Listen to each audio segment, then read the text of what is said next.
Good morning. Hello, hello, hello. Welcome.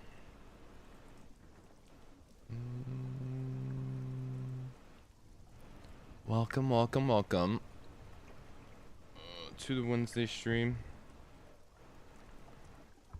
Today, everyone, going to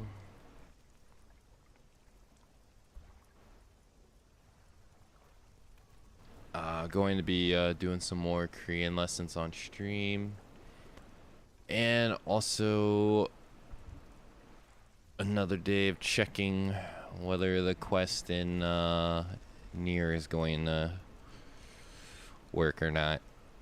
Another day.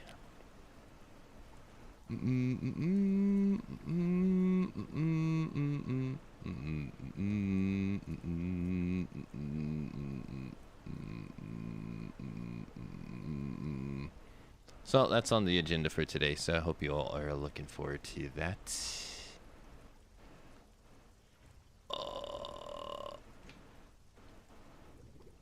With that said, let us get started.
All right.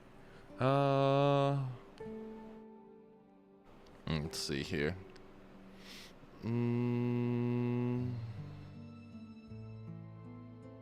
Oh.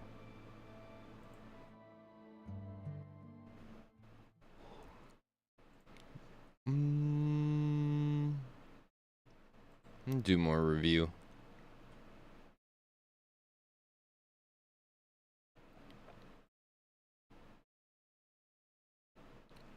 저는 고양이를 사랑합니다. 저는 고양이. 저는 고양이를 사랑합니다. 저는 고양이를 사랑합니다. 사람입니다. I am a cat person. Oh, wait. 사랑합니다. To love. Oh.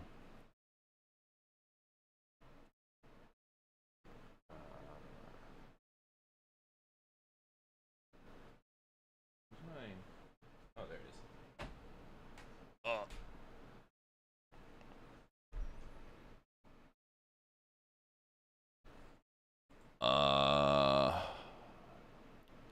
저는 고양이를 사랑합니다. mhm.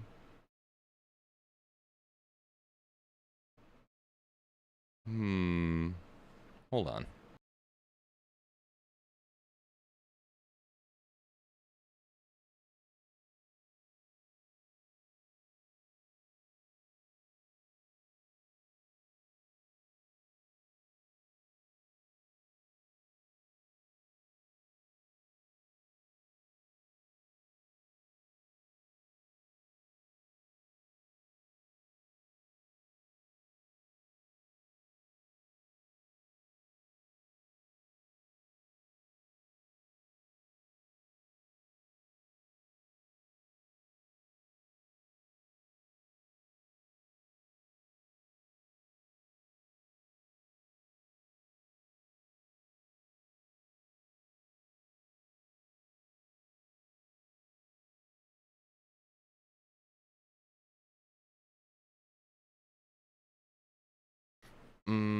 Oh, I was muted. I was talking into a translator. I mean, technically I was muted, but I was muted on purpose.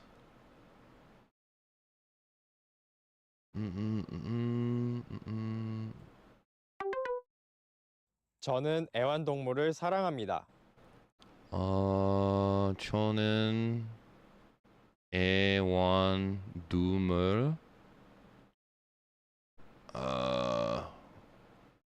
저는 애완동물을 사랑합니다. 사람입니다. 저는 애완동물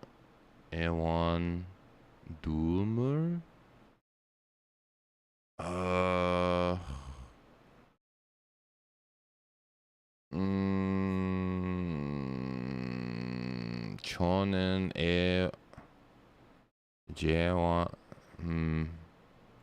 저는 애완동물을 사랑합니다. 애완동물 저는 애완동물을 사랑합니다. I don't remember. I love something. 애완동물. Yeah, I don't know. Pets. Damn it. Yeah, I forgot all about that one. Hey Brown Ice, hello.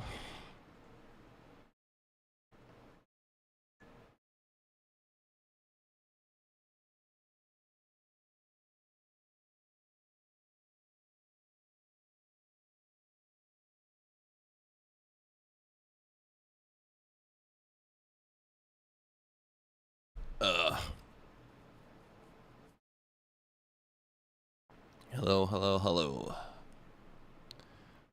저는 애완동물을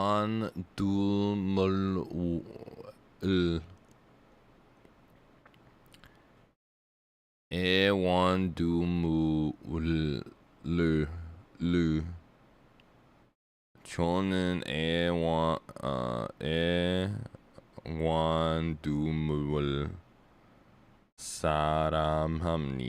사랑합니다.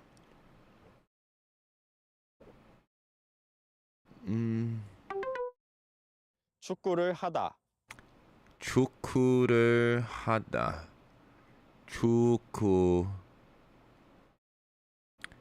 축구를 하다.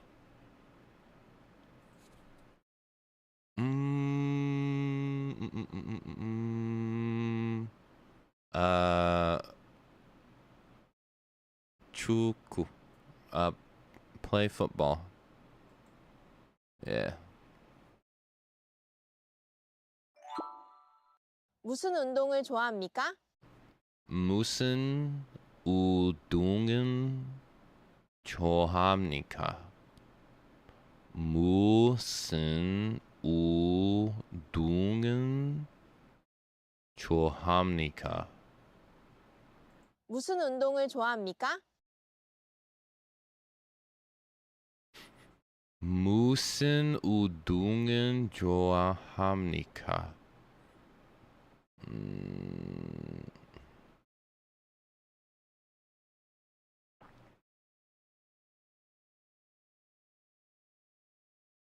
How often?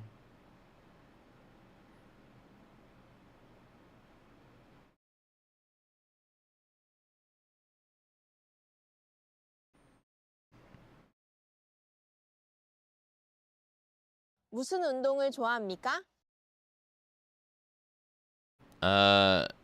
Do you like sports?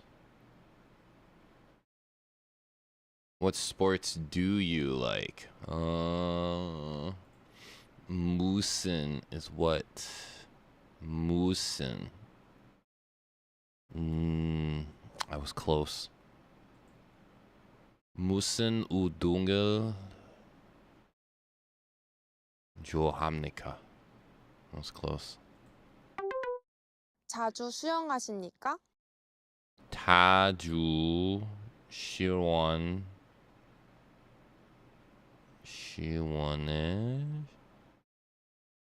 자주 수영하십니까? 아십니까? 자주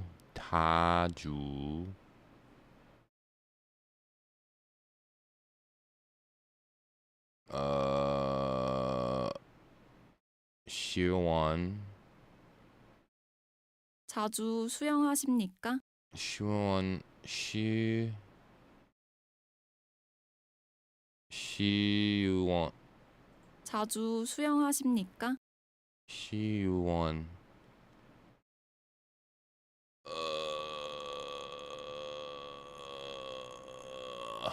my mind's blocked. Dude, 자주. Do you swim often? All right, let's.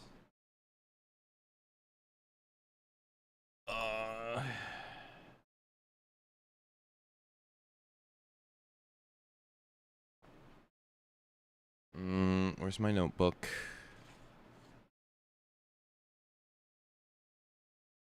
There it is.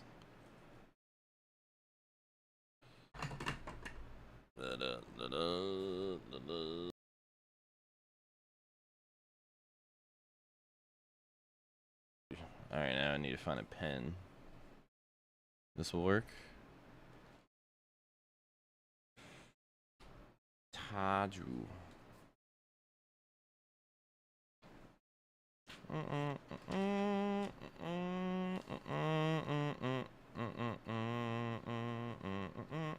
I'm pretty sure I wrote this somewhere.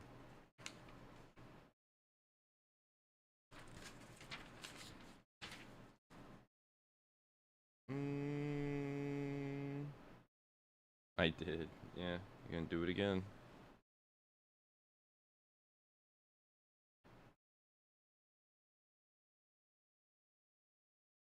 Come on.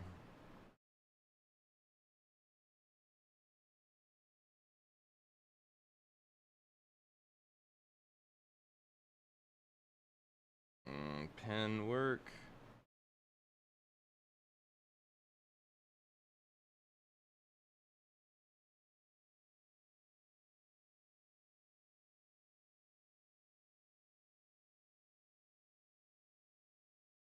I guess it's dead. Come on.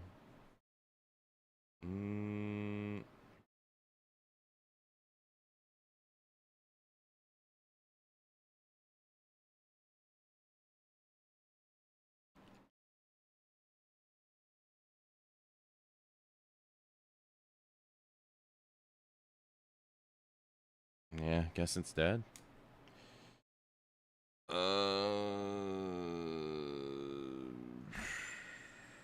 Where's the pin that works? This one?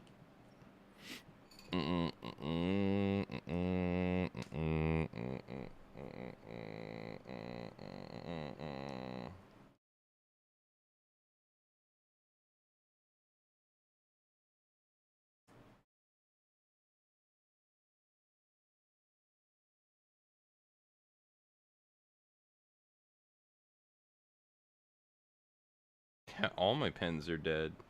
What the heck? Come on. This one's not working either.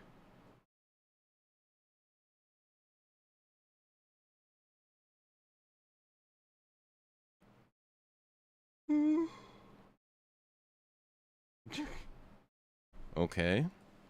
Dead pin number 2. This one? That's a pencil. Yeah, could try this one. Gonna grab this one while I'm at it too. Attempt number 45. Holy. Every pen I own is dead.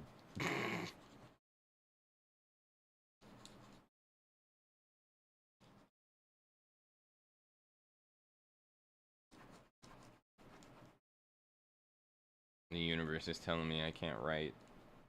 No writing for you today. None. Ah, finally. One works. Jeez Louise. It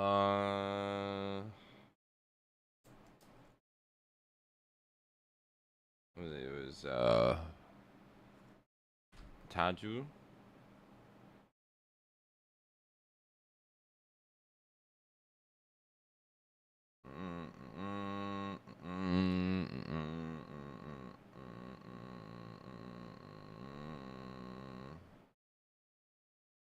Taju equals often. Alright, what was the other word? Moosin? Moosin.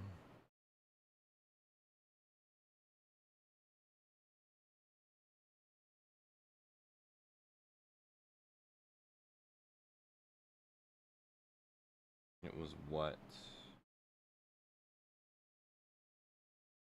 Yeah, what? What? Taju.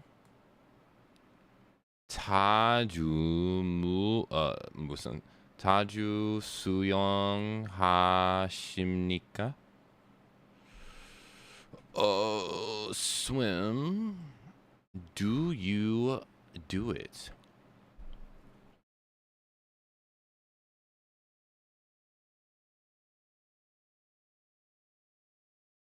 Do you do it? Do it.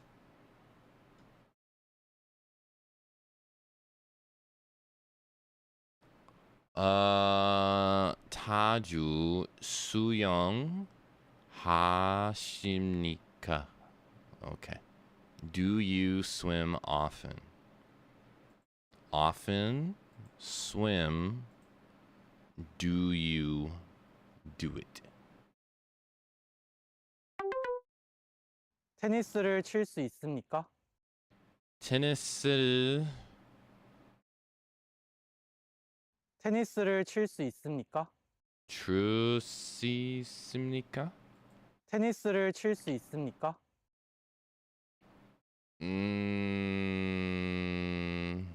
테니스를 칠 수 있습니까?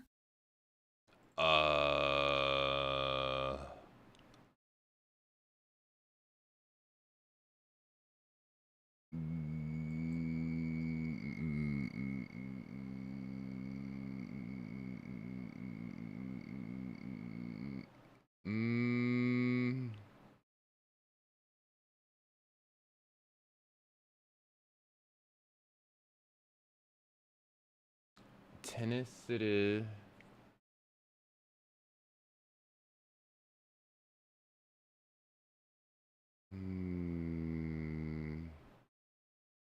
not sure. Can you play tennis? I knew he was talking about tennis, but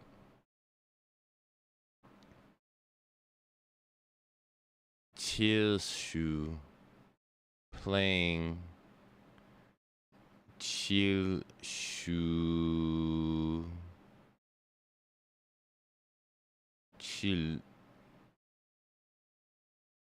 칠수입니까? 테니스를 칠 수 있습니까? 테니스를 칠 수 있습니까? 칠 수 있습니까? 테니스를 칠 수 있습니까? 오케이.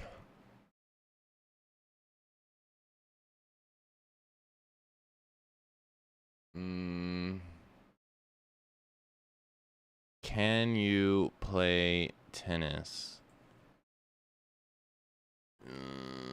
수 있습니까? Can you do? Okay, so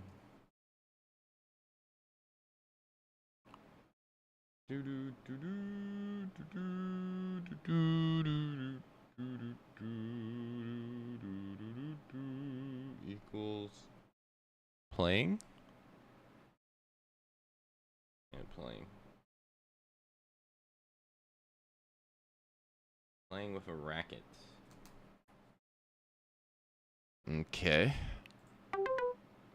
탁구를 칠 수 있습니까? 탁구를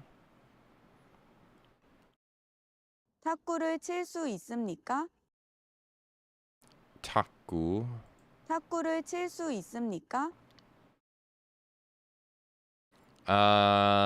Can you play table tennis? Can you play table tennis? Can you play ping pong? Yeah. 탁구를 칠 수 있습니까? 저는 자주 수영을 합니다. 저는 자주 수영을 합니다. 저는 자주 수영 있습니까? 저는 자주 수영을 합니다. 수 저는 수영합니다. 자주 수영을 합니다. 아,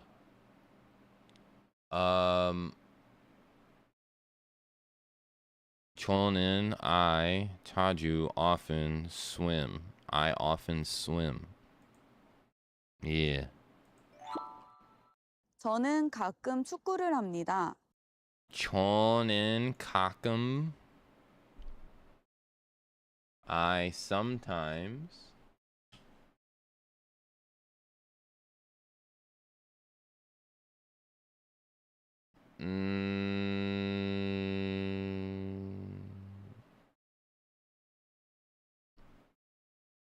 저는 가끔 축구를 합니다. 축구 합니다. I sometimes play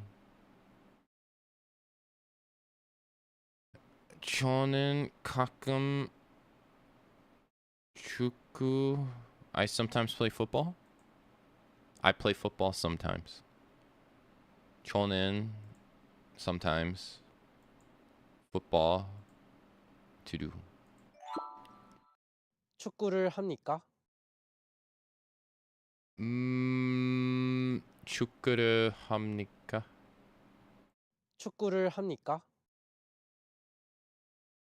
축구를 합니까?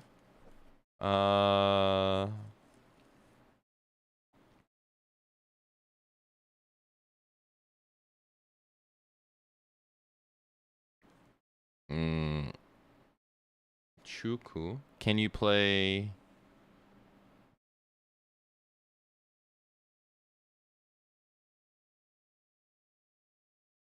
football? Do you play football? Do you do it? 축구를 합니까? 합니까? 커피는 얼마입니까?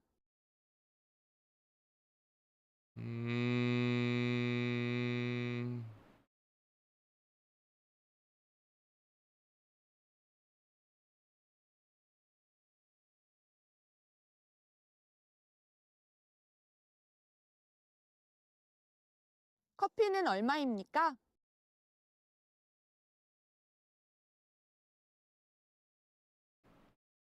커피는 얼마? 커피는 얼마입니까? I don't remember. How much is the coffee? 얼마입니까?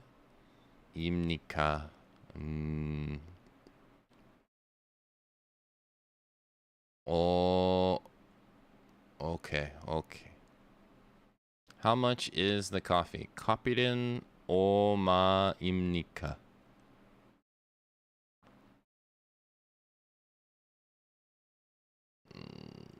얼마입니까?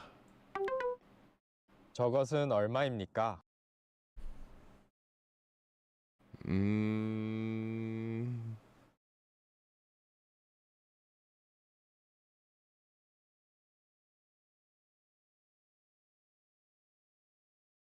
저것은 얼마입니까? 저것은 얼마입니까? 얼마입니까? 저것은 얼마입니까? 저것은 얼마입니까? 얼마입니까? How much? 저것은 저것은 저- 얼마입니까? 저것은 얼마입니까?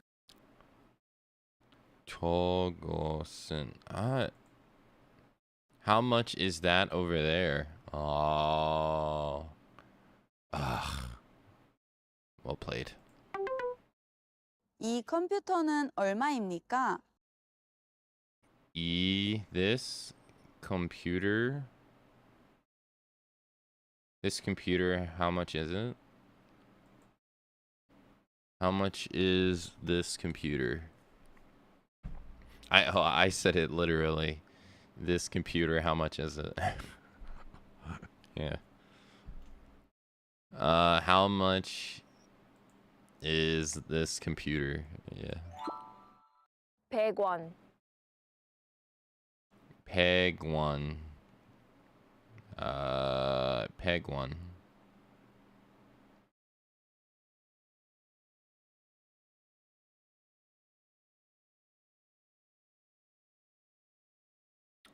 Eight? No, peg one.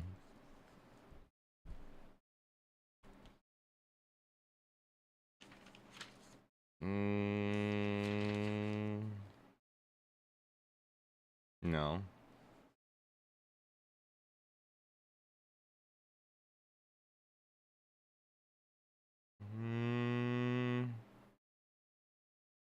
Peg one. 101. Oh, 100.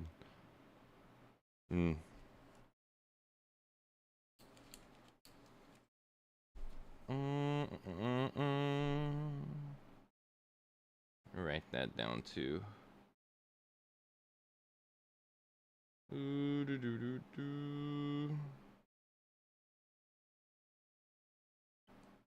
Peg one.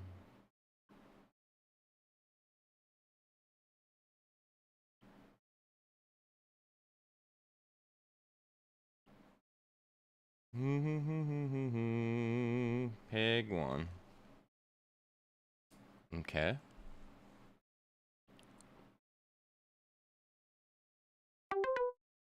천원.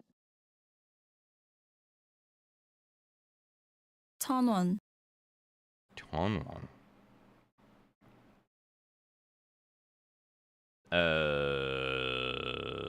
I don't remember these. 1,000 won? 1,000원. 200? 200 won? 1,000 won. Oh.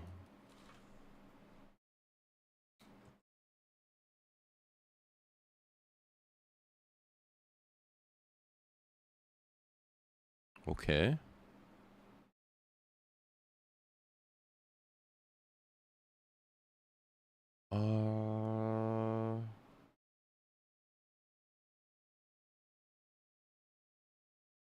Do we have the time?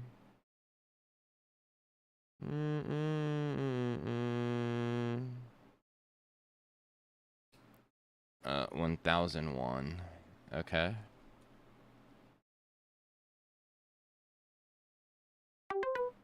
5,000원, 5,000원, 5,000원. 10,001? 5. Ooh, 5,000. Okay, okay. 저는 고양이를 사랑합니다. 음.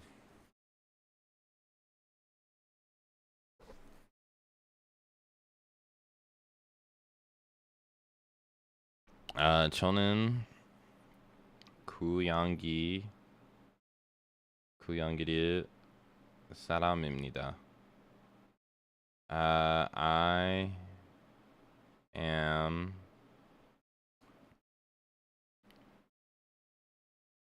or 저는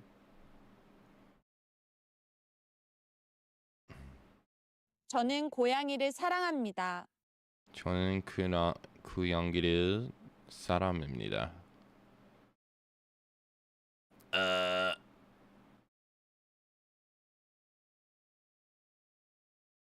I love cats.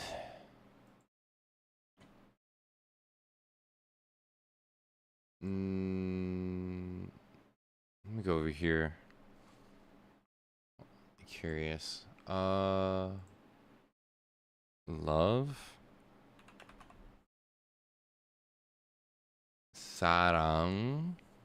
사랑이요. Person.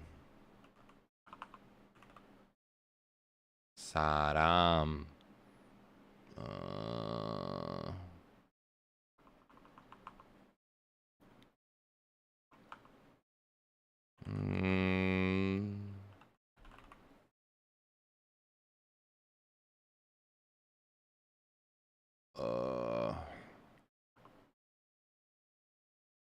I see. Okay. 사람 is person. 사랑.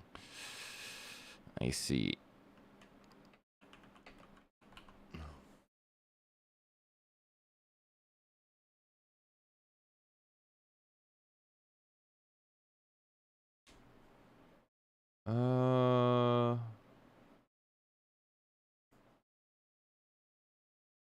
I'm curious. Why not say 좋아합니다 though?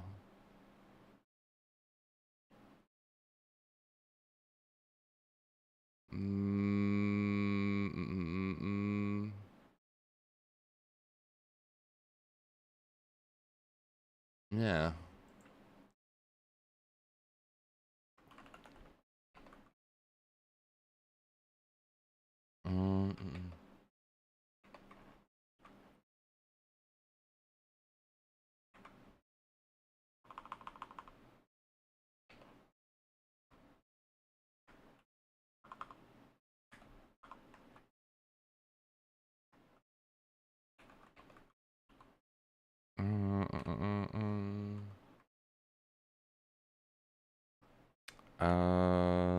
See if my typing skills have gotten better.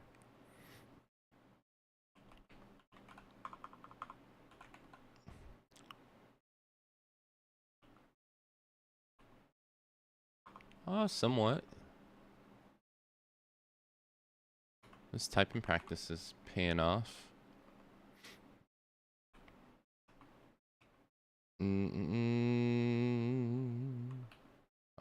B. Oh yeah, I was able to do that without looking down. Oh.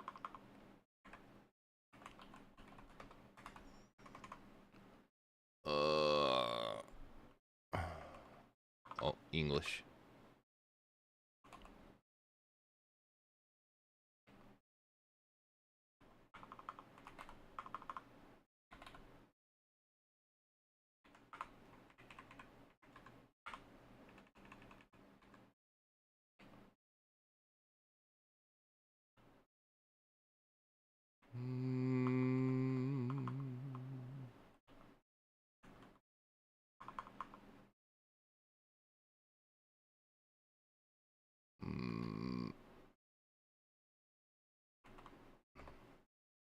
Alright, what was it again?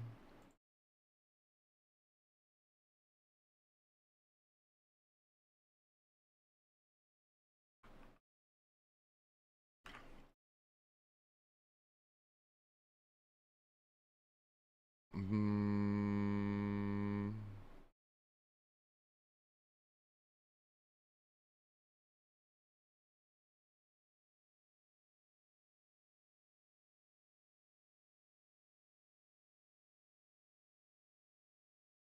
okay.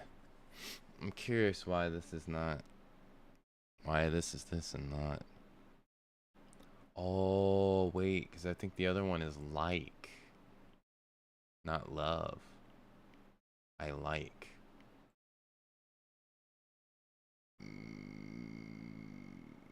Yeah, one's love, the other one is like, isn't it?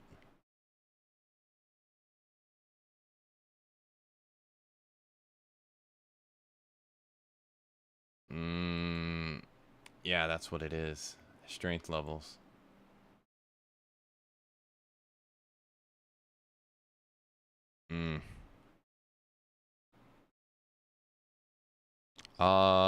Yeah, I think I got this one.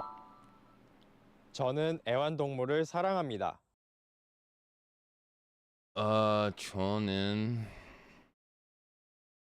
저는 애완동물을 사랑합니다. 저는 애완동물을 사랑합니다. I love pets. Yeah. 무슨 운동을 좋아합니까? 무슨 운동은 좋아합니까?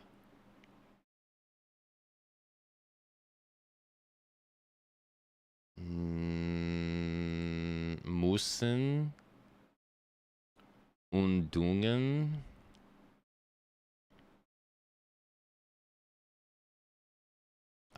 좋아합니까?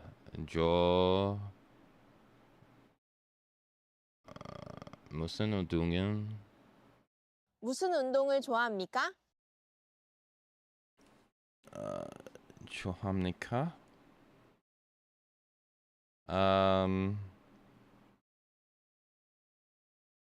무슨 what sports do you like?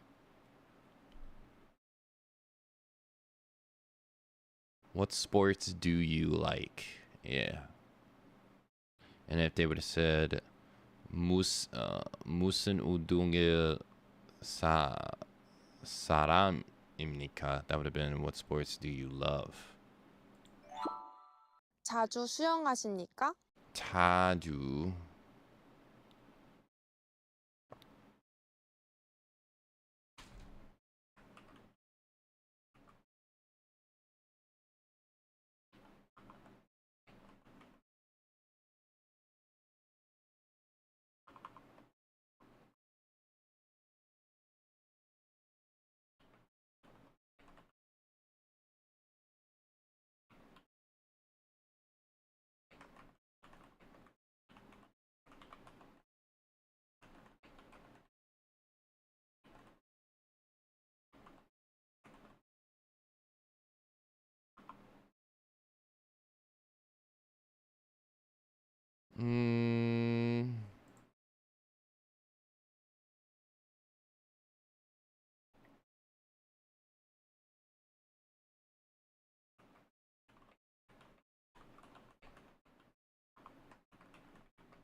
say it again?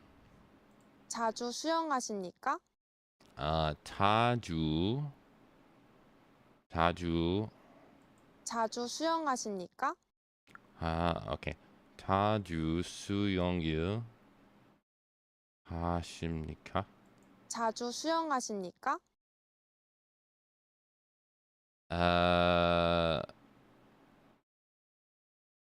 How often do you swim? Do you swim often?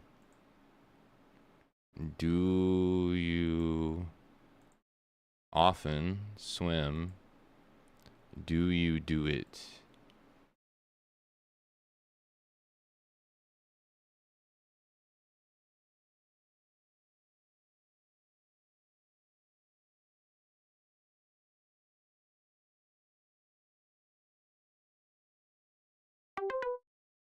테니스를 칠 수 있습니까?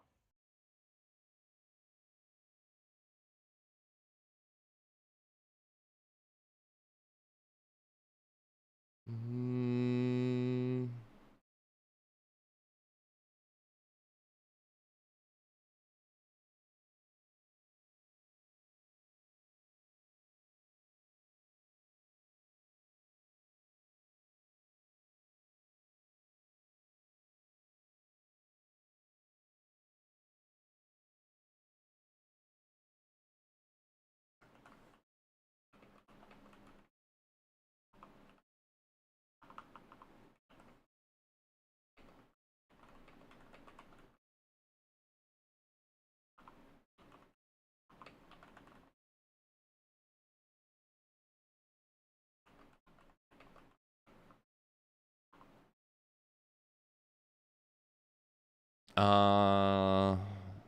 테니스를 칠 수 있습니까? 테니스를 테니스를 칠 수 있습니까? 칠 수 있습니까? 테니스를 어,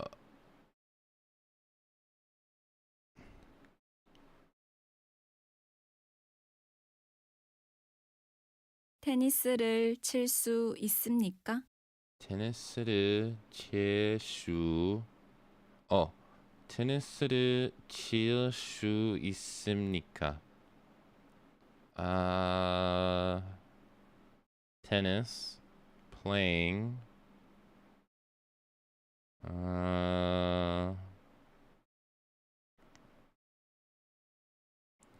can you play tennis?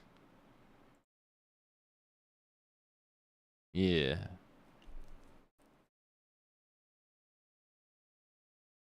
Mm, mm,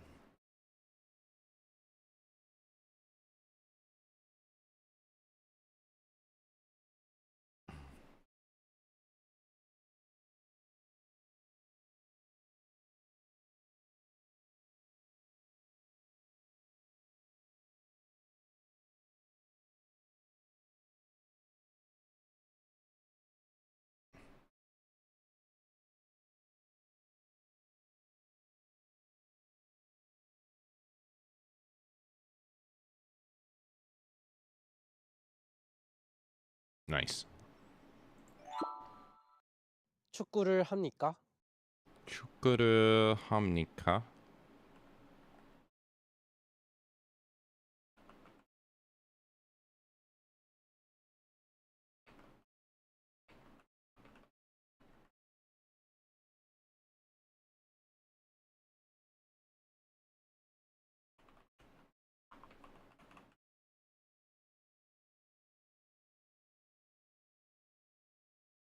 음,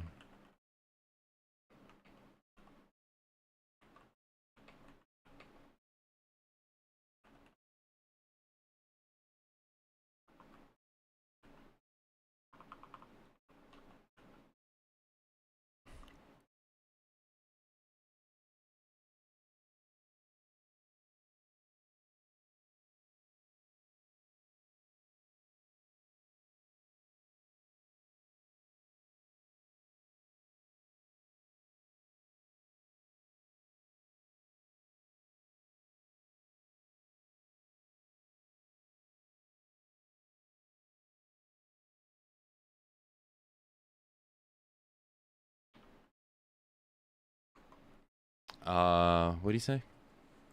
축구를 합니까? 축구를 합니까? 축구, 축구를 합니까? Uh, do you play football?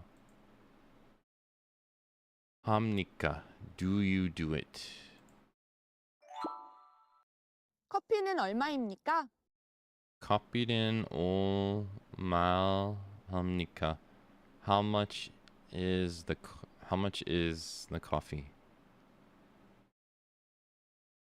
How much is the coffee? Yeah. 저것은 얼마입니까? 음,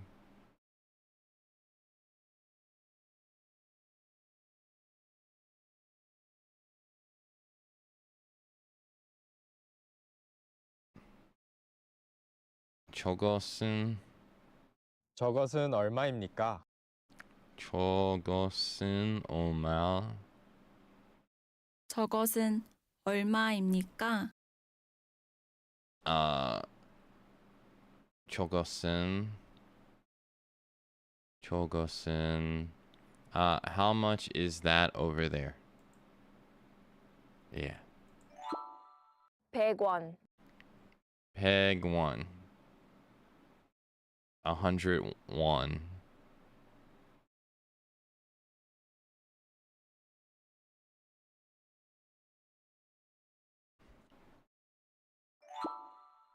천원. 1001. 5천원. 5,000원. 5,001. 자주 수영하십니까? 자주 시원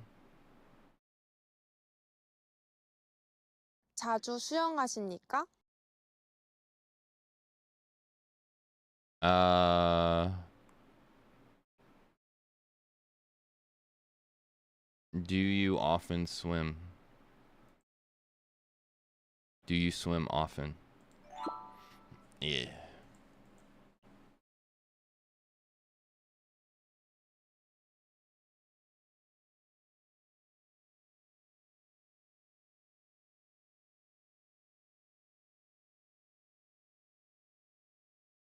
그 남자는 중국 사람입니다.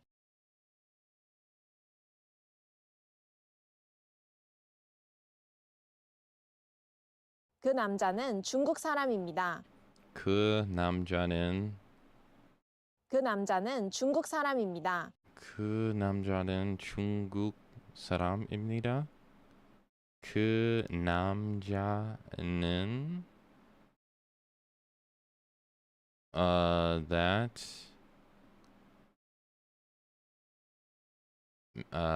that man, 그 남자는 중국 사람입니다. that man is Chinese. 돼지의 귀가 아주 큽니다. 돼지의 귀가 아주 큽니다. 돼지 돼지의 귀가 아주 큽니다. 돼지 돼지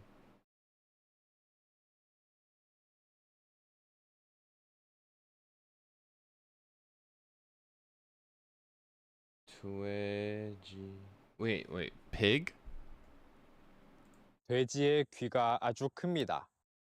돼지 돼지의 귀가 아주 큽니다. 돼지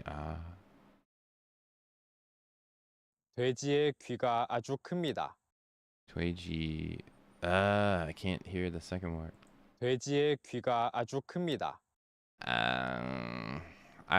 Pig something? 돼지? I'm probably wrong. Oh, no, I wasn't wrong. 돼지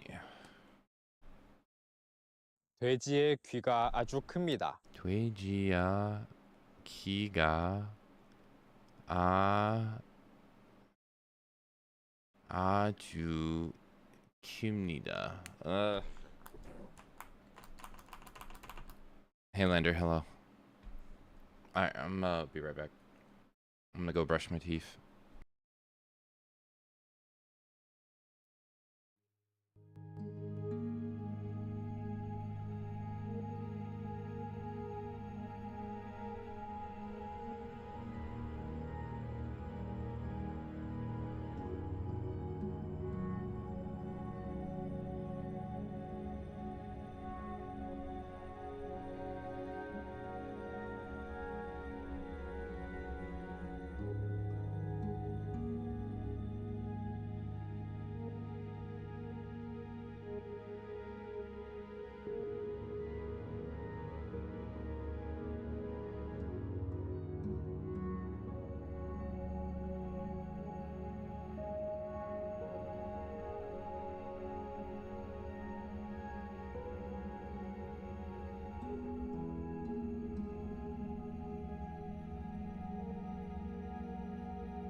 Okay.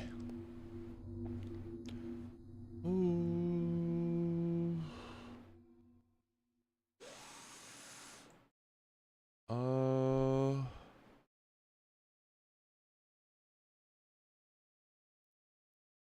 Twitchy. Ugh.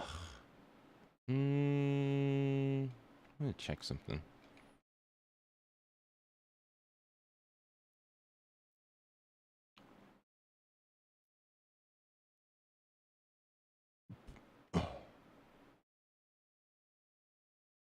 Oh. Okay.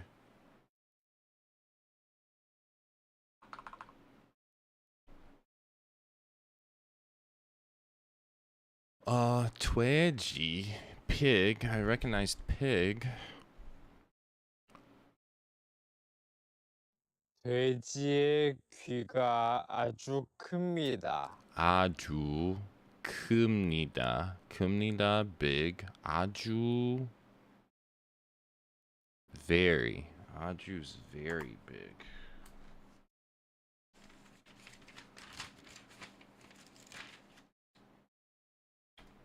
아주.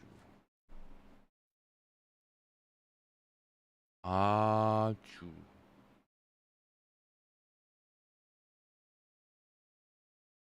Very.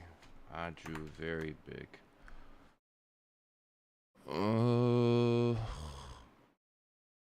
아주 큽니다. 돼지. 돼지의 귀가 아주 큽니다. And this is just subject. Yeah.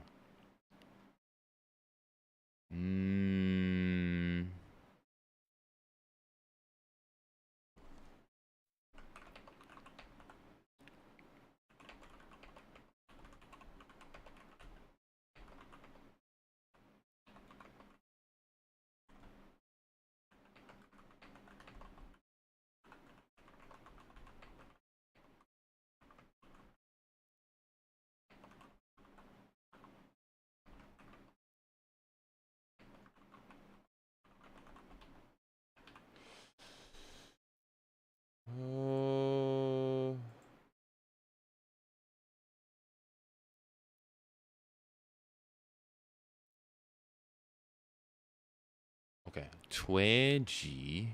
돼지의 귀가 아주 큽니다. 돼지의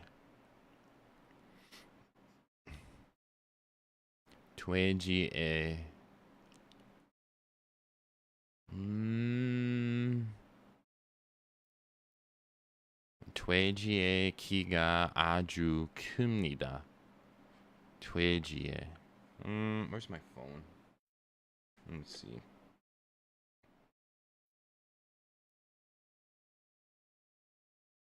돼지의 키가 아주 큽니다.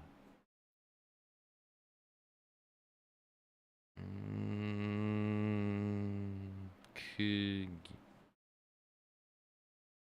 돼지의 귀가 아주 큽니다.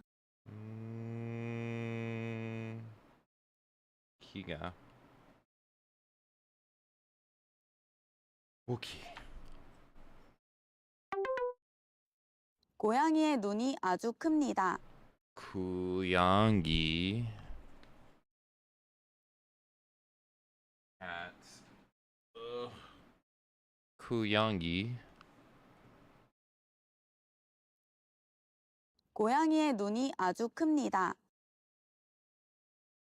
고양이의 눈이 아주 큽니다.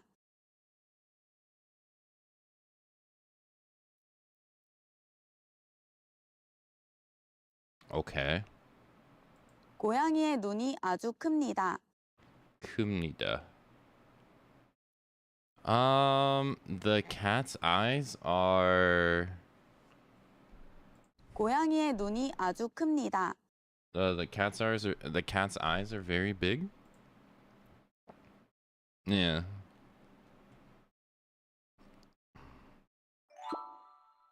코끼리의 상아가 아주 깁니다.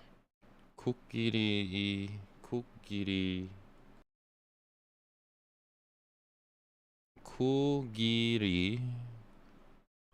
코끼리. 코끼리의 상아가 아주 깁니다. Yeah, he says the second part so fast. 코끼리의 상아가 아주 깁니다. 코끼리의 상아가 아주 깁니다. 코끼리의 상아가 아주 깁니다. 산에가. 코끼리의 상아가 아주 깁니다. 산에가 아주. 코끼리의 상아가 아주 깁니다. Something about the elephant is very big.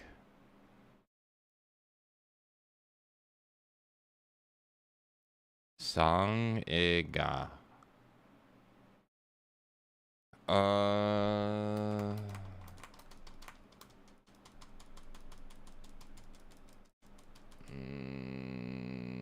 I don't know, but something about the elephant's big. The tusk on an elephant is very big. Oh. Sure. Sangaga. I would have never got it. 코끼리의 코가 아주 깁니다. 코끼리. 코끼리의 코가 아주 깁니다. 코끼리 코끼리의 코가 아주 깁니다. 쿠가.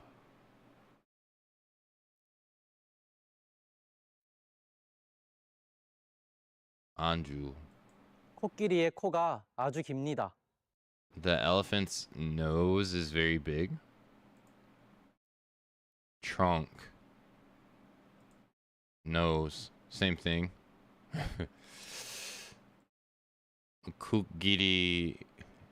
코끼리야 쿠가 아주 깁니다. Oh, very long. 코끼리의 코가 아주 깁니다. 깁니다. I got it wrong anyway. 아이의 입이 아주 작습니다. 아이의 아주 작습니다. 아이의 입이 아주 작습니다. 아이의 입이 아주 작습니다. 아이의 입이 아주 작습니다. 아이의 입이 아주 작습니다. 작습니다. Very small. 아이의 입이 아주 작습니다. 아이의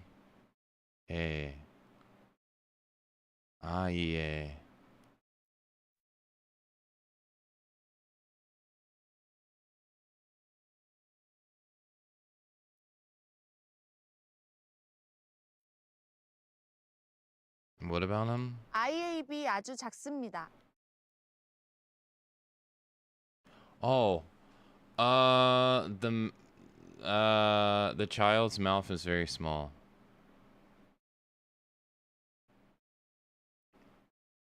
Yeah. 예. 기린의 목이 아주 깁니다. 길이 기린의 목이 아주 깁니다. 길이의 목이 기린의 목이 아주 깁니다. 깁니다. 길이의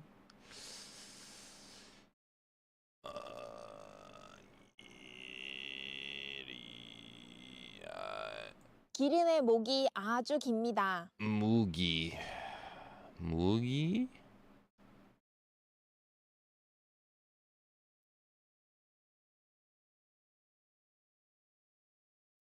깁니다. 기린의 목이 아주 깁니다. The giraffe's neck is very long.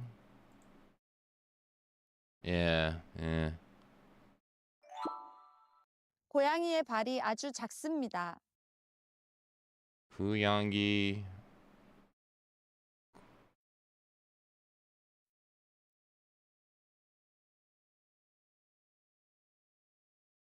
고양이의 발이 아주 작습니다. 고양이의 발이 아주 작습니다. 발이. 고양이의 발이 아주 작습니다. 고양이의 발이 아주 작습니다. Okay, it sounds like she's saying 고양이 안 발이 작습니다. 고양이의 발이 아주 작습니다. 고양이의 발이 아주 작습니다. 고양이의 고양이의 발이 아주 작습니다. 고양이 아주 고양이의 발이 아주 작습니다. Paris. Paris cats are very small. Oh, the cat's feet are very small. I couldn't. Oh, 고양이의 발이 아주 작습니다. patty. I thought she was saying patty. Fuck. 고양이의 발이 아주 작습니다. 고양이. 고양이의 발이 아주 작습니다. 고양이의 발이 아주 작습니다. Okay, potty makes sense. Makes sense. I'm thinking more out of the box than I need to. 아이의 손이 아주 작습니다. 아이의 아이의 손이 아주 작습니다. 아이의 아이의 손이 아주 작습니다. 작습니다. The child's feet are very small.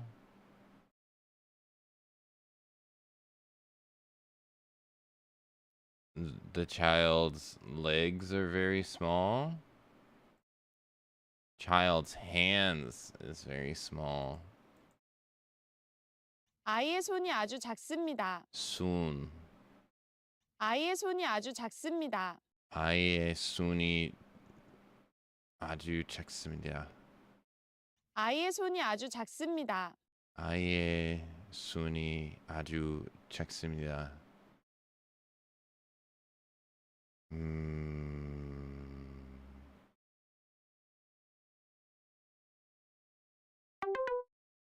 코끼리의 다리가 아주 무겁습니다. 코끼리 코끼리의 다리가 아주 무겁습니다. 무겁습니다. 코끼리의 다리가 아주 무겁습니다. 코끼리 코끼리의 다리가 아주 무겁습니다. 코끼리 아주 좁습니다. I'm not sure. The elephant's legs are very heavy. 코끼리, I got the elephant part. Everything else I was not sure. 코끼리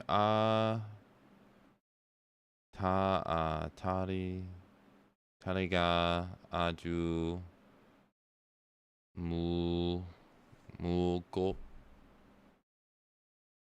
코끼리의 다리가 아주 무겁습니다. 무겁습니다. 코끼리의 다리가 아주 무겁습니다. 코끼리야 다리가 아주 무겁습니다. 코끼리야 다리가 아주 무겁습니다. The elephant's legs are very heavy. They are indeed.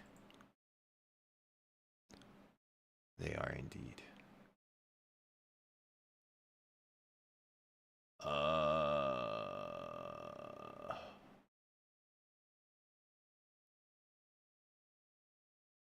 코끼리 elephant. 다리가 leg 아주 very heavy. 무겁습니다. 무겁다. 무겁습니다. 코끼리의 다리가 아주 무겁습니다. 코끼리. 오케이.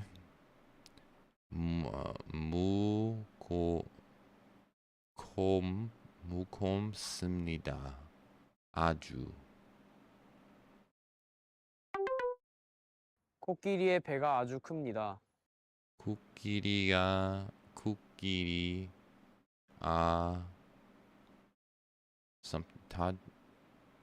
something 코끼리의 배가 아주 큽니다. 배가 코끼리야 배가 코끼리의 배가 아주 큽니다.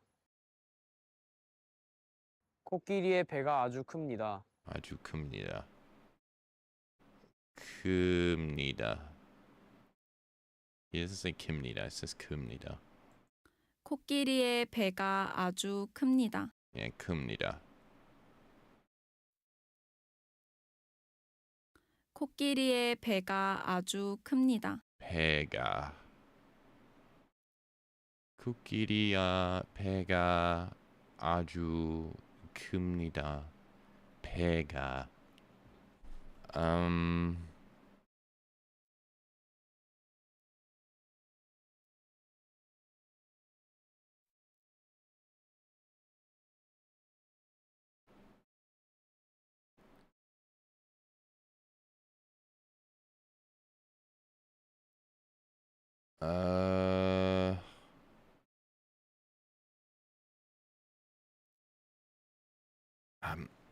I'm not sure.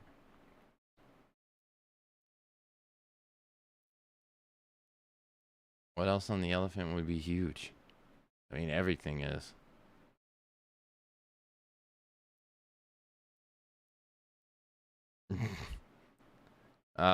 코끼리, 배가, stomach, 배가, true. Body parts I've clearly forgotten. 100만 원. 100만 원.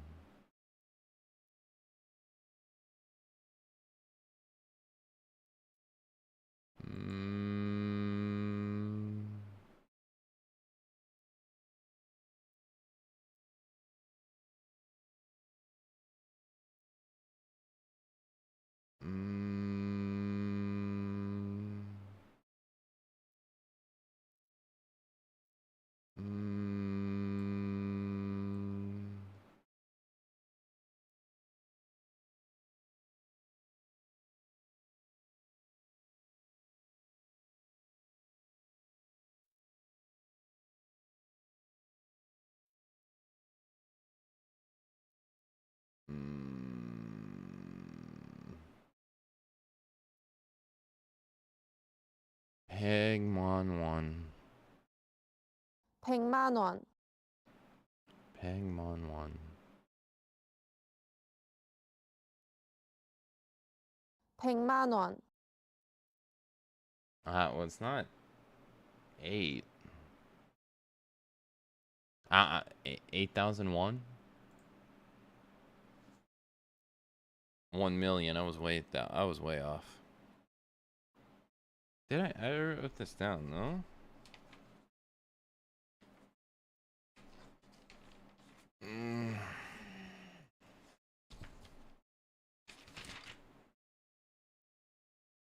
I did.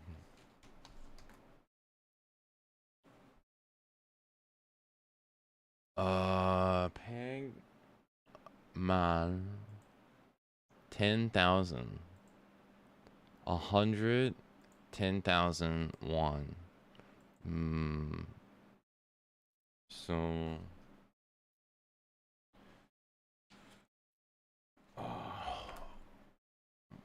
let's see.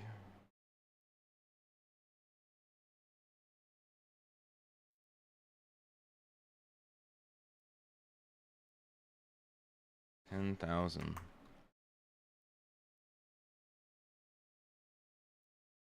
음,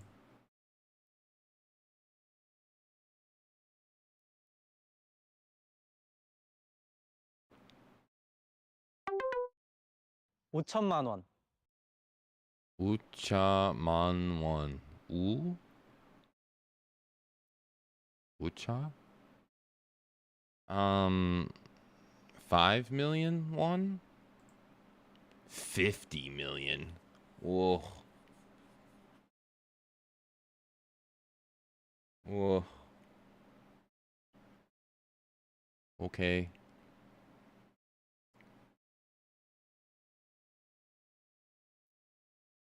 I knew that was 5. Mon. 5,000. 5천. 5천만 원. 5천만 원. 5천만 원.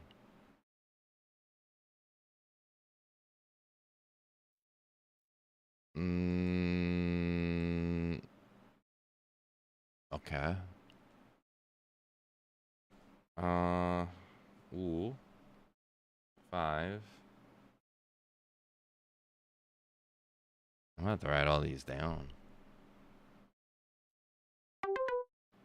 10만 원. 10만 원. 10만 원? Let me get this wrong.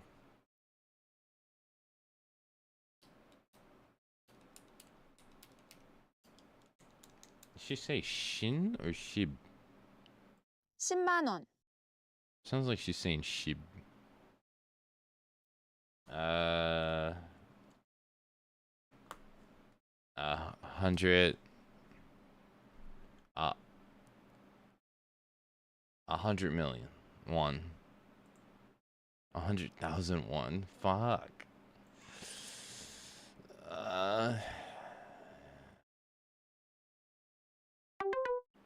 만 원. Man won. Man won.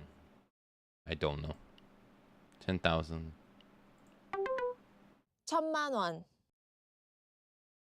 Okay, so at least more than 10,000. Mm.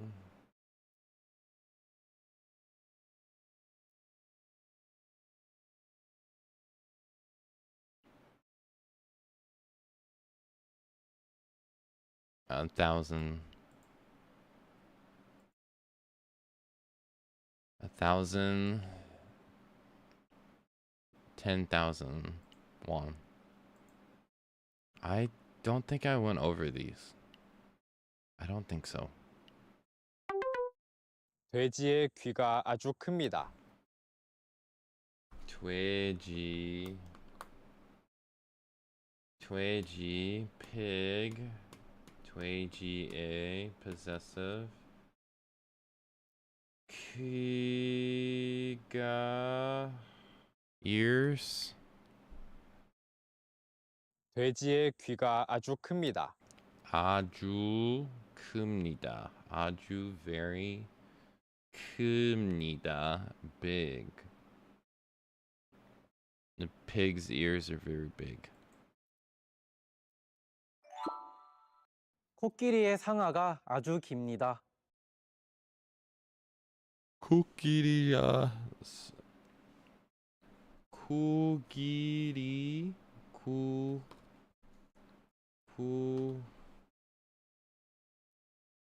코끼리의 상아가 아주 깁니다. 코끼리.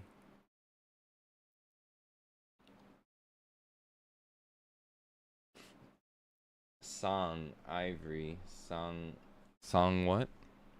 코끼리의 상아가 아주 깁니다. The elephant's ivories are very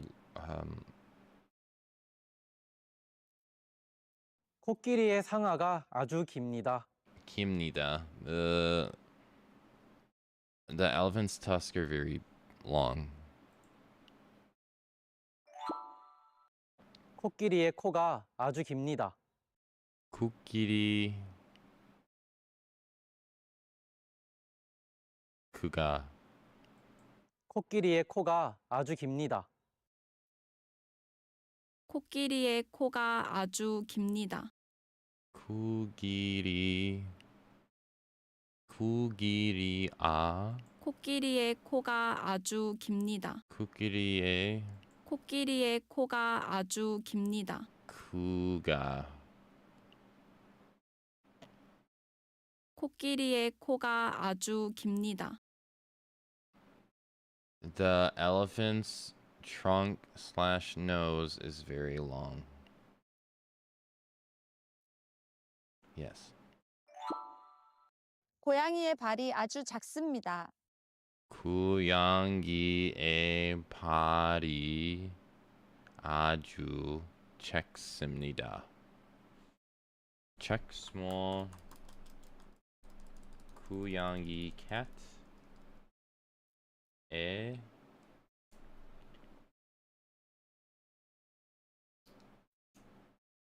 how legs. The cat's legs are very small. Feet. 아이의 손이 아주 작습니다. The child's hands are very small. 코끼리의 다리가 아주 무겁습니다. 코끼리의 다리가 아주 무겁습니다. 다리가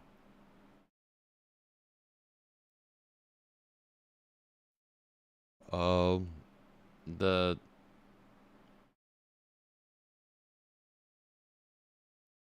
elephant's legs are very long, very heavy.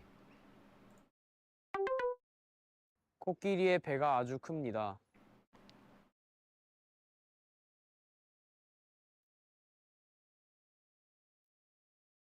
So much talking about an elephant. He said bega. 코끼리의 배가 아주 큽니다. Sounds like he's saying pega, but 코끼리의 배가 아주 큽니다. 코끼리의 배가 아주 깁니다. The elephant's stomach is very big. 100만 원.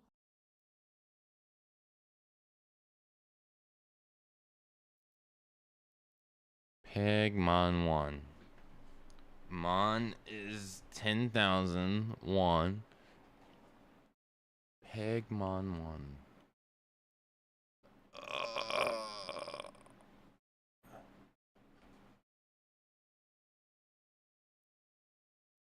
100만 원.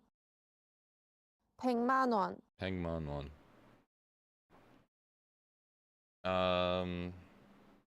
Peg is 100. So 100,000 won. Yeah, 100,000 won. 1,000,000 won. Fuck me, dude. 110,000. Okay, 1,000,000. Got you. 5천만 원. 5천만 won.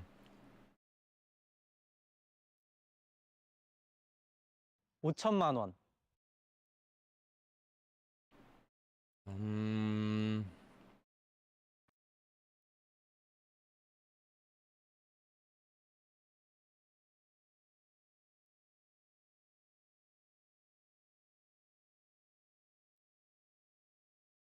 음.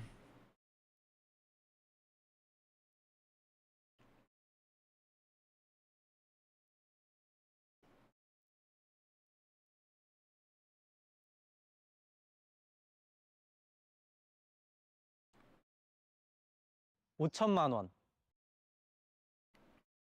5 천만 won.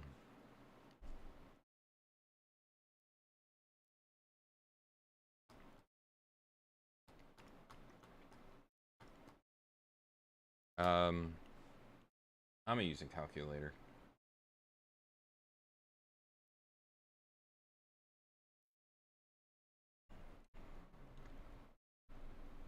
The way they do numbers is super confusing to me.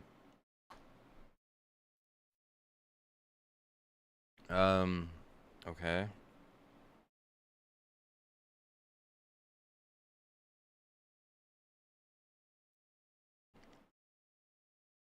Ucha. Mm-hmm.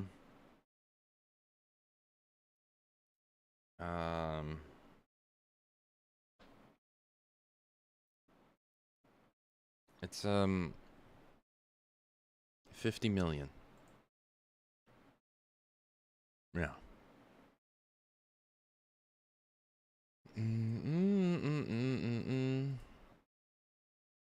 I remember it being 5,000.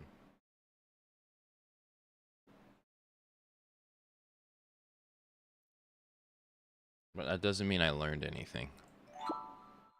10만 원. Shinmonwon. Shinmonwon.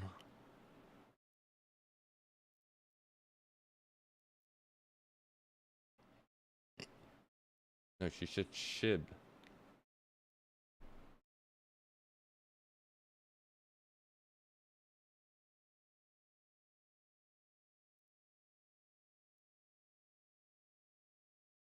$100,000.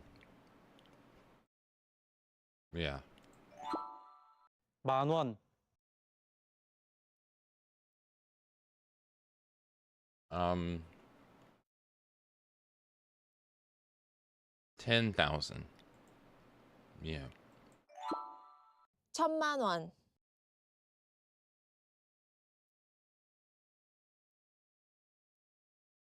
1,000만 원.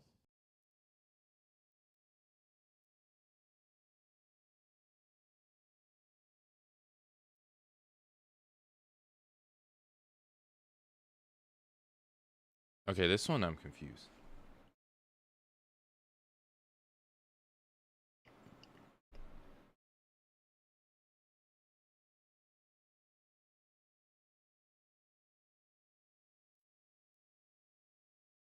Um, 10 million won?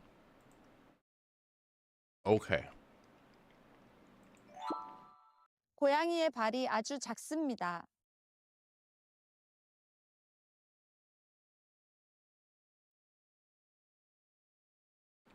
A cat's feet are very small.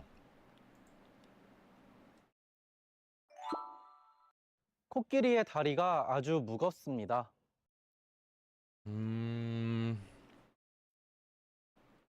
코끼리의 다리가 아주 무겁습니다.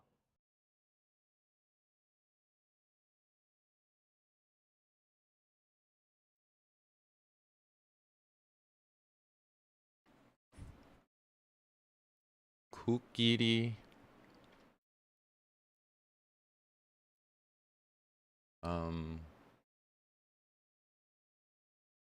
코끼리의 다리가 아주 무겁습니다. 다리가.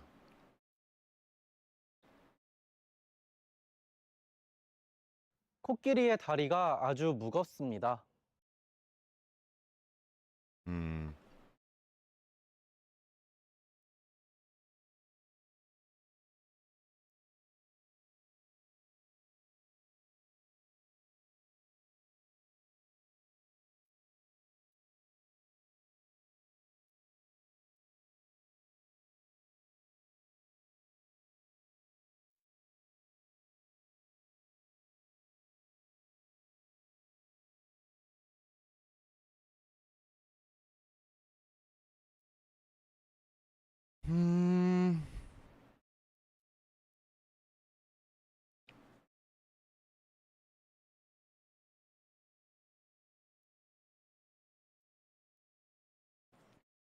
The elephant.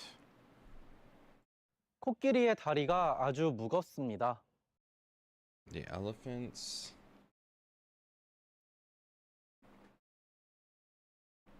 legs. 코끼리의 다리가 아주 무겁습니다. 아주. 코끼리의 다리가 아주 무겁습니다. 무겁습니다. The elephant's legs are very heavy.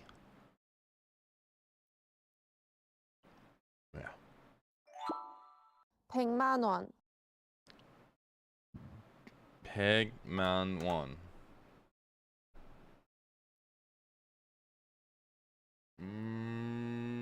만. 백만 원.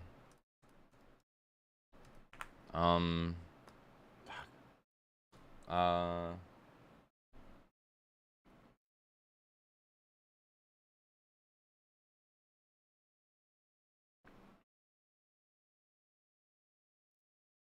1,000,000 won. Yeah, okay. I have to use a calculator for that. I can't do that in my head. That is so hard. I don't think I learned anything though. Well, I learned what I'm bad at, but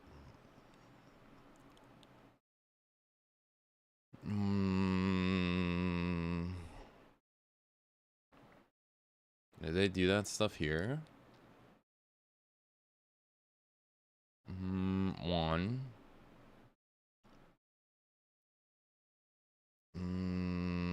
I think it numbers 3.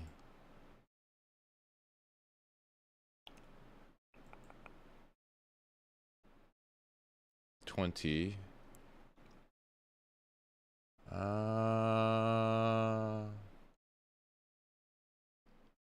No.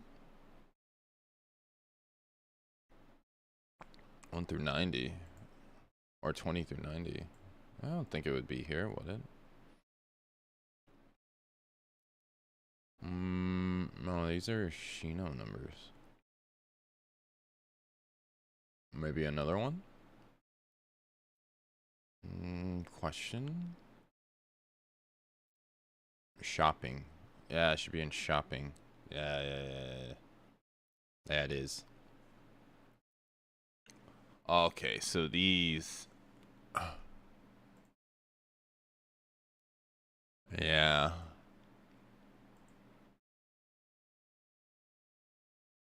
No wonder I was getting them wrong. They're not in the vocabulary thing. I'm just supposed to know them. I hate it when it does that.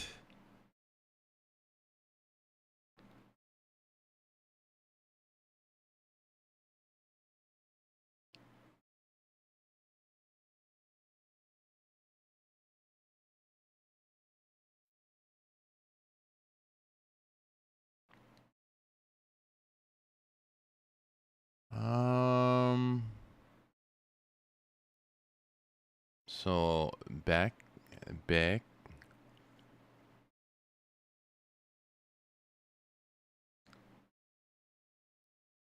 Do I have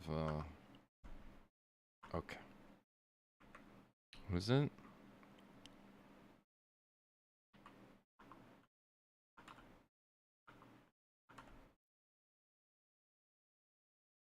peg, Peg. Eel peg. Chon. Samchon. Man. Saman. Saman?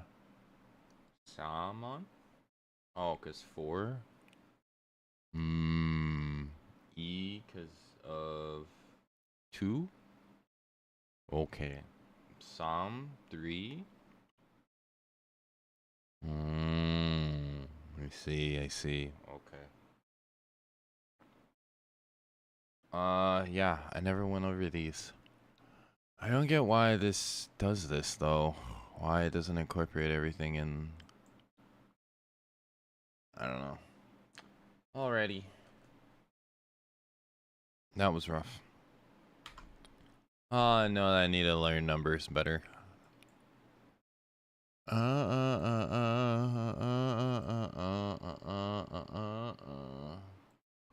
Then again, it's hard to review what you don't know exists. Ugh. But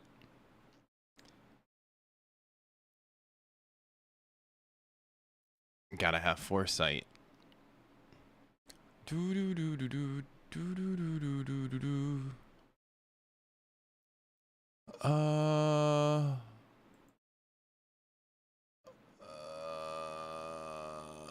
Switch over to Nier. Gotta check the flower. Oh. Gotta check the flowers.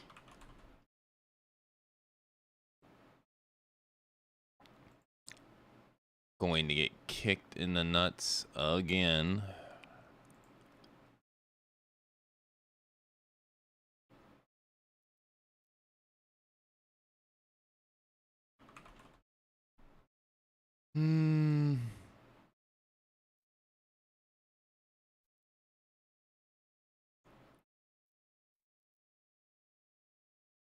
I just changing stream metadata everywhere.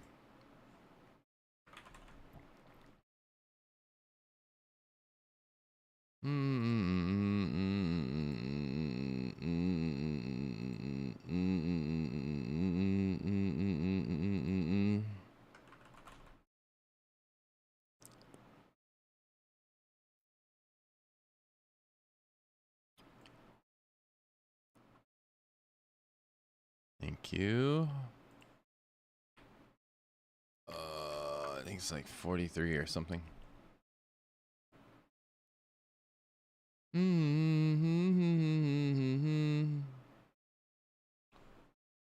Okay. Time to get screwed over yet again by RNG. Let's go. Here's the goal.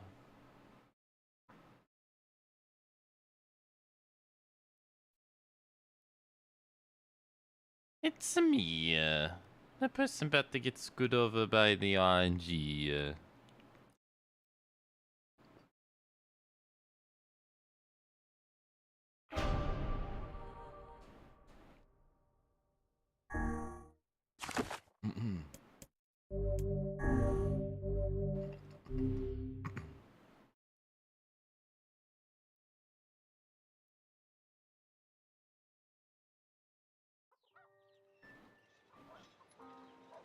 All right.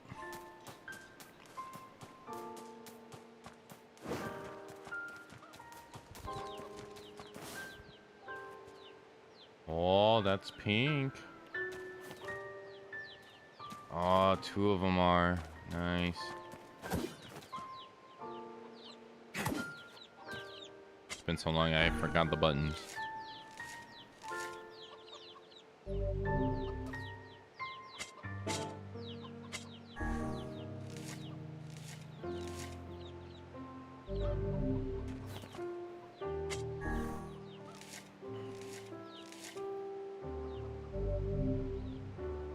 Just playing the goddamn piano.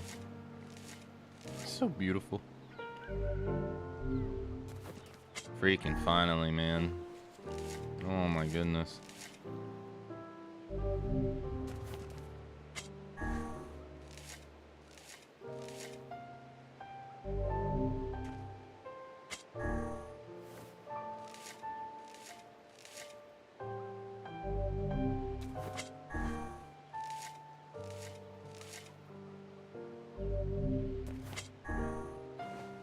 Or do I even remember how to play? The last time I played was like seriously 10 days ago. It'll all come back to me though.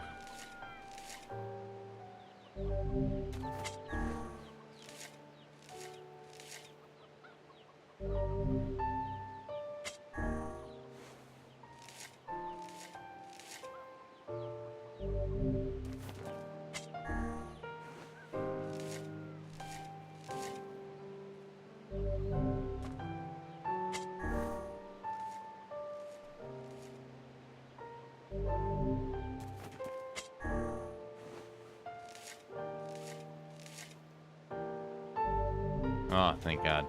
I have enough, right?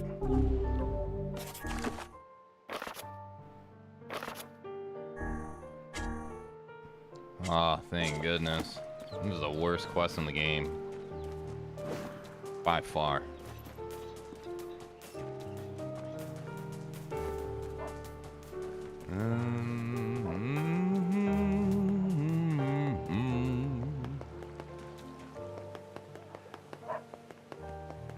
By far and large.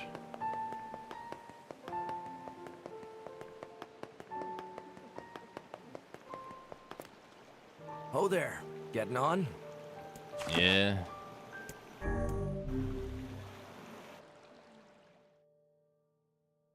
Yeah.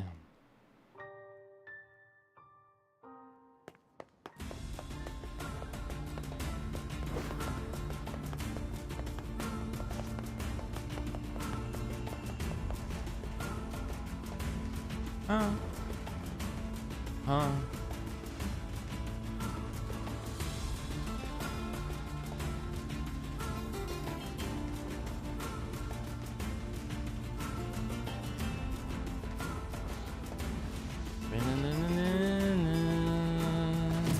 Whoa, whoa.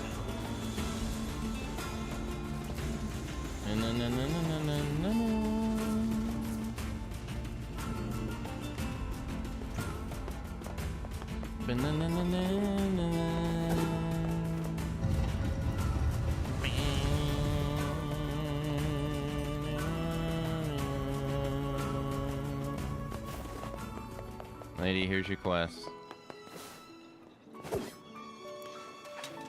I've got your seeds. Yeah, here you go. タクッツォガイク I look forward to seeing your desert flowers. シレイタタカサキルヨウリウチザンリク 10,000 gold, that's fucking it? What? You're shitting me. All that just for 10,000 measly fucking dollars? Oh, I did every quest in the game.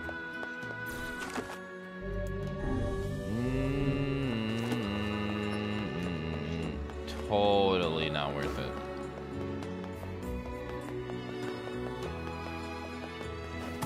Not at all.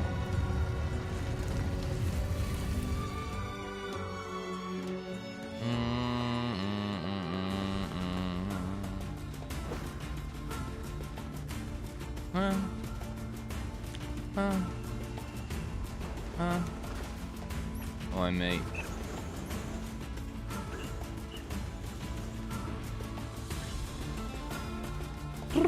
That is.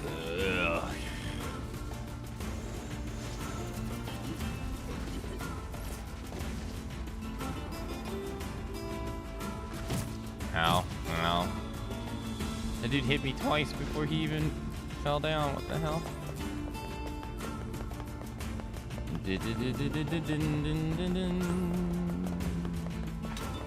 Oh there, Hey. getting on?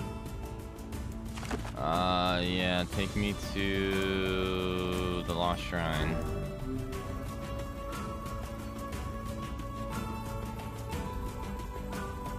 Thanks, brother.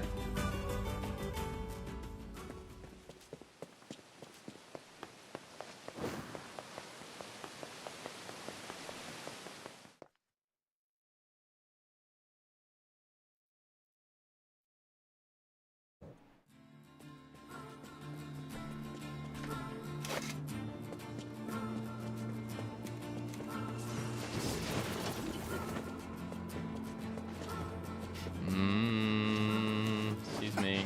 Sorry, I've already fought you guys.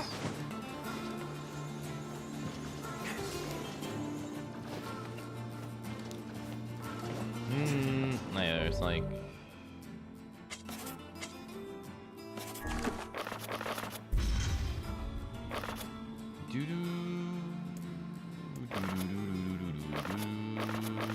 Where's my stats? Is it? Oh, right here, literally. Yeah. We need a crap ton of EXP level up. No thanks. Excuse me. Out the way. Sorry.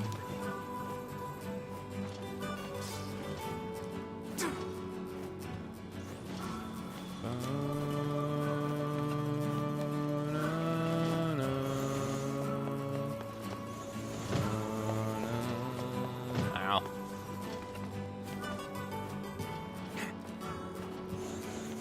Ow. Ow. Come on. Come on. You can do it. You can do it. You can do it. You can do it. There you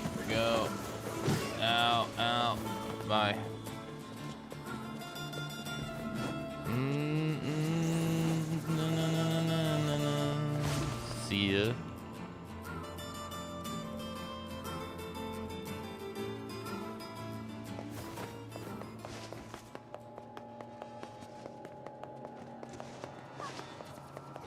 Moving on up. Excuse me. Hey, how's it going?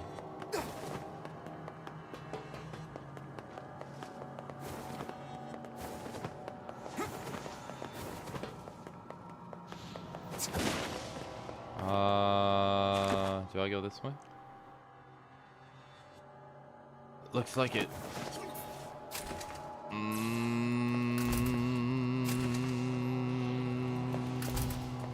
See ya. Sorry guys, I'm not interested in fighting you. Sorry.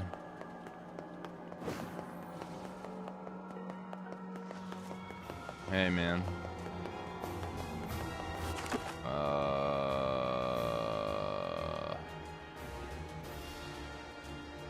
Later, man. I already beat you the other day, hombre.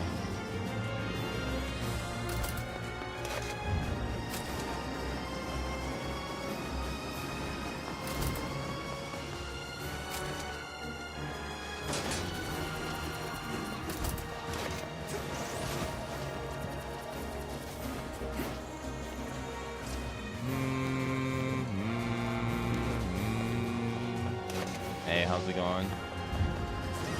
Later.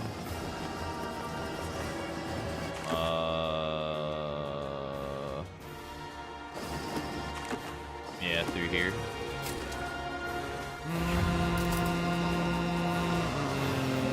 Excuse me.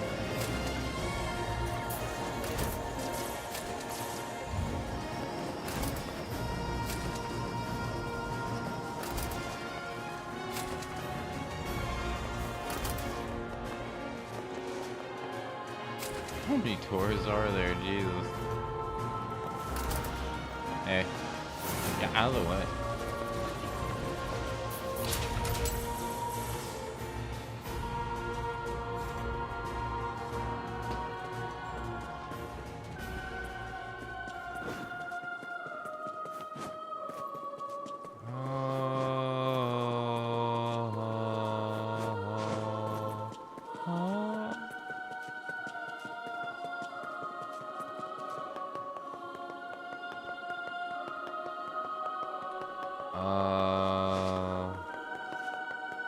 Go over this way, I think.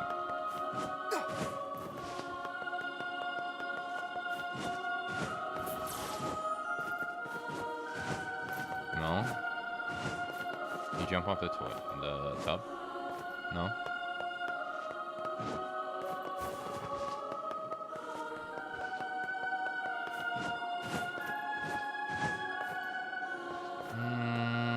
Oh no, this way. Yeah.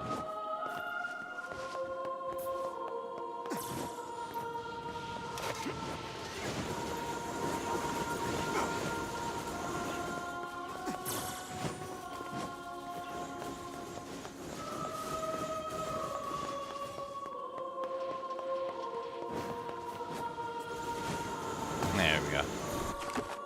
Made it.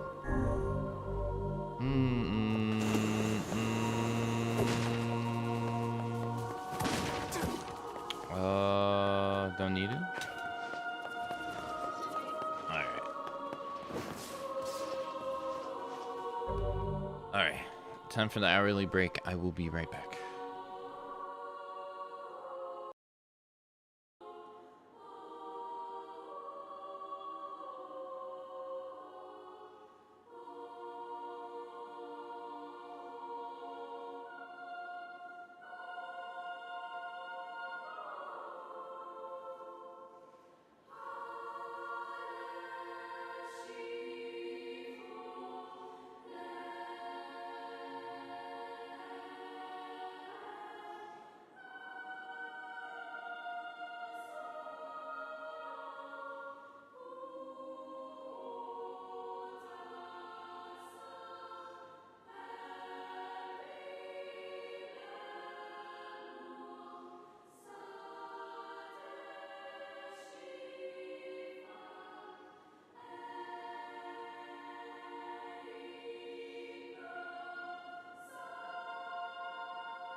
Oh.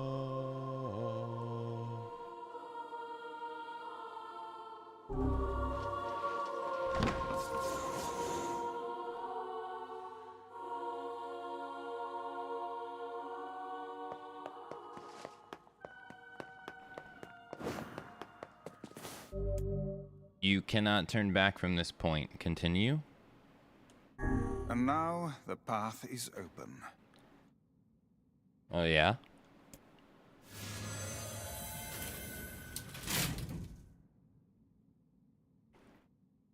Thank you, Brown Eyes.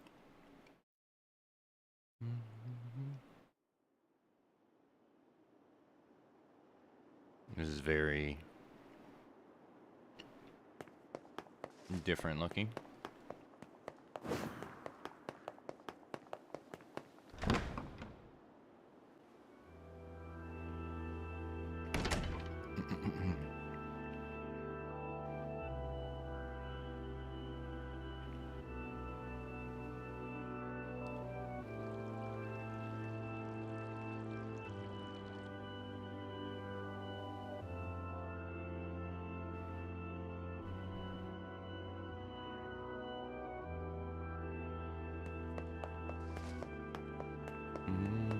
Let me jump over here.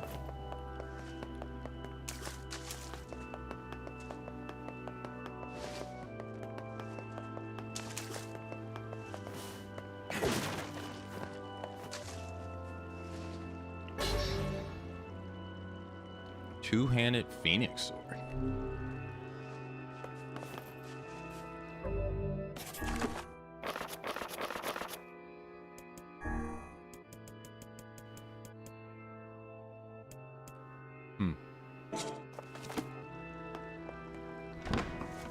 Whoa. So bright.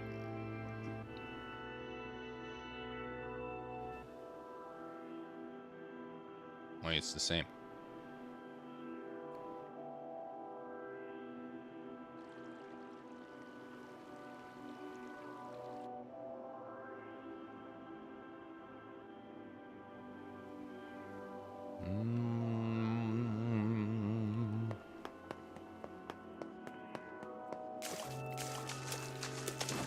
Can I go through the back?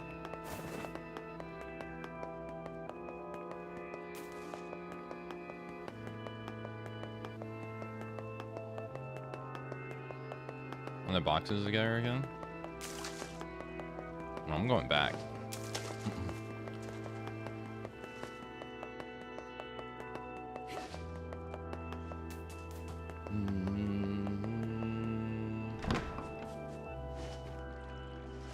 Okay, hold on. Is it just me, or are we looping around the same path over and over? Yep. What do you mean? I think he means we're stuck. Yeah. There must be an escape route somewhere.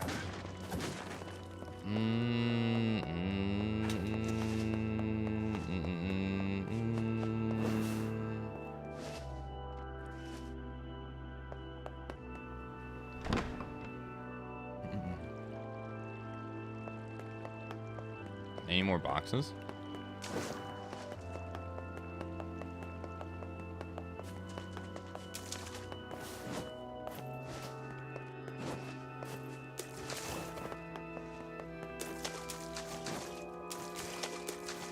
No.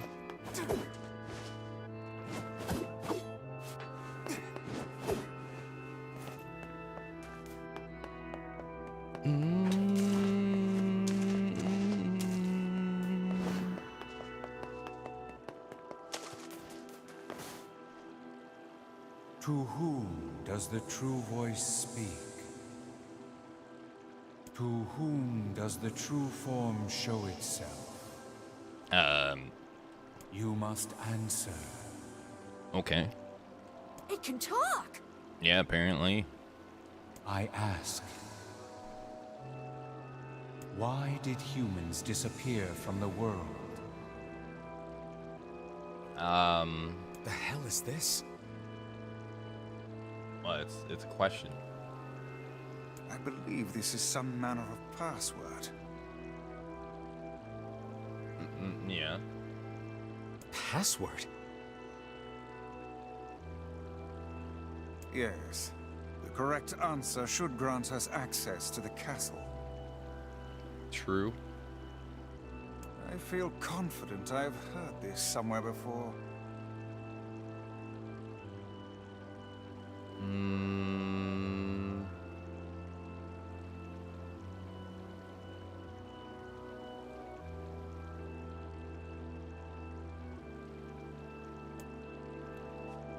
To whom does the true voice speak? To whom does the true form show itself? I ask, why did humans disappear from the world? Why did humans disappear from the world?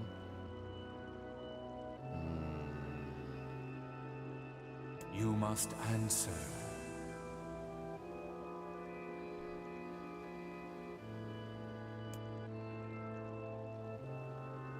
Because their lives are short because of a black disease. Oh, yeah. I answer because of a black disease. I ask, how can humans extend their lives?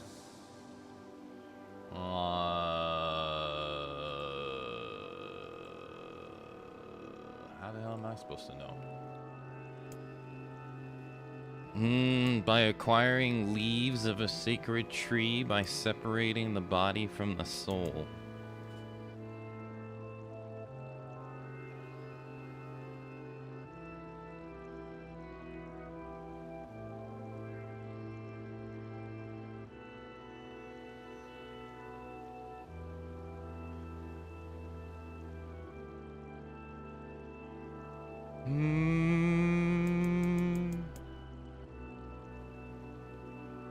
I don't know, what about this tree? By separating the body and soul? I answer by separating body from soul. From soul. I ask, what is the destination of souls?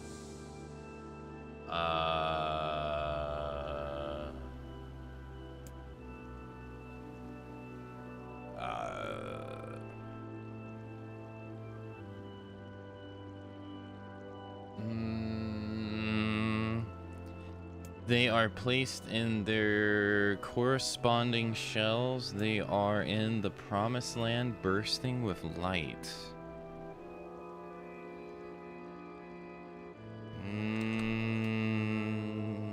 They are placed in their corresponding shells? I answer, they are placed in their corresponding shells. Very well. You are acknowledged as master. Oh? You may enter. Oh, okay, thank you. Well then, it seems the way is open. The black disease caused humans to eradicate, and you separate their soul from their body and place them in their corresponding shell. Okay.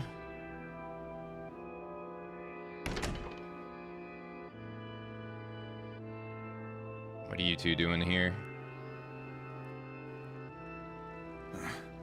It's the twins from your village. Yeah. Popla, Devila, what are you doing here? Hey, any chance you'll just go back to the village? This is a very dangerous place. Yeah. Even if you can find Yona here, you probably can't get her out. Okay. How did you get here? Shh. We're asking the questions right now. Yeah. We're here to rescue Yona. What are you two doing here? They're right. Let's go back to the village. What are you two doing here? What are you two doing here? I'm not going to answer that. You can figure it out yourself. Okay. We're here to rescue Yona. We're here to rescue Yona. No dice, huh? Well, I guess we don't have a choice then. No, I suppose not. How sad. Okay. Hey, Daedalus, hello. Yeah, I'm doing alright. Hope you're doing alright. We didn't want to fight you. We really didn't want to. But you're going to, anyway. Devil, what's happening? Sorry, but this fate was predetermined. Still, we spoke to truth. We really wanted to avoid this if possible. We were hoping to put it off for 100 years or so, until the next generation came along. What are you talking about? Are they shades? I don't think so. It's a lie. I don't believe it. Well, there's something.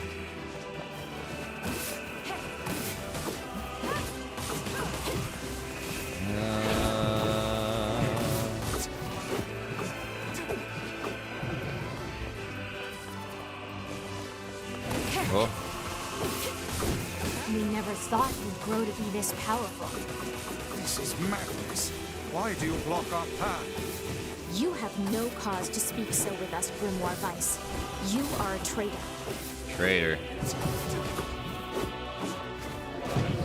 So they would sit here to watch me this entire time. What now?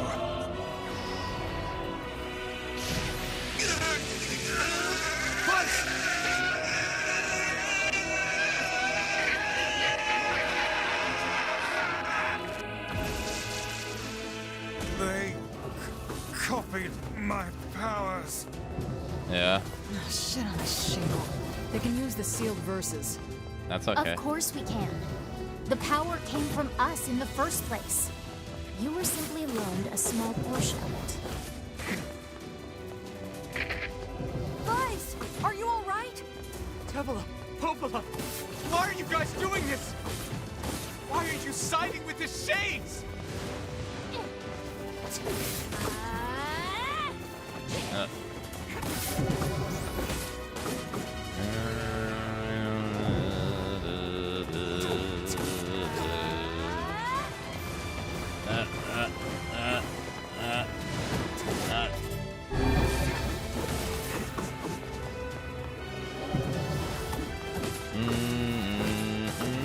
Nice try.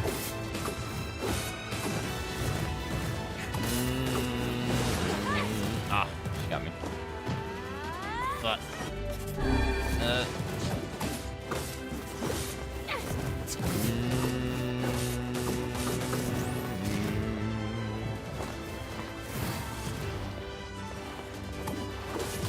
Ow.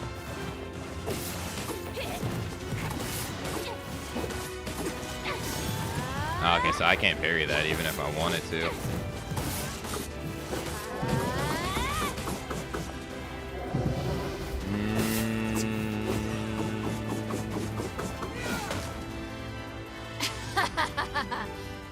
Why? The answer to every riddle lies within the heart of the Shadow Lord. Shadow Lord? So you've been on his side this whole time? You must search for that answer yourself. You've got to face your own truth now. Please, enter the Shadow Lord's castle. Okay.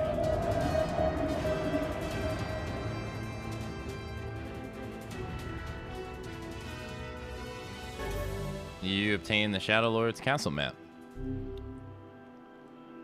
Devila and Popola are fighting us. Yes, they do seem to be putting us through a great deal of Turmoil? You okay, Vice? How odd. For long years, my mind and tongue have been my greatest assets. But now the latter seems to be... Help. Vice? Do not look at me like that. I am Grimoire Vice. I am perfectly... Weird.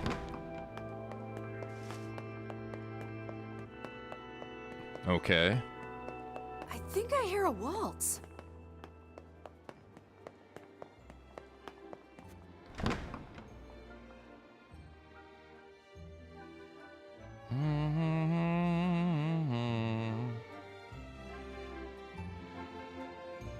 the heck? They ghosts?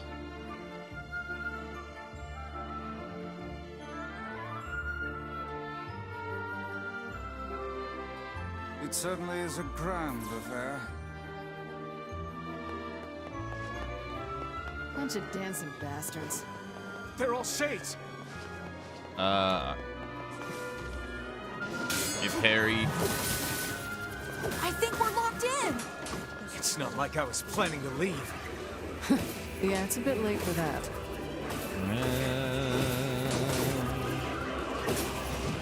Yeah, you constantly freaking stun lock him, man. I can't tell him when he's gonna attack me.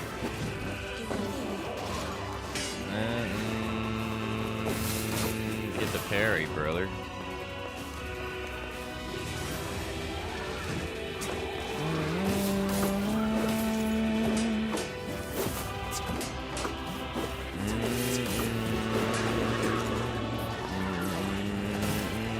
Oh my god, this is...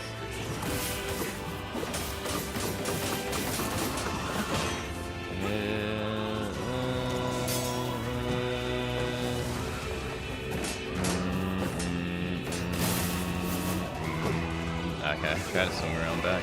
Fuck, I can't move.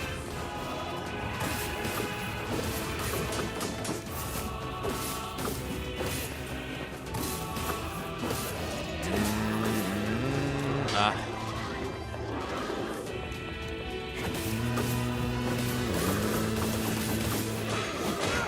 I got one. Can't see him.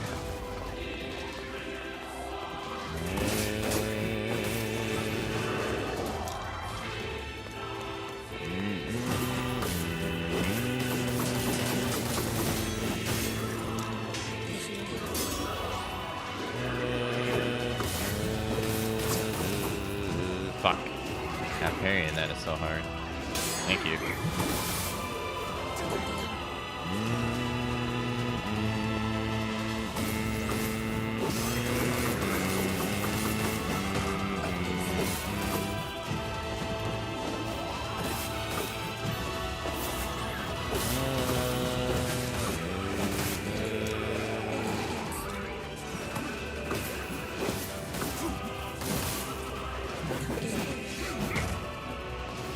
Well, there's more.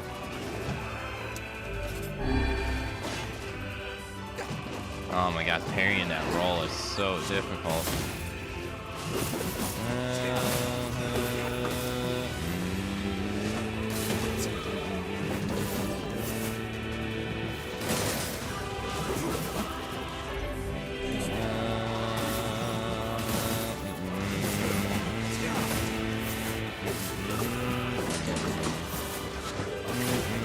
Ow.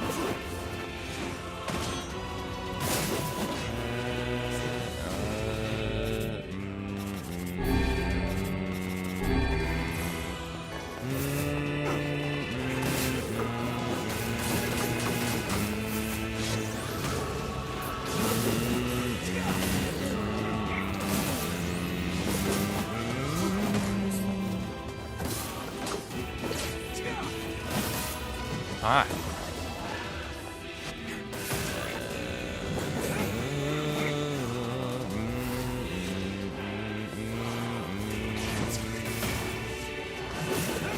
Thank you.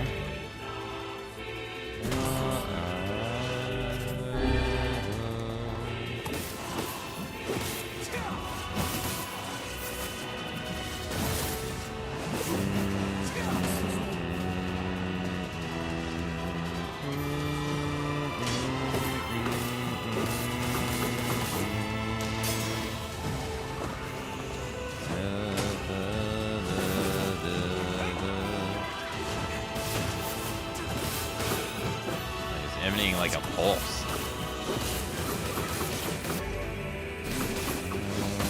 Damn it! It won't stop coming! I'll open the next door. Cover me. Oh, how I do love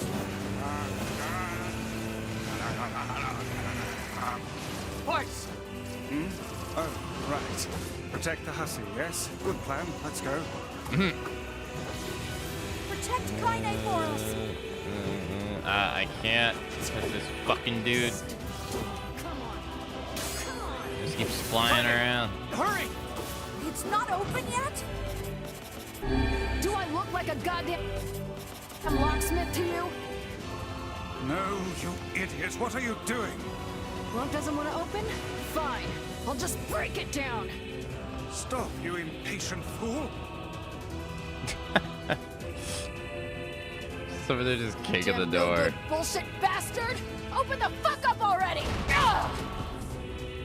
Got it. Kaine, look out!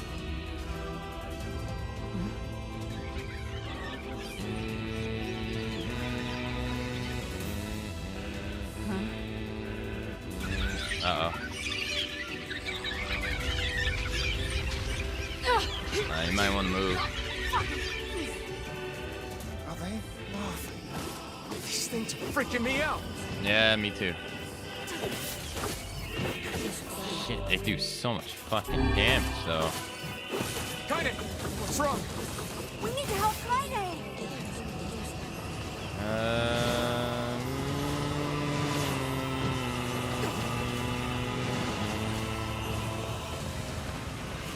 Yeah, but I need We need to to. help Kaine. Yeah, I know, but they're fucking everywhere. Are they just? Oh, they keep reappearing.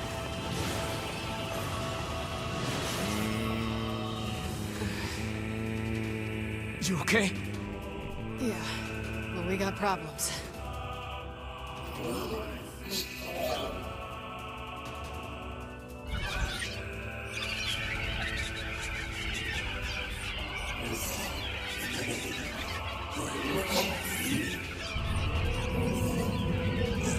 Okay. They absorbed.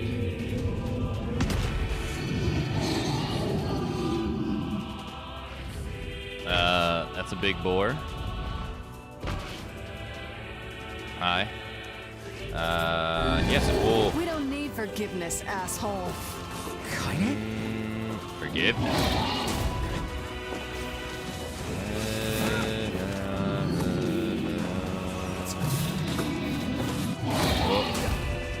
Okay.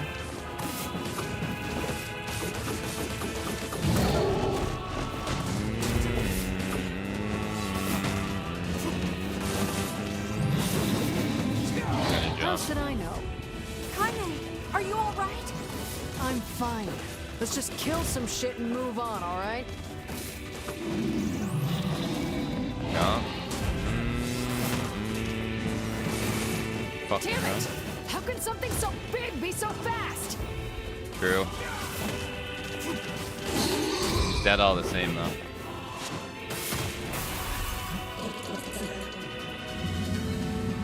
Damn shit.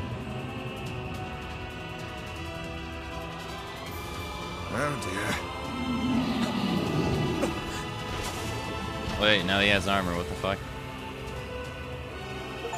I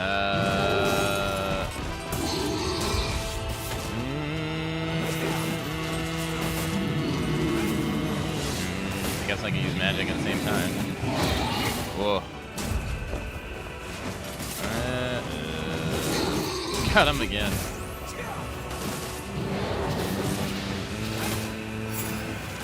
He just got his health back. Can you even hurt this thing?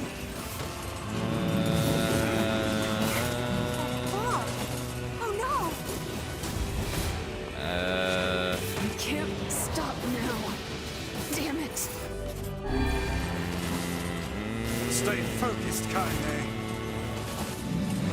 Don't fall victim to such distractions. Come on! We have to keep going! Let's go! You gotta get out of here. It's locked. This way! Move! Yeah.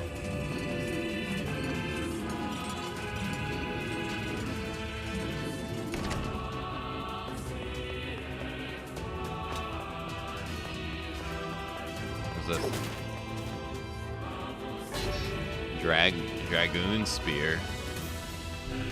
Okay. I guess we can't kill that. Here. I'm coming.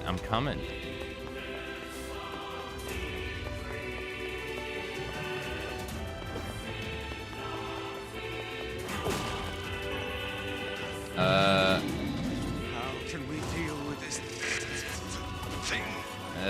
Good question.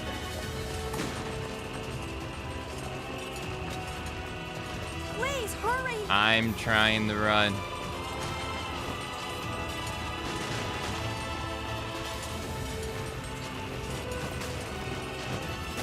Good.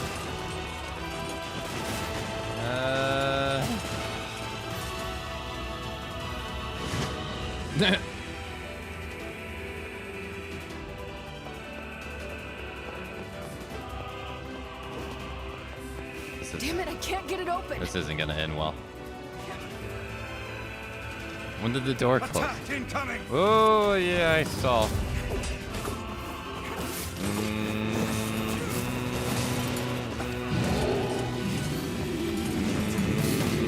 He's gonna jump again.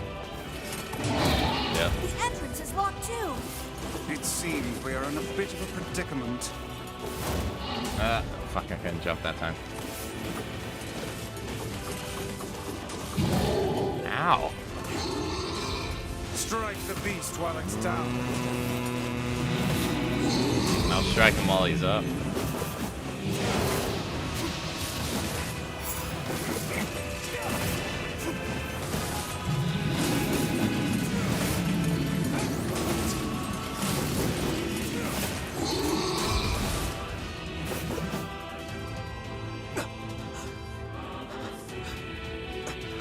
Okay.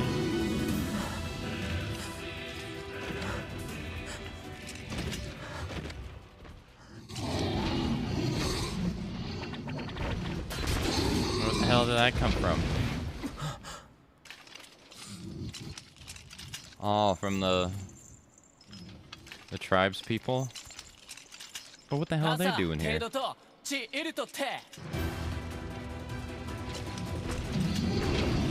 Wait, what are you guys doing here? How did you even know I was here?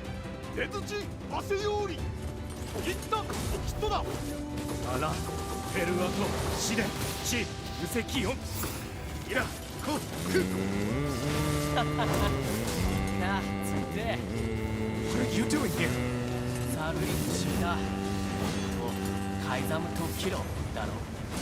You are correct.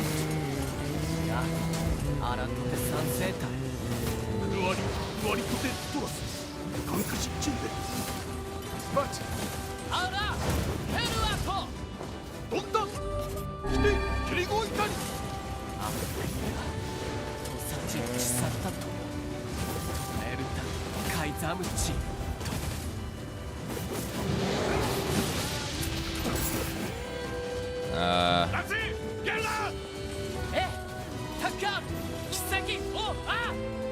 It's time to get out of here. hey, stop! Let me go! Stop it! Damn it! King, no!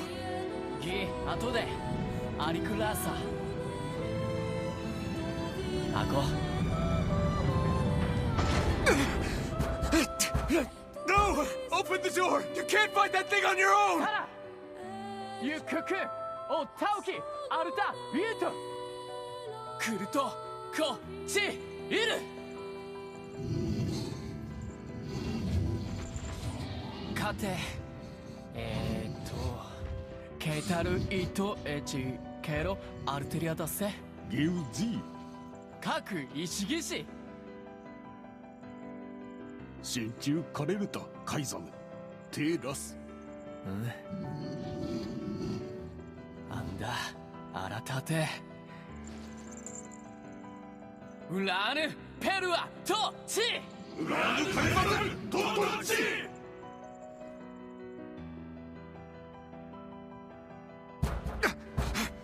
And he's still banging on the door.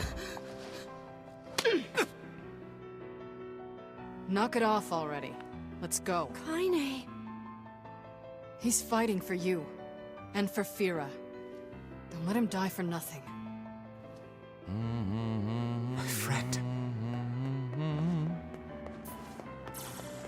Thanks, Emil. Yeah, but how did he get here? He just like popped up out of nowhere. What was this? Oh, recovery potion. Thank you.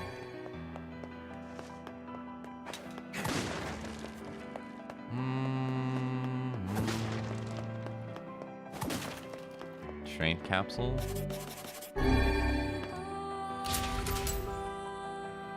No reason not to.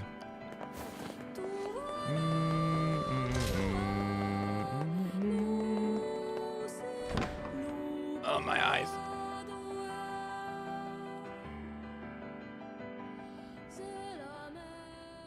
These two again, huh?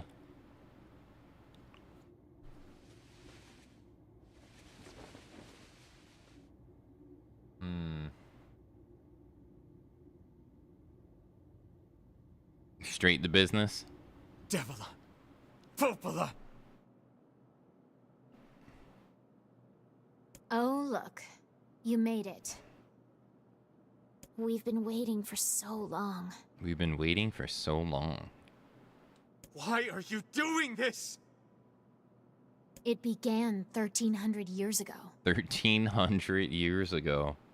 Humanity, finding itself on the brink of extinction, undertook a last-ditch rescue plan called Project Gestalt. Okay. Gestalt? Do you still not remember, Grimoire Weiss? Then let's give you a refresher. I didn't get to read. You obtain Project Gestalt documents. Okay.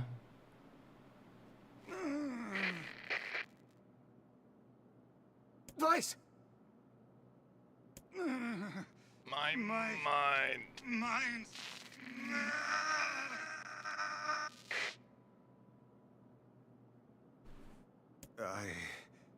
I remember. Devila. Popola. You are not human. In fact. What? Oh no. Oh no. Yeah, sometimes the truth can be a real bitch. You want to finish that thought for him, sister? Okay. All of us, every person standing in this room, are mere shells created by the true humans. Okay. What are you saying? I mean, she just said it. You still don't get it? You aren't human. So then humans, I mean, the true humans, are extinct? No. They still live on. You know them as shades. We've been killing them? Each shade is a twisted remnant of what was once a human being. Crazy, huh? Now let's skip the part where you stand there with your mouths agape and just get down to business. Wait. Sorry, but we're gonna be needing that shell of yours. The rightful owner has been waiting for a very long time. The rightful owner has been waiting for a very long time. Please don't be angry with us. We are only doing our duty. Our endless existences have a single purpose: to control the lives of others in accordance with the will of the true humans.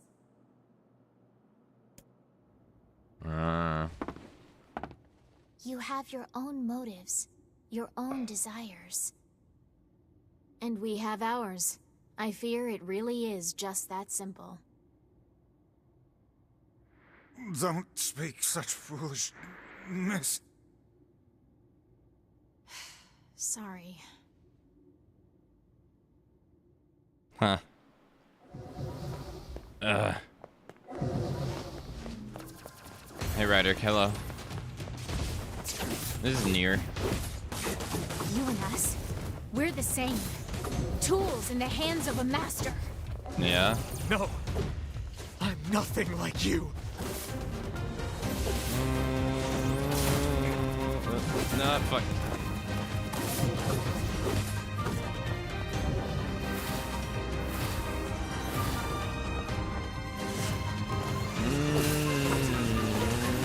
Fuck.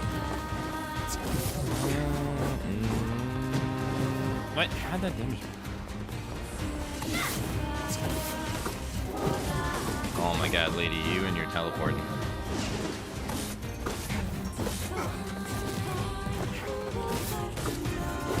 I can't parry this, right? No. I have to move out of the way.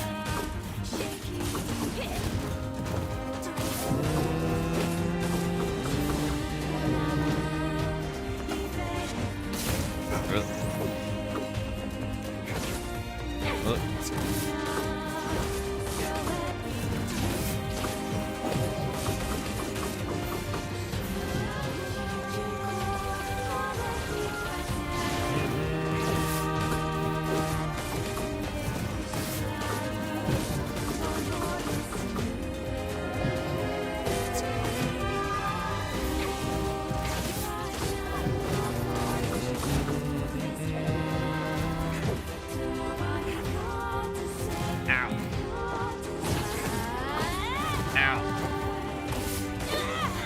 Oh, you're down, sister. Next. Devila? Devila?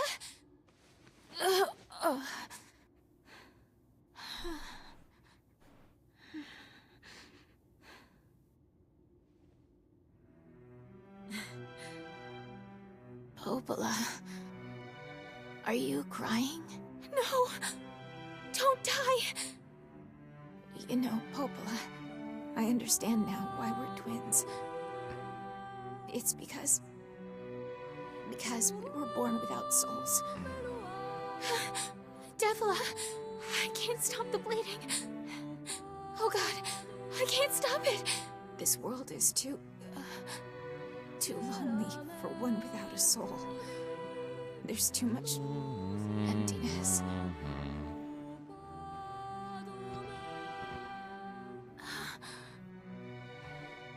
Our souls are missing. And yet somehow our tears still work. It's kind of weird. Sorry, sis.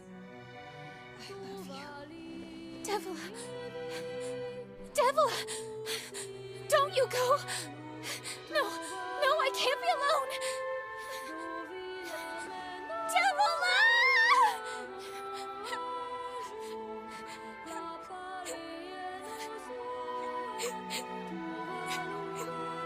Popola. Let's stop this now. Stop? Stop? Now you want to stop? You think you have the luxury to stop? You cut down my sister like a goddamn animal and now you want to stop? Popola, I mean, you're the one who attacked us. No one stops! It's way too late to stop! No one stops! Please, don't do this, Popola! You and Devila were like parents to me! Those two have watched the world wither for time immemorial. The coolness of it is difficult to imagine. I don't want to do this! I don't want to fight her! Stop bitching and start fighting. It's the only way.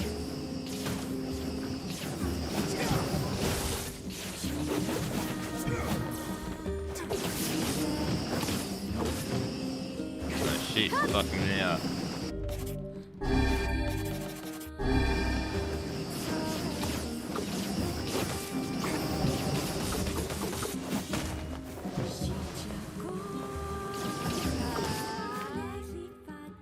Well, she can't be mad at us. I mean, she attacked us. How dare you kill my sister who attacked the... No stopping. No stopping ever.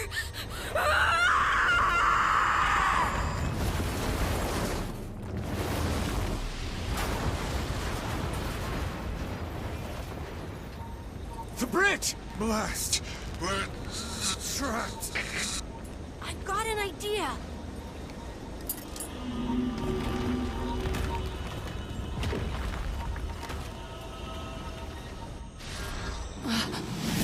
Since when could you do that?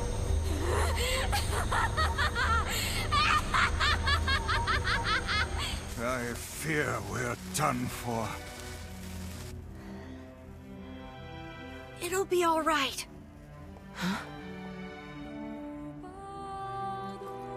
You know, when I was young, I hated my eyes. And now that I'm older, I hate what my body has become. But there's something else there now. Something like pride, you know? I mean, without all this, I couldn't have become your friend. Goodbye, my friends. Thank you for everything. Emil! For so long, all I could do was destroy. But now, I have a chance to save something. No! Now get going, okay? Emil! Don't worry about me. I'm gonna be fine.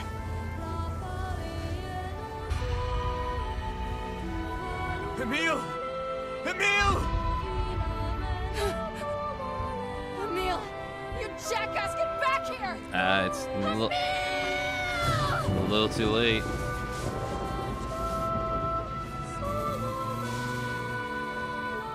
Oh dear. Kaine's so unstable, and Vice can't stop arguing with people. I hope they can hold it together once I'm gone. Well, I guess they'll just have to learn.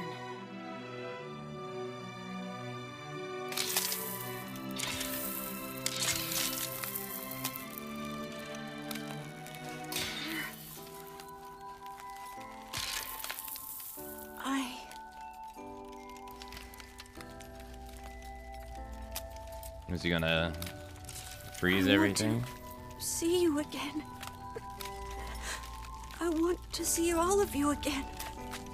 Just one more time.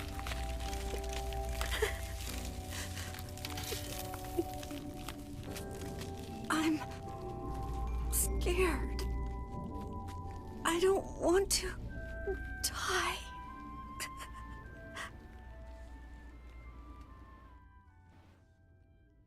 Hey, Pinhead.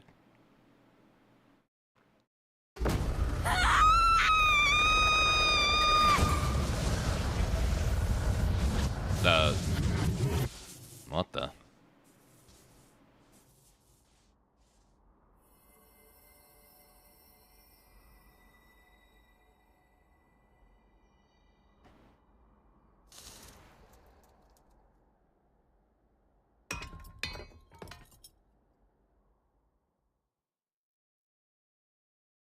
Okay.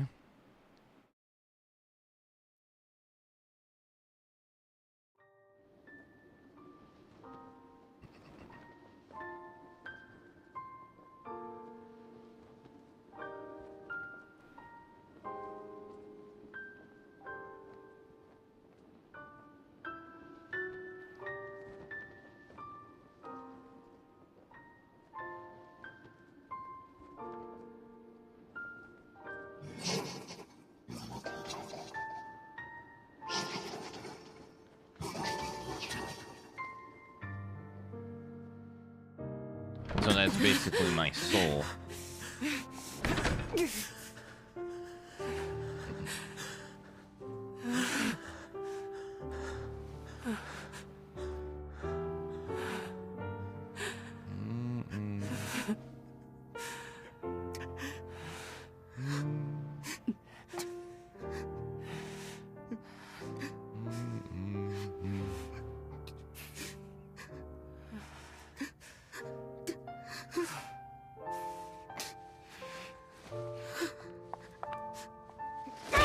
Ow.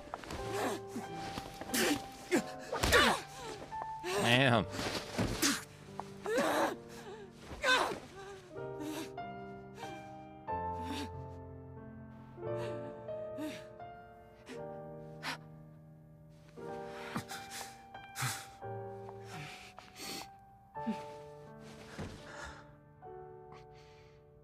Let's go.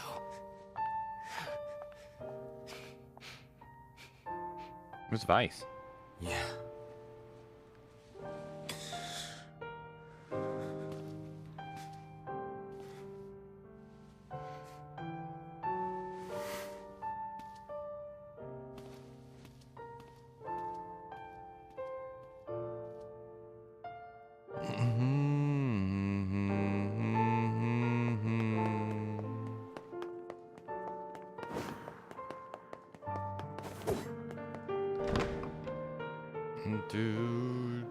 Oh, she just appears, but whoa, whoa, whoa.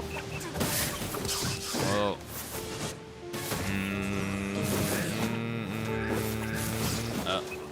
Whoa. Oh. Okay, I'm getting my ass kicked. Wait, I'm taking like no damage.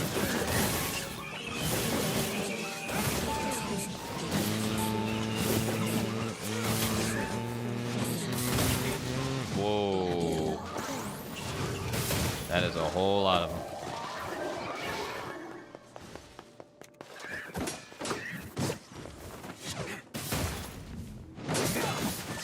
Okay.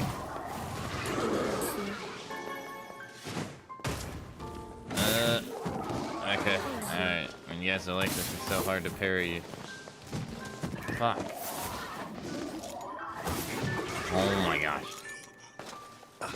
Bro, I can't fucking... Okay. Okay. I'm so beyond the frustrating.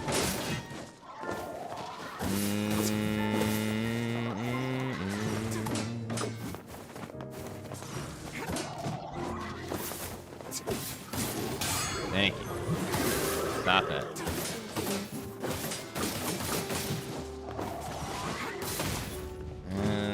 Of course. No, I can't parry that. Thank you.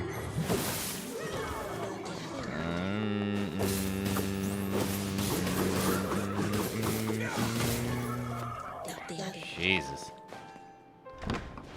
More? Nope. Not even surprised. Piece of shit. Yeah.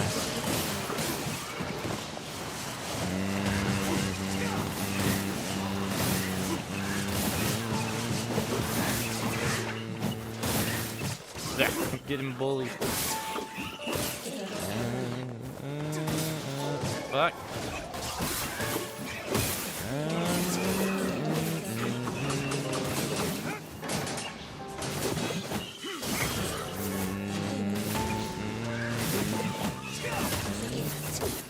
Huh. Attack power 30%. I'll take that. Yeah, thank you. Oh my gosh. I forget how you stab them when they're on the ground.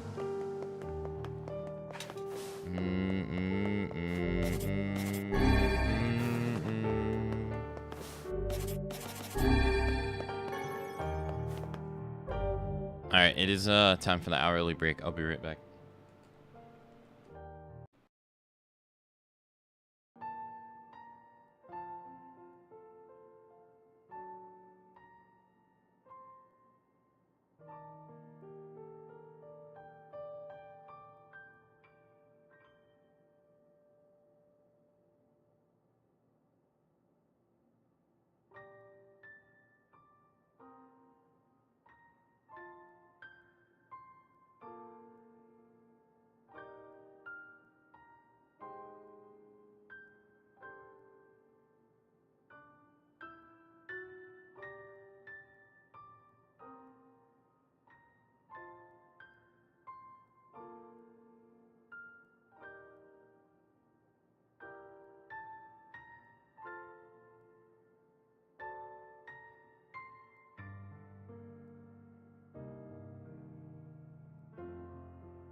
How do I stab them when they're on the ground again?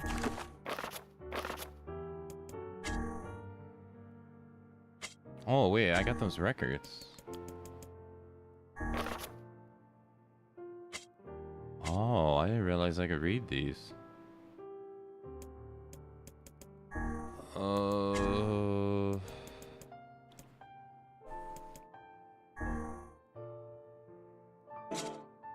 Finishing blow. Oh, okay, it's circle.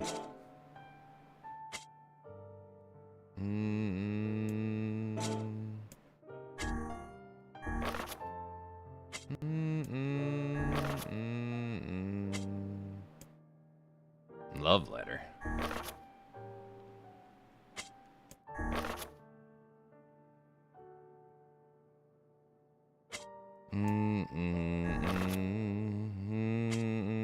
Letter from the mayor.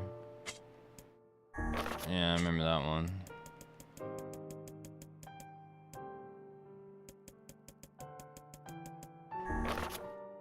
August. Or 8/2/2026, August 2nd or February 8th, whichever. Following the recent incident with number 6, we have decided to establish an archive room. The room will hold records on the methods used to control and cancel all forms of magic, including petrification and bestial transformation, as well as allow other projects to move forward. Specifically, this should make it easier to complete a long-term storage solution for number 6, as well as proceeding with our work on number 7. All employees are required to keep the courtyard entrance to this new room secure. Failure to do so is considered grounds for immediate termination.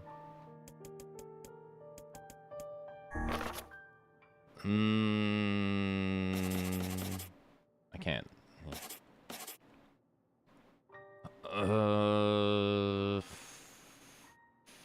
Okay, so it's month, date, year.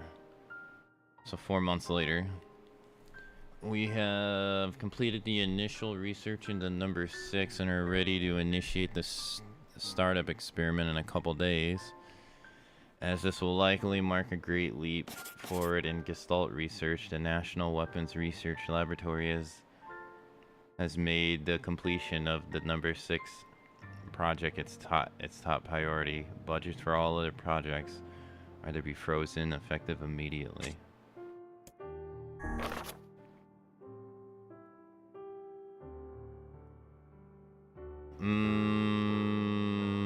September next year. Today's meeting will address the following topics: a solution for long-term storage of number 6, a progress report on number 7, disguising the laboratory above as a mansion. Next month, the body donor Halua has been chosen among the 7 candidate subjects to proceed to the next stage. In the interest of protecting state secrets, all but one of the remaining subjects will be disposed of. The donor body, Emil, however, will be kept in storage as a fail-safe measure. Okay.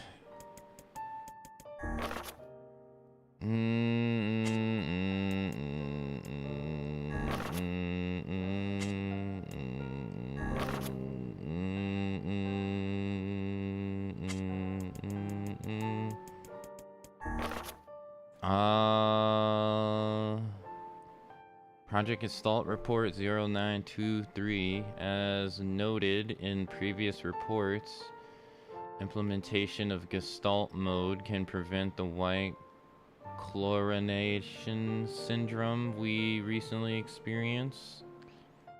Transfer of bodily information to civilization repress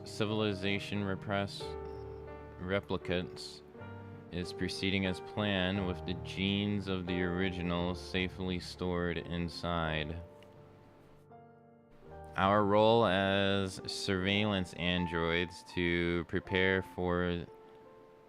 to prepare for when the incurable bacterial disease eventually dies out is also underway.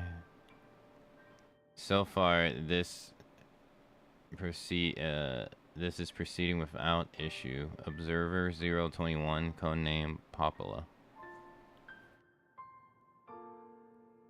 Surveillance androids. They were machines.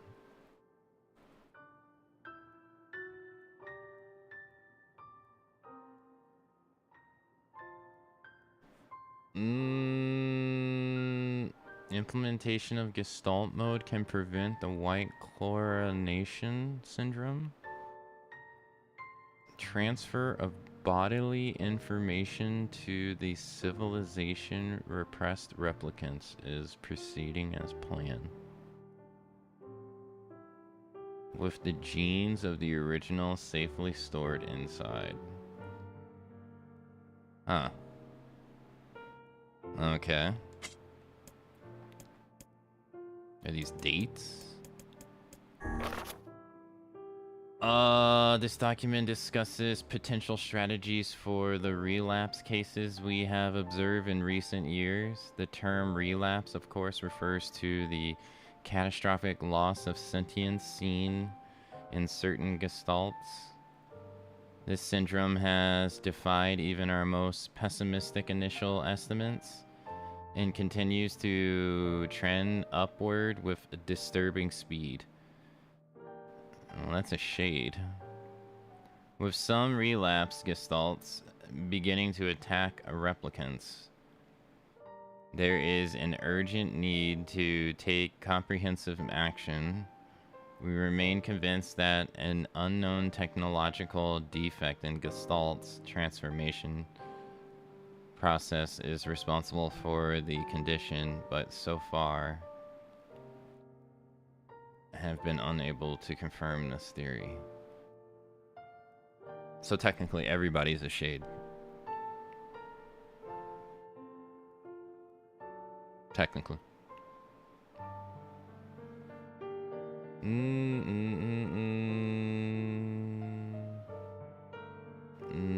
So they lose their humanity. Something happens, they lose their humanity, and they just turn into mindless killing things. Okay.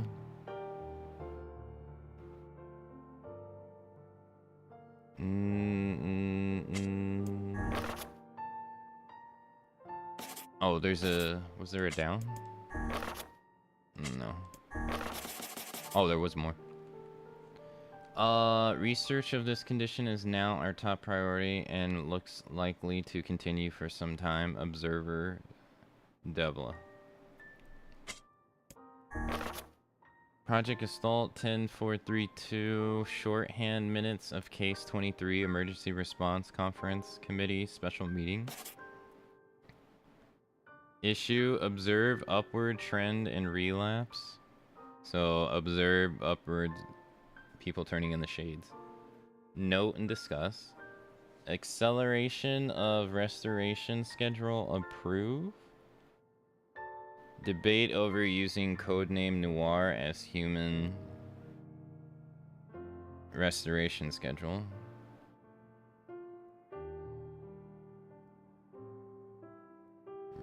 Preparations to launch Vice decoding system for above. Order collection of guidance and release code for Akamatzu along with Vice launch.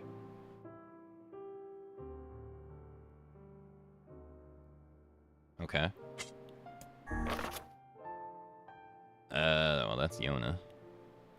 We have determined that the rise of relapse was due to an unexpected spike in sentience, in the sentience of replicants, as well as a genetic instability within the original Gestalt. It seems the original's effect on bodies that have undergone the Gestalt process was not anticipated in advance. Whatever Gestalt means.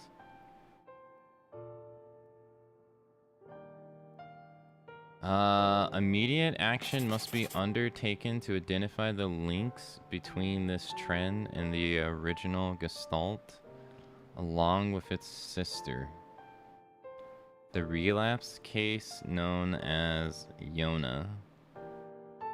The observer contact group is growing uneasy, so finding a solution to the relapse issue should be considered a top priority.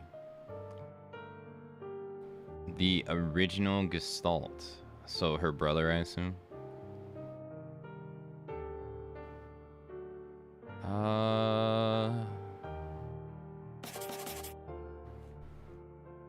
A spike in sentience of replicants.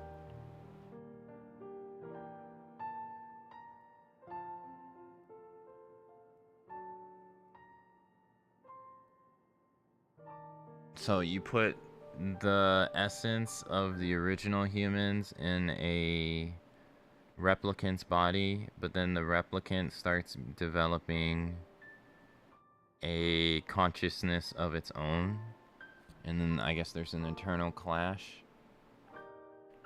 between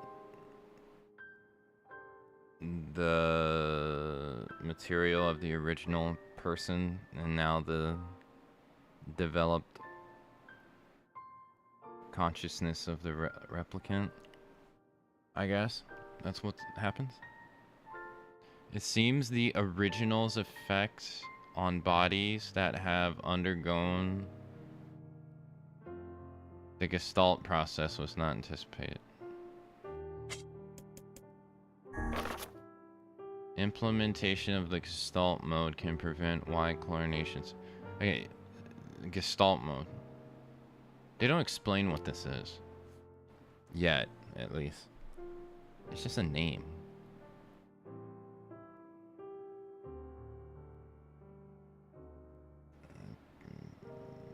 Apparently a procedure.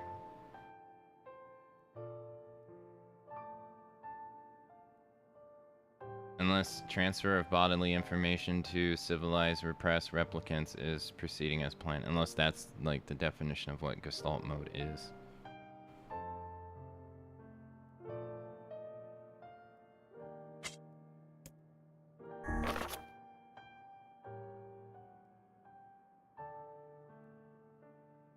But then they call them certain Gestalts. But they call it a mode, but then they call them Gestalts. Relapse Gestalts. Gestalt's transformation. Gestalt's mode.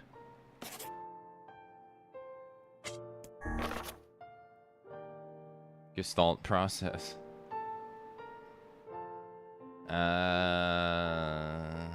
I need more information, but okay.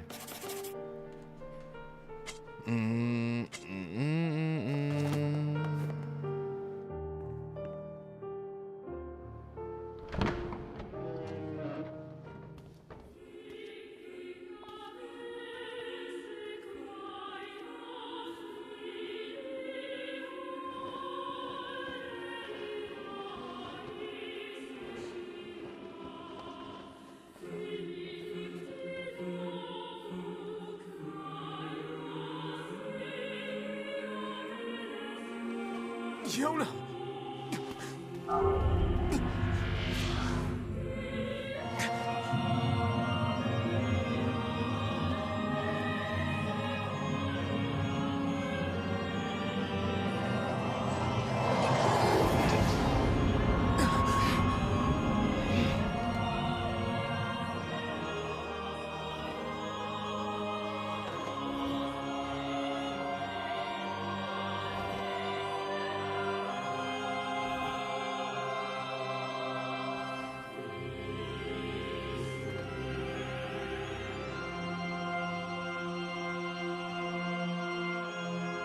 This ends here.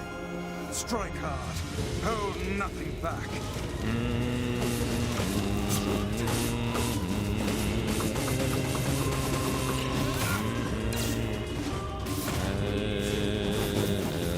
How can a mere tool hope to stand against the Shadow Lord? Don't speak in such a manner, fool. I am nothing like you.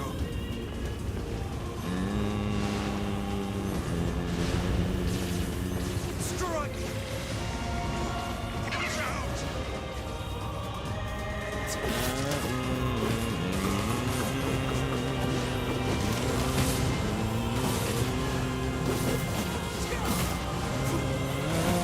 No! Impossible! Get out of here, DC Douglas. Be careful! I know!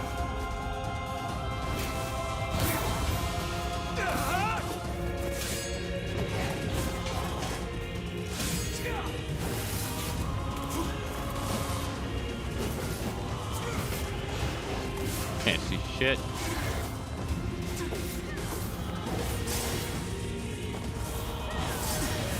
Okay, I can't parry that.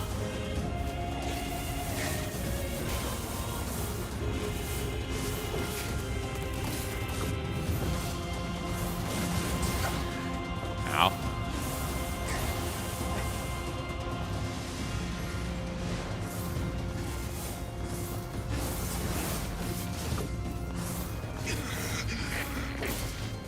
Vice, you all right? Naturally, I am as fit as a fit.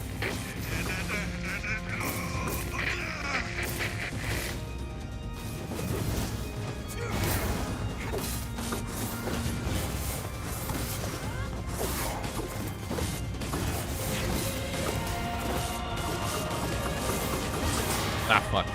I did one too many attacks. Oh. Oh. Oh. Oh.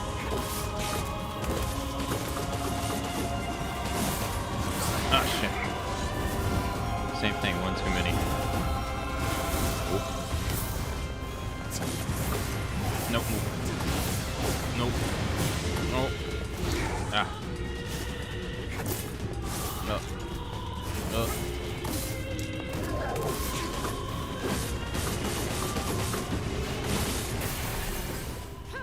Nice.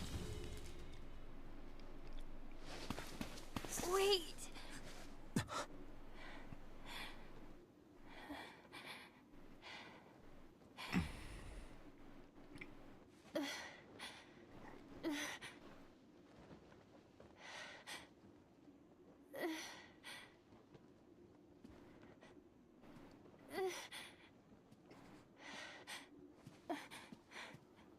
Brother?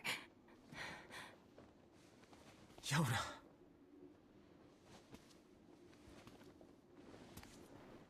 Damn, she walks right past them. Huh?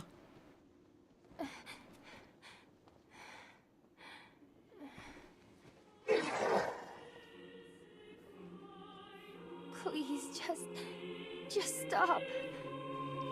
I don't want to do this anymore.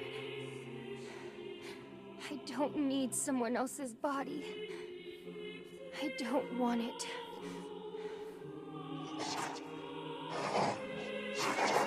There's another girl inside this body. I can hear her. She won't stop crying. She says she wants to see her brother. Yoda's been possessed? This girl loves her brother too, just as much as I do. It's not right, you know? It's not right that she can't see him.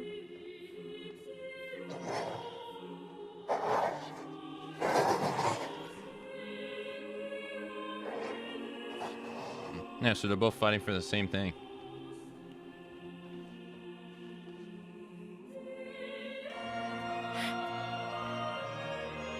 It's you, isn't it?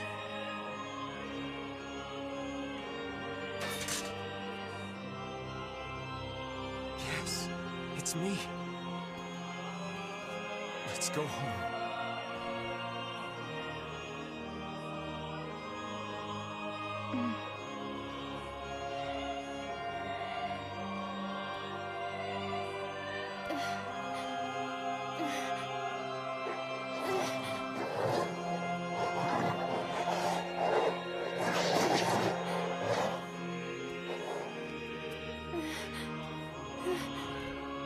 Oh, is she gonna go in the sunlight or something?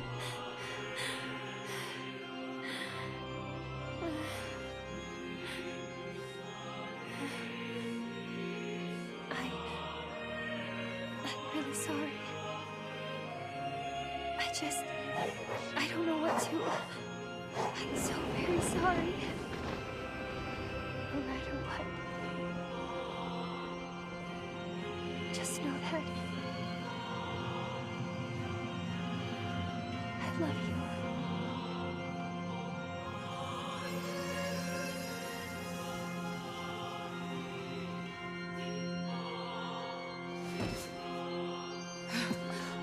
Hurry. The shade that possessed her is gone. Shade.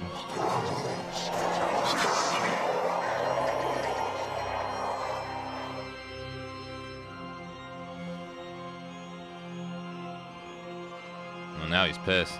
Cut! Watch over Yoda for me. I understand my sadness. Think I'm gonna sympathize with you?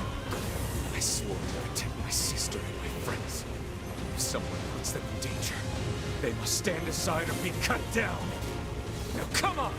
Let's finish this! No, he's finishing it alright. He's kicking my ass.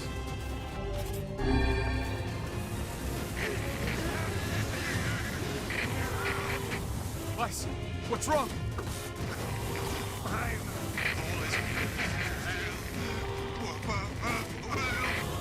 You're freaking me out here, Vice. What are you doing? Come, son. Do it! Strike the killing blow!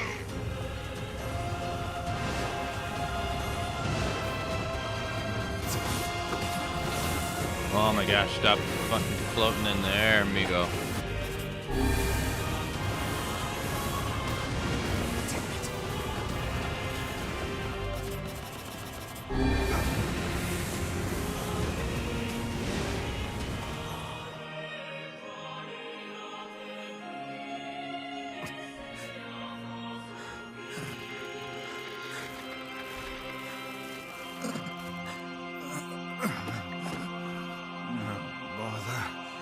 One moment, please. You okay? Fine, just fine. All right, no, I'm not. Weiss. It seems some headstrong idiot has decided to push me beyond my limits. I should have taken that job as a cookbook when I had the chance. Weiss. I'm sorry. I'm sorry. Only joking. I hate cookbooks. But... Let's go. Out of the way. I have one final task to fulfill. Where are you going? Why, to stop him, of course. But after that, it's up to you. Only you can see this battle to its conclusion. I wish you luck, my friend. You can't. I swore I'd always fight by your side.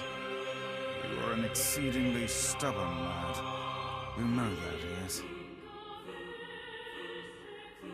Perhaps that's why I've so enjoyed our time together.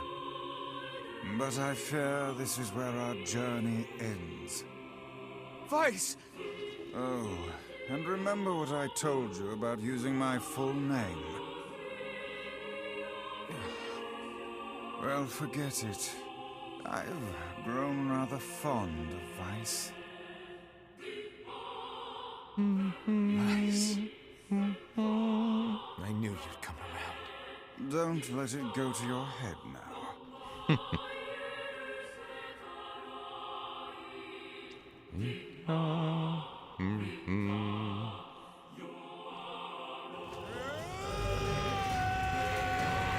Weiss has lost all his powers. Damn. Fuck. I have something to defend.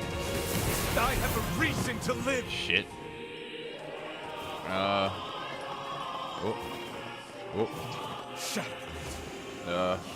Oh. Okay.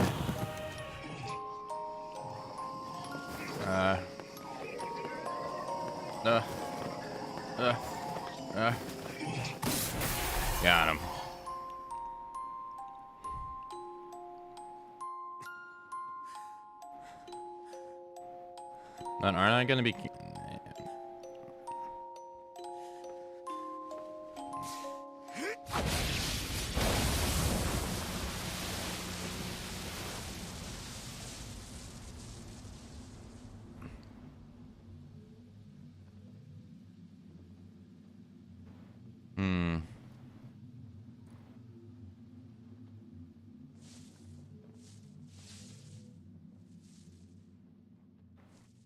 I technically just killed myself, no?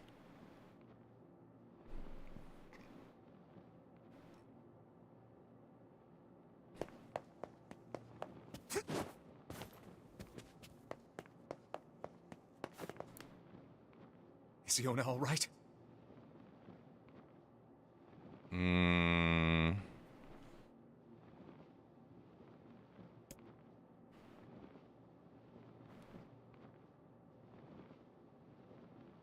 Oh God, no.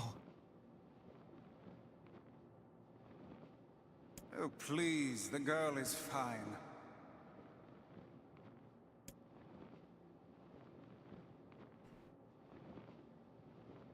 Weiss?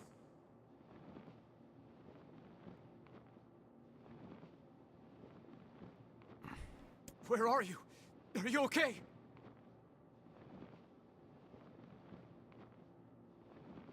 I am as well as can be, considering I have lost my physical form. Yeah. Doubtless my voice will be the next to go, so listen closely. Your sister is safe. Okay. Do not mourn her, and do not give up hope. Instead, you must call her back to you. How? Use your memories. Recall the times you spent with her. Present her with proof that the two of you live still, and that your lives have meaning. I don't know.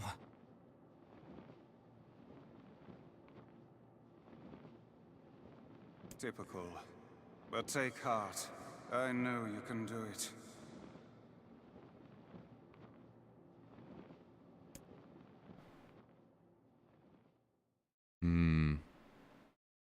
What's my favorite food? Cookies.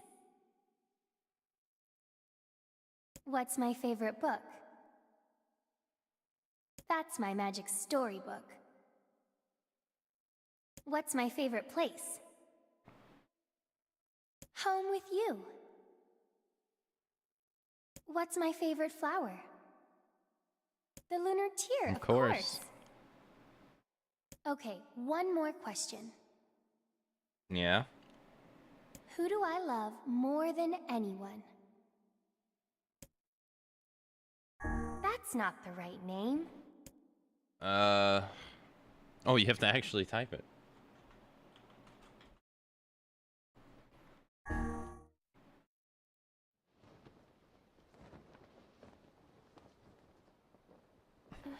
That's cool. Is that you?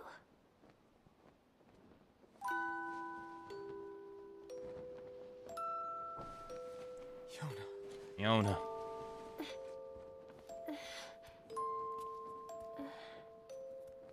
Is this my body? Yes, Yona. It's yours and yours alone. You look bigger than before. Like you've grown up. Well, yeah. Same for you. Guess you haven't seen me for a while. Have I been asleep this whole time? Something like that. It's almost like I'm a princess from some fairy tale. Oh, Yona. I'm so happy to have you back. Me too. Kaine. You and your sister, you have a good life, Kay? Where are you gonna go?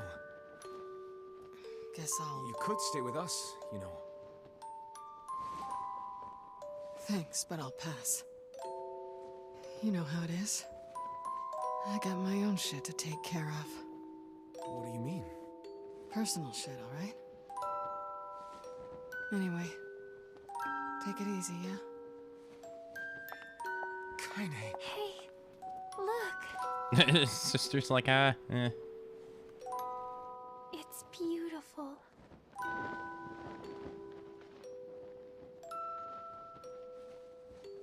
For the longest time, I heard someone telling me how they wanted to see the light. And now, they can finally see it. Huh.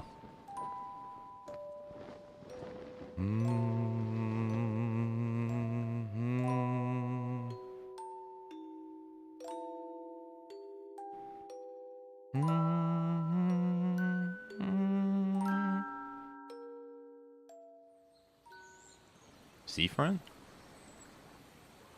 Oh no, we're at the village.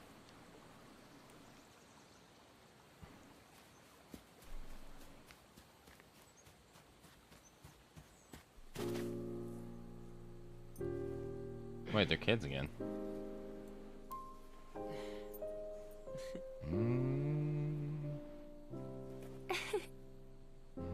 Thank you. I love it.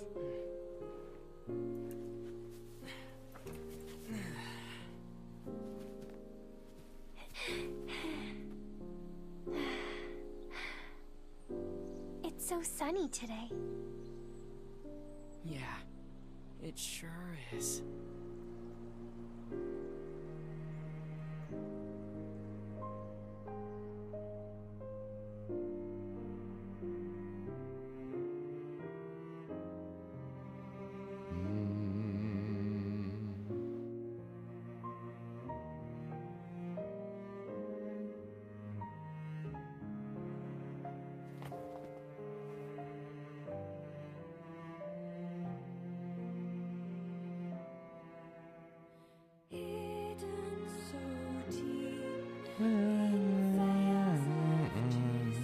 Okay.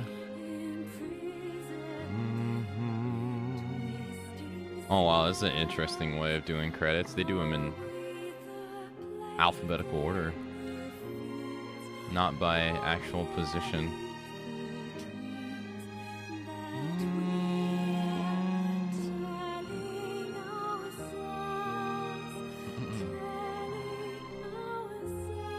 And people are like, oh, I wonder why games cost so much.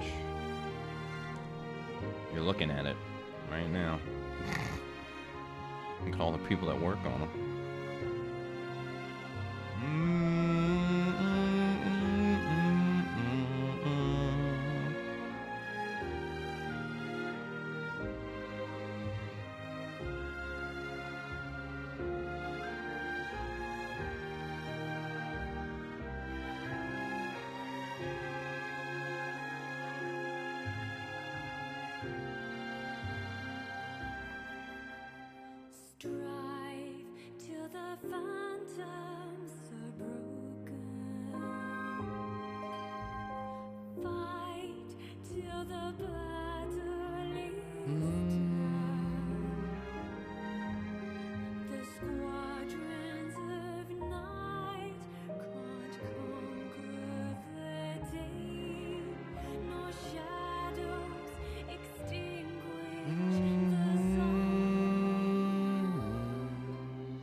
And that side quest took me forever to get to this.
The question marks, most likely because there's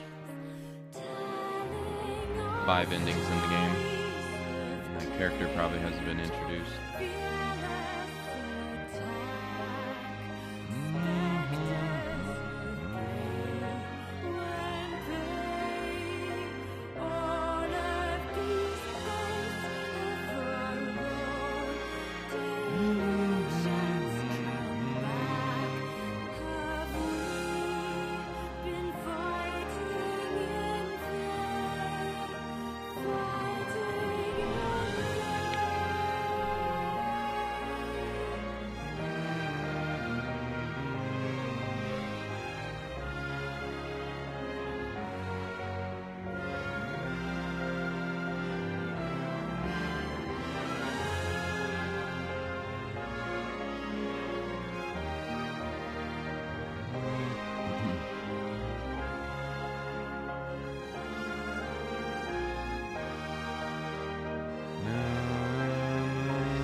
I only get 3 save spots, right?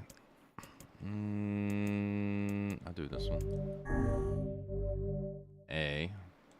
Oh, they let you know how many endings you got. Exit the clear save data save screen. Yes.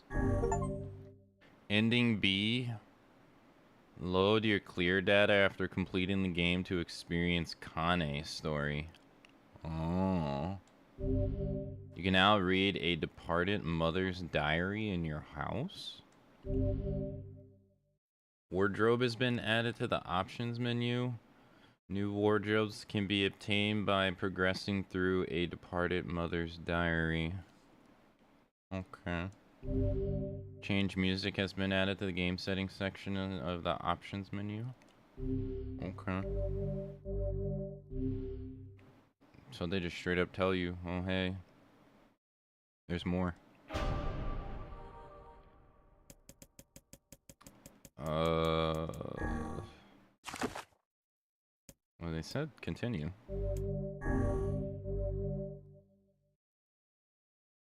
Alright, so I'm in the library.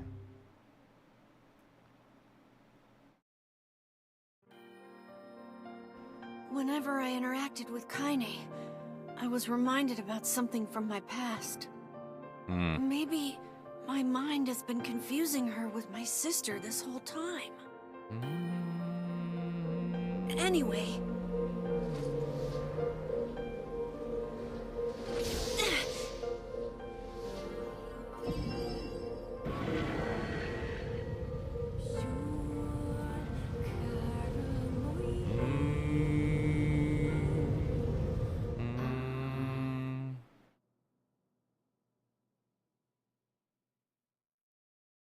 Kane's dreams, discrimination.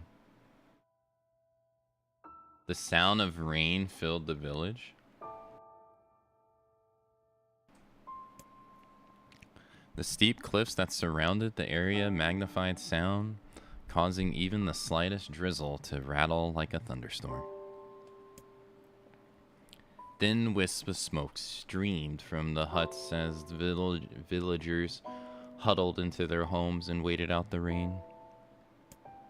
A single child, however, had braved the downpour and was now wandering slowly towards the wooden hawk-shaped weather vane at the center of town.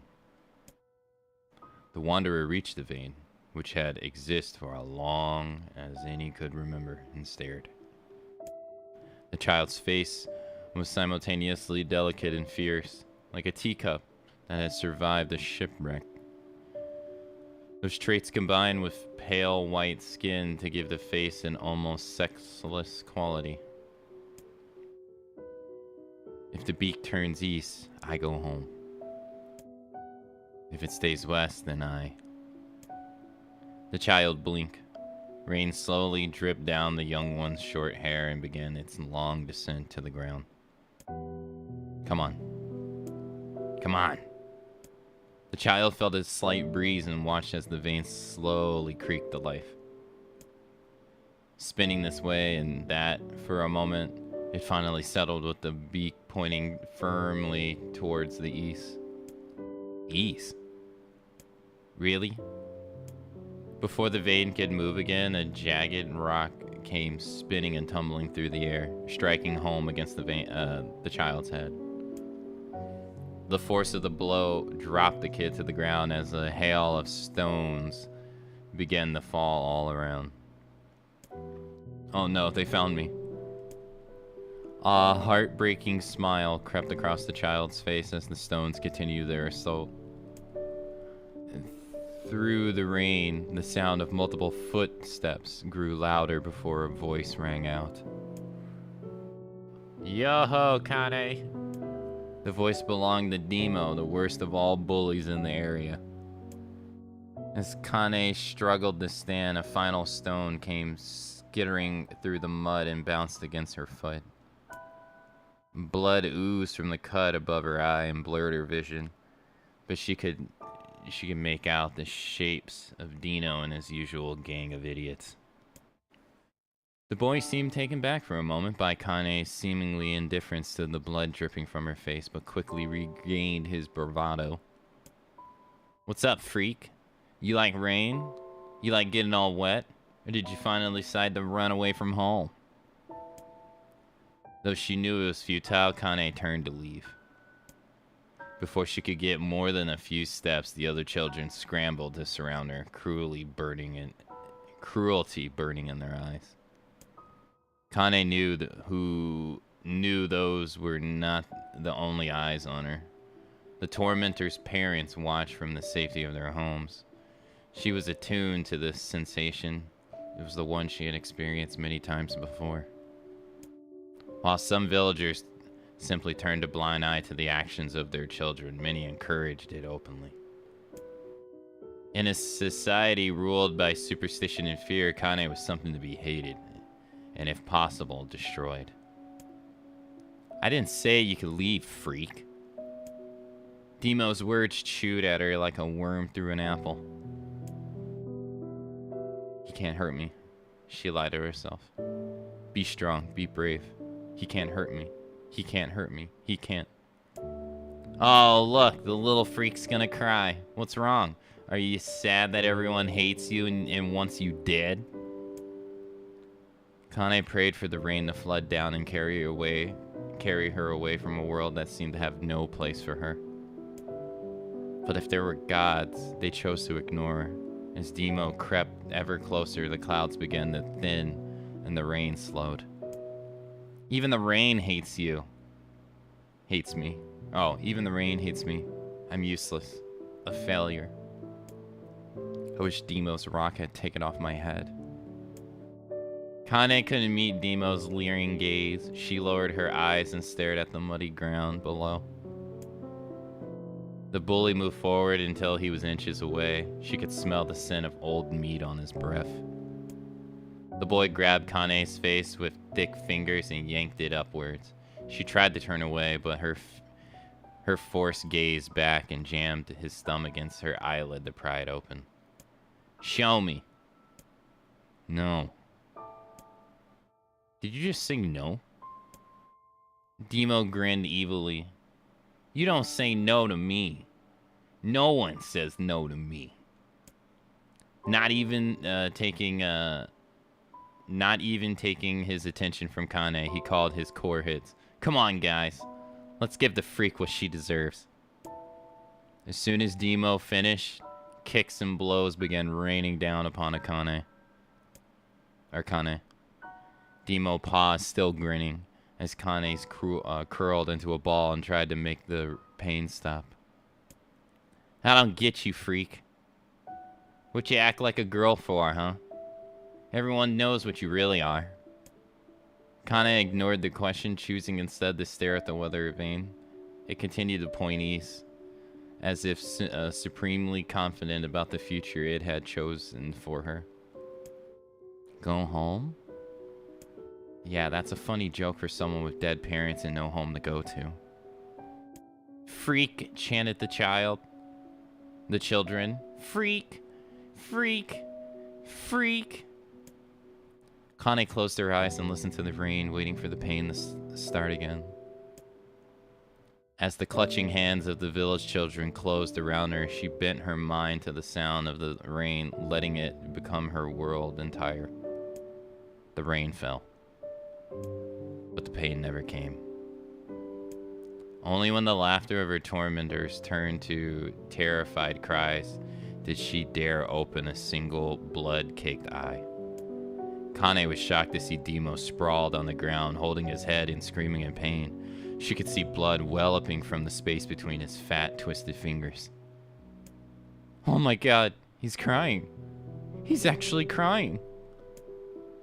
Derived of their leader, the other children glanced back and forth between themselves as if waiting for someone to step forward and take charge.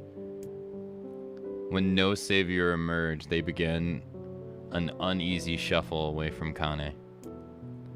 But the young girl was the least of their concerns. Instead, their attention was wrapped on the ancient woman standing a few feet away.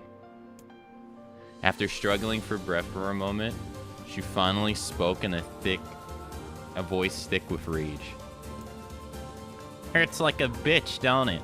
Now I suggest you scatter before I throw another one.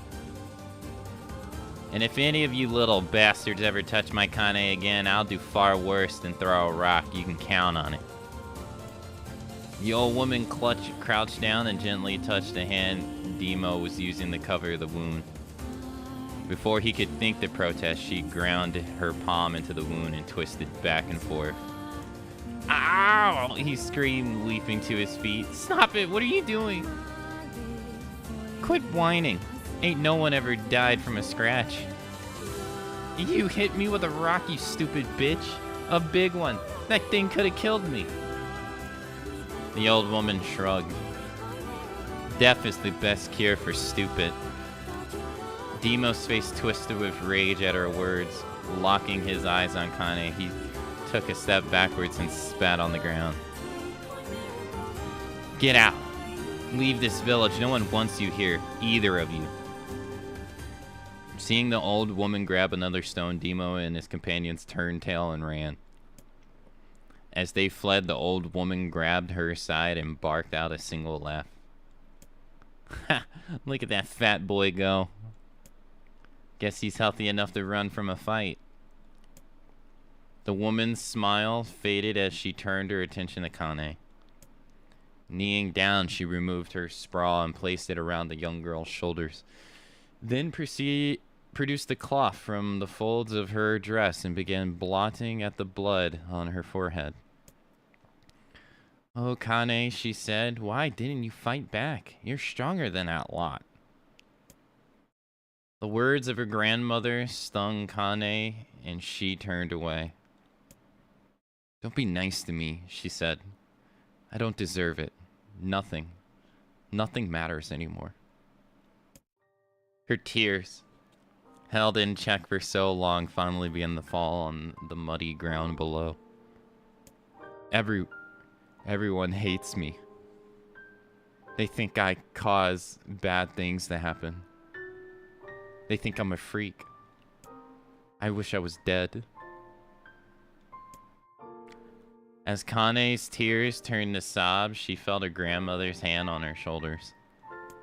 Despite her advanced age and diminutive size, she was a woman of surprising strength, and Kane found herself unable to turn away. Don't talk like that, girl. It's a river wide and deep that flows between the realms of this world and the next, and it grants no mercy to any that attempt the crossing. You got a duty to fight until your last breath. Understand? The old woman tightened her grip and tried to still the tremor in her voice. You know the pain of losing someone close to you, Kane. You know because you survived it. As the words hit home, Kane was struck by the force of her love for the old woman. As a young child, she didn't even know of her grandmother, But when her parents died, the woman quickly accepted her as her own. Grandma, as Akane called her, was cunning, vulgar, and quick to violence, and their first few years together had not been easy. But with each year that passed, Kane and her grandmother had grown closer. However, it was only now, sitting in the mud with tears and blood caked her face, that Kane truly understood the depths of her affection. Here was a woman who had seen hard times, who had seen death, who had fought through all these things and somehow emerged on the other side. If anyone could understand Kane's pain and loneliness, it was her. Do I make you sick, Grandma? Course not. Don't be an ass. Kane drew her grandmother's moth-eaten sprawl around her body and shuddered. But my body, it's not normal. If I was normal, then Mom and Dad wouldn't. Hush. I'll hear not another word of this nonsense. You're my granddaughter and I love you. If folks have a problem with that, they can just go to hell. With that, the old woman reached out and placed a wreath of dried flowers in Kane's hair. The skill it took to bend flowers without breaking the stems or losing a single petal was remarkable, and the beauty of it made Kane want to cry all over again. Oh my gosh, these are lunar tears. Grandma, you made this for me? Lunar tears were legendary flowers. Most people could live their entire lives without seeing even one. Yet her grandmother somehow collected a dozen or more.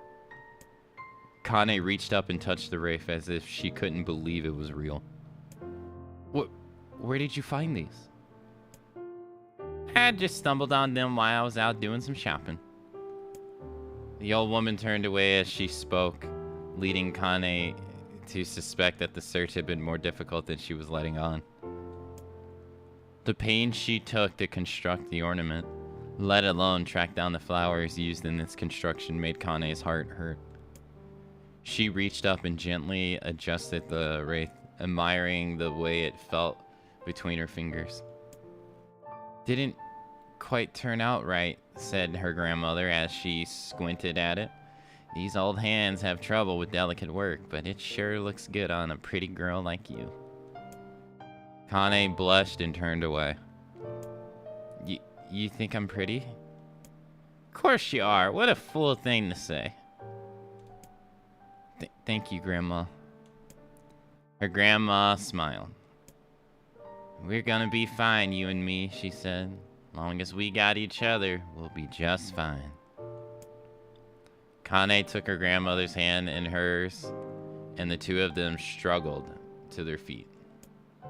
As they began the long walk home, Kane grabbed the hand with all her might as if trying to stop smoke from drifting away from the wind. The rain had stopped. Kane stood beneath the weather vane, watching it spin in lazy circles, no longer caring about the direction it faced when it stopped. I don't need to escape. I have a home now. Grandma loves me, and that's enough. Even if it's us against the world. Kane let her gaze drift up past the vane and into the cloudy sky. The last faint hits of a rainbow were slowly fading. As she turned and headed home, the light scattered into a million particles and vanished, seemingly taking away on the breeze. Alright, it's hourly break time. I'll be right back.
Kane's dreams, daily life. More reading. In the distance, Kane heard the steady sounds of an axe striking wood. The noise had a purposeful quality to it, as if she was hearing a master woodsman go about his work. The firewood being produced, however, was as far from a work of art as could be. Pieces of every shape, size were being flung about a barren yard with wild abandonment. Anyone trying to stack such wood would probably die of frustration before the job was through.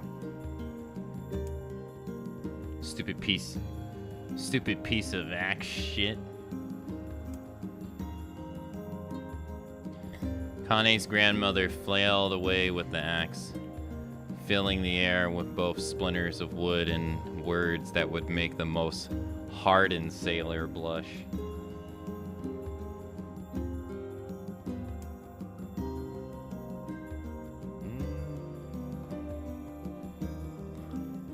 Grandma, called Akane. That you, Kane? Yelled the old woman, taking her eyes off the wood for a moment. Don't get too close or I might take your goddamn foot off by mistake. She brought the axe down on a piece of wood, sending chips flying in every direction. One spun past Akane close enough for her to hear the whistle, at which point she decided to step back.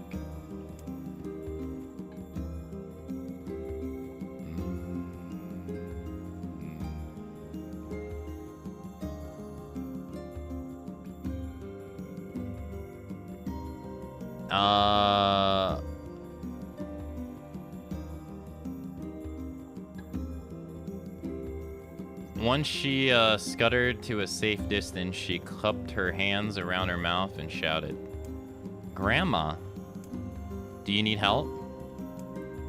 I can get your water or lunch or a new axe or something. The axe, poised to strike another wobbly blow, paused in midair. The old woman considered her granddaughter's offer for a moment, then smiled. Tell you what, since I'm doing a piss-poor job cutting wood, why don't you come over here and take over so I can go get the water? Shades have been restless lately, and I don't want you running into one of them bastards. Relinquishing the axe, her grandmother picked up a long pole with wooden buckets on either end. Gathering water was by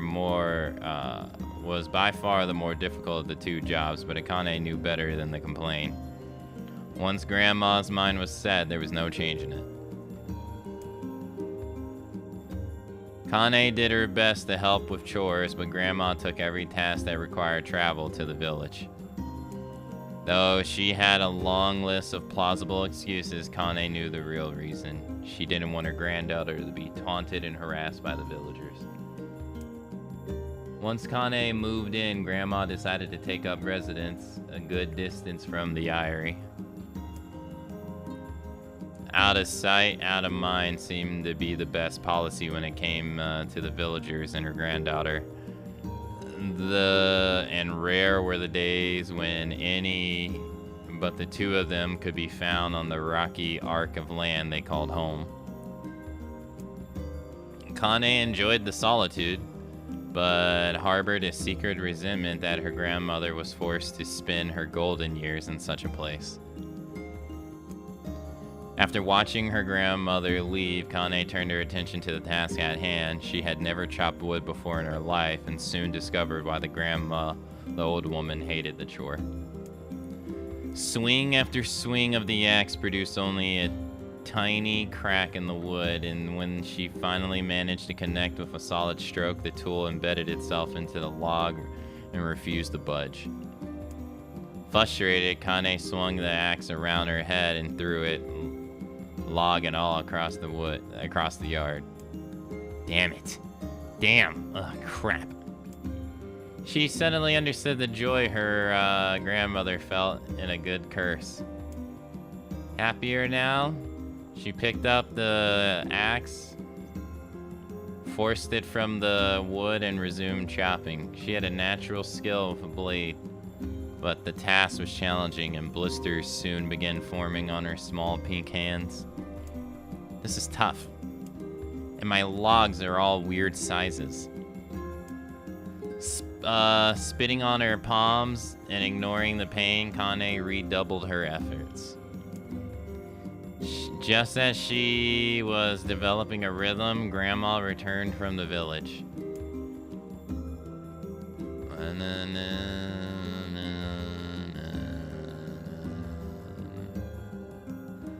Sitting down her buckets with a small sigh, she took one look at the logs and coughed out a wheezed laugh. Pretty clumsy girl, you better practice if you... Her grandmother suddenly collapsed to her knees, causing one of the buckets to wobble precariously. Her eyes wide, Kane dropped the axe and ran to her grandmother's side.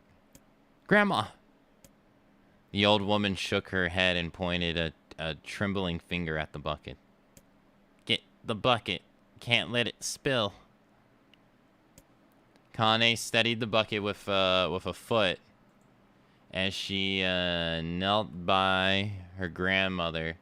A small bit of water splished over the side and made a new home in the hem of her dress, but Kane didn't notice. Grandma, what's happening? Crazed with panic, she grabbed her grandmother by the shoulder and shook. After a moment, the woman lifted her arms and batted Kane away. Stop that. Just stop, she cried, breathing heavily. It ain't like I'm dying.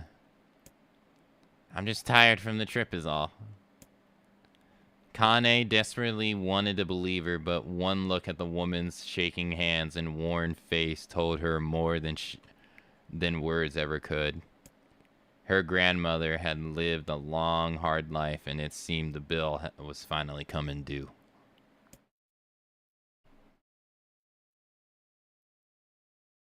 The time when grandmother watched over Akane was ending, sooner than either of them had feared.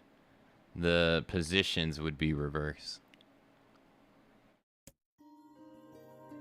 The next morning, Kane came to the side of her grandmother's bed and took her wrinkled hand. Grandma, you're sick and you need medicine. I'm going to the village.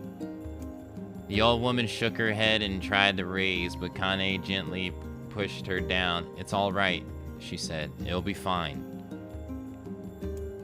Her grandmother fixed her with a gaze that could melt steel. After what seemed an eternity, she finally lowered her eyes and sighed. Well, I don't like it, goddammit. But I guess I should quit being so stubborn and let you grow up.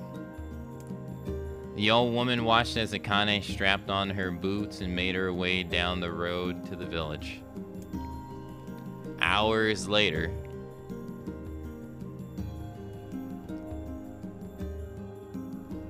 an unseen sun made its way across a dark, rainy sky. She was still watching. Kane moved at a brisk pace, checking her pockets every few minutes to make sure the money her grandmother gave her was still there. Every noise caused her to spin on her heels, making sure she wasn't being stalked by a shade or worse, Demo and his gang. But she encountered neither tormentors nor shades, and Akane finally found herself at the entrance to the village. A few adults she could see glancing sideways at her, then muttered to each other behind raised hands before sulking away into the shadows. Her heart racing, Kane took a series of rapid, shallow breaths and tried to calm herself. I have to prove myself. I have to help Grandma. I have to be strong. She chanted those words to herself over and over as she slowly made her way. Finally, her eyes settled on a routine old woman who was angrily waving her arms in the air, telling anyone who would listen exactly what she thought of Akane's presence. Hey lady, said Akane with bravado she did not feel. Where's the apothecary? The woman's flabby cheeks shook in wild anger. How dare this thing speak to me? They seemed to say, but Akane saw that her eyes held a different emotion. Fear. Yeah, we're both scared, lady, trust me on this one. Which way? Akane repeated. The woman pointed at a small building to her right before hitching up her dress and stumbling off in the other direction. Kane cringed, expecting a stone to come flying from the assembled crowd, but none came. Her mind was filled with a strange sense of pride as she made her way to the apothecary, but the new emotion had little time to take root. For as soon as she opened the door, she noticed a familiar customer at the counter. It was Demo. He'd clearly been sent here on some kind of family errand because his gang of followers was nowhere to be found. Oh my god, he shuddered. I mean, what are you doing here, freak? The insult was delivered without force, and Akane happily ignored it. Stretching on tiptoes to see over the counter, she asked the shopkeeper for the medicine. Ha, barked Demo. That old bitch is finding keeling over? Go to hell, Demo. The boy's eyes grew so wide they seemed ready to fall out of his head before he could let fly a comeback, or worse, a punch. The apothecary told them to knock it off before he kicked them out of the store. Demo slunk out of the shop, cursing Akane under his breath. Once he was gone, she allowed herself to breathe once more, taking a brief tour of the store while the owner prepared her medication. Countless tiny bottles filled the cramped store, each with a label written in some indecipherable language. An ocean of aromas assaulted her nose, creating a scent that was exotic, but not altogether unpleasant. Seeing such a variety of supplies gave Akane a sense of peace. Surely a world so vast there would be a place where she could call home.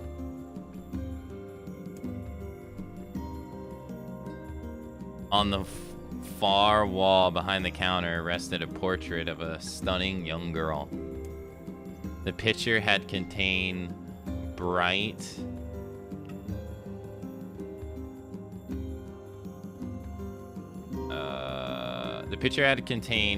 vibrant colors, but time had worked its cruel magic and they were beginning to fade. The beauty of the work, however, remained undiminished. You like that picture? Akane turned to find the apothecary with a small vial of medicine in his hand. His eyes were gentle but sad. They seemed to stare through her and into nothing as he spoke. That's my daughter. I sketched her when she was just a little girl. She's been dead for a long time now. Akane didn't know how to respond. She just stared at the portrait and tried to come up with the right words. Pictures are wonderful things, continued the shopkeeper. They let the ones closest to you live on forever. He shook his head slightly and then looked down at Akane and smiled, handing her the medicine. He reached into the sizable green apron and produced a handful of old wax crayons. You should have these. There's no one left that I wish to draw. Kane took an instinctive step back, causing the shopkeeper's face to darken. Yes, I've heard the rumors about you, he said. It's a small village and word travels quickly. Between you and me, I'm not sure which one of them to believe, but I also don't think they much matter. I know your grandmother, Callie, and I know the way she was driven out of this town is just deplorable. Grandma's name is Callie? Thought Kane suddenly. She was still mulling this new fact over in her mind as she reached out and gently took the crayons from the apothecary's hand. Your grandmother is an old friend of mine, he said as Akane scooted away yet again, and I owe her much. I wager she would like it if you drew a picture of her. Yes, I think she would like that very much. Kane murmured a quiet agreement, but inside her heart was bursting. Never before had a villager treated her with anything but complete contempt. It was a tiny, almost imperceptible step, but it was a step nonetheless. And with enough tiny steps, she might one day discover the rest of the world. When Kane returned home, she found her grandmother asleep in her bed. Her feet were blackened and raw, even bleeding a bit in places, leading Kane to think that she had been pacing around the room until exhaustion finally caught up with her. She placed the medicine by her grandma's pillow and turned to leave, but found the old woman's hand clasped around her arm. Back already, are you? Asked her grandmother with a yawn. Come here and let me have a look at you.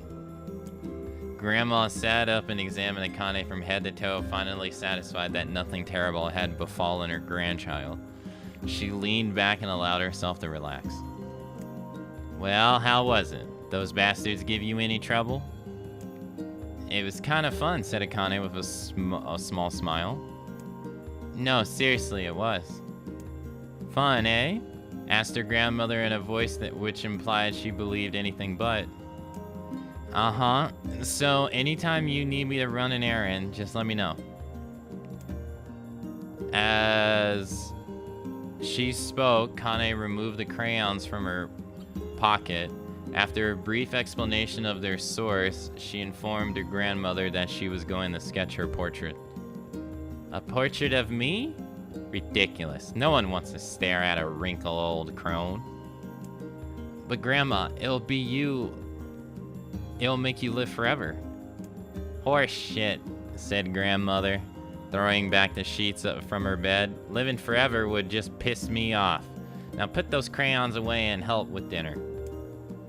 But Kane would not relent, and in the end the grandma found herself leaning in against the wall of their house as if posing for a master artist. Kane took up the crayons, eyed her subject carefully, and set to work. Just as her grandmother was about to nod off, Kane finished the piece. After staring at it for a bit, she released it from her grasp and let it slowly drift to the floor. It's terrible. It doesn't look like you at all.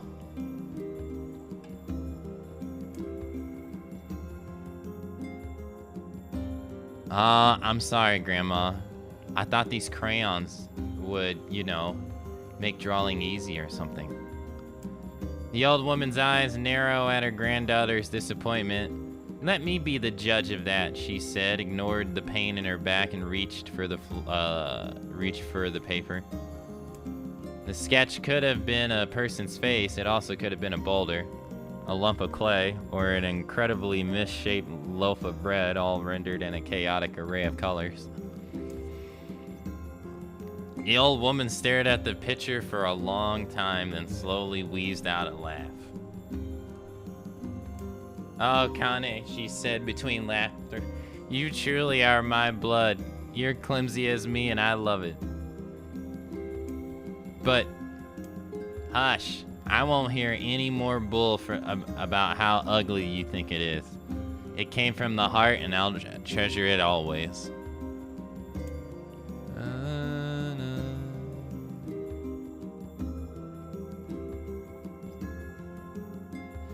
True to her word, the old woman gave the pitcher a place of honor above the kitchen table.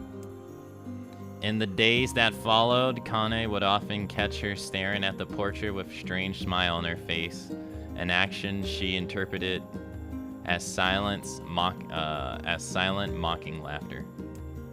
A week later, Kane could stand it no more and asked her grandmother to take the artwork down.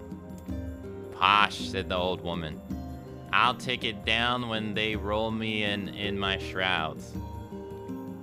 She pondered this for a bit, then turned to Kane and dropped to one knee. Listen to me, girl.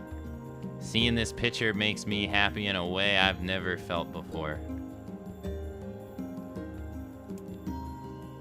And it makes me want to go on, so that someday you can feel the same happiness.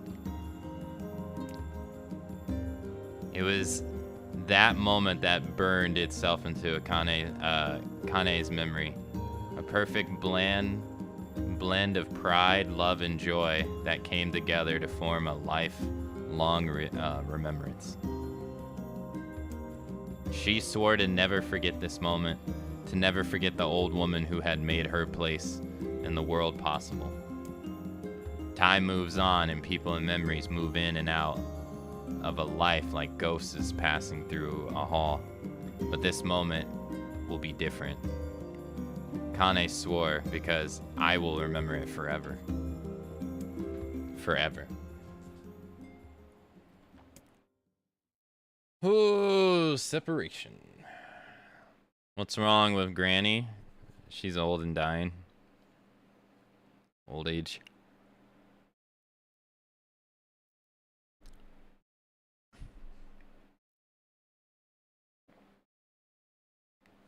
Kane listened to the sounds of crackling firewood and stared at the black objects on her plate. She'd been pushing it around the wooden disc for a good 10 minutes, ignoring the bemused stare of her grandmother. Finally, she summoned her courage and gave the object a brief sniff. A sharp, bitter scent flew from her nostrils and made its home there, causing her face to twist with disgust. Grandma, I can't believe you want me to eat a bug. The old woman threw some more wood under the cooking pot and snorted. It's no bug, you fool girl. It's a berry. Why the hell would you be? Would I be feeding you bugs? Yeah, well, it sure looks like a bug, said Kane. And I think it's burnt or something because it smells terrible. With that, Akane held her nose and threw the berry in her mouth, chewing as little as possible. Oh, yeah, that's terrible. All right. Why, you little brat? Laughed the old woman. Look at the sass on you. You've been spending too much time with me. And that's a fact. 5 years have passed since the moment Akane's grandmother saved her from the bullies. As is often the way with two stubborn people, their relationship had grown in fits and starts, but moved forward all the same. Meals that used to be somber affairs were now filled with laughter and hurled abuse in equal measures. Kane cannot remember a time when she had been happier. As the years went by, Kane started to shoulder more and more of the daily responsibilities. Her grandmother's legs grew weaker by the day, and she could no longer do many of the chores she used to take for granted. And so this morning found Kane lacing up her work boots with a breakfast of burned berries rolling through her belly. "Where are you going today?" asked grandmother suddenly. Kane looked up surprised. The old woman rarely asked for specifics anymore. "Well, I was gonna check out the kelma trees and see if they're ripe. I thought we could make some jam or something. Oh, and I'm going to pick up some flagstones. So I need to take the wheelbarrow." Flagstones? What in the hell for? Kane stared at her grandmother and then held out an arm and swept it around their house. Construction, mostly of cloth ropes and rubble, an old place slagged like a boxer in the final round. "Grandma, a dying cat could shoot through this house. I'm gonna build a stone wall so we have some protection." The old woman laughed, exposing her toothless grin to the world. "Damn it, girl. If a bunch of thieves want to ransack this old place, let them come. We got nothing worth stealing anyway." "I'm not worried about thieves. I'm worried about shades. People saw one west of the village yesterday." The old woman tilted her head and stared at her granddaughter. "Well, shoot. I don't know why you'd have to do it today. You can worry about it some other." "Grandma, no. If I don't go to the Kella trees, we won't eat tonight. You know that." A confused expression passed across the old woman's face, and for a moment she was a small child lost at a carnival. Yes?" she said after a bit. "Yes, of course, you're right. I'm sorry, Akane. Lately, it seems my mind is..." She didn't finish the thought. Instead of walking over to her nightstand and gently taking the ref of the lunar tears from the drawer, the flower petals had aged to a brilliant whiteness, and Kane thought it was more beautiful now than the day she first received it. "You're gonna be a true woman soon," Grandma said as she placed the flowers in the girl's hair. "So that means less chatter about shades and building defensive walls and more talk about how beautiful you've become." Annoyed, Akane reached up to remove the garland, but the look on her grandma's face stopped her hand. You're a beautiful thing," said the old woman, "and there ain't another like you in all the world. I'm very proud of you."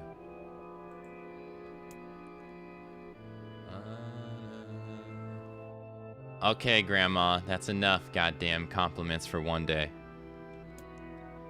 "Such a mouth on you. Where'd that come from?" "Gee, I wonder." "I'll teach you to sass me, girl," yelled Grandma.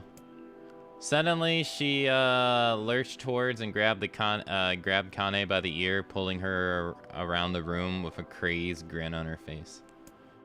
"Grandma," yelled Kane in a quacking voice. "Grandma, stop it. What the hell?" The old woman stared at her, blinked, and then slowly held her wrinkled hand out as if it was the first time she had ever seen them. "Oh, I don't know what the hell happened there. I'm sorry, girl. Sometimes my mind just..."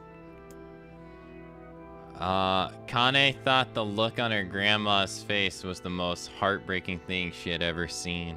"Listen," she began. "Maybe I should stay home after all." "No, I wouldn't stay here to keep an eye on an old cogger like me. You go get your fruit and your wall and whatnot. I'll be fine. And when you come back, I'll have a nice grasshopper dinner waiting for you." Kane rolled her eyes, then kissed her grandmother on the forehead and made ready to depart, trying desperately to ignore the worry that was gnawing at the walls of her heart.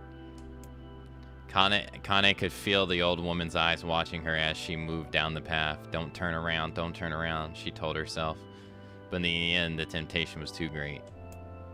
She spun on her heels for one final look and saw a small, bent woman standing in front of a ramstack hut with a sad expression on her face.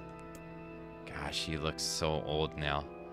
It's like the wind could reach down and just carry her away. Kane worried about her grandmother all day, causing her work to suffer. What little fruit she could collect was tossed carelessly into the wheelbarrow, and she only found a couple of stones before losing interest in the project. Finally, as dusk approached, she decided to call it a day. Cursing herself for the lack of focus, Kane pushed the nearly empty wheelbarrow back down the path. As she crests the final hill, she suddenly froze in place. The wheelbarrow fell from her fingers and collapsed on its side, sending a few pieces of wrinkled brown fruit rolling down the hill. Her gaze was transfixed by a thick black cloud that hovered just ahead. Tracing its path with a finger, Kane suddenly felt her stomach knot in on itself.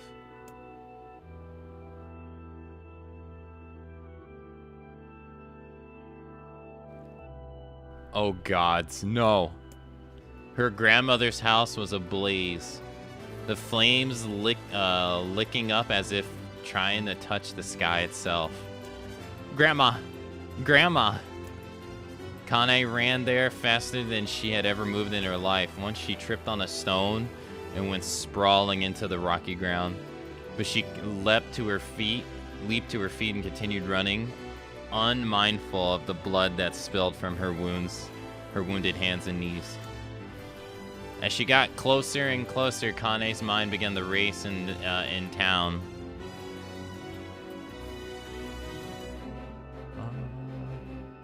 In time with her footfalls. It's too dark. It's too dark. Not just fire. It can't be fire. It's too much smoke. I gotta save her. I gotta save her. She burst into the front yard and came to a sudden halt, her worst suspicions confirmed. The smoke from the fire was mingling with the thick, inky blackness of an enormous shade. The massive creature supported itself on 3 twisted feet, achieved balance through the means of a large armored tail. Scales and horns and claws sprouted from its body in a random chaotic pattern, giving it the appearance of a lizard designed by some insane god.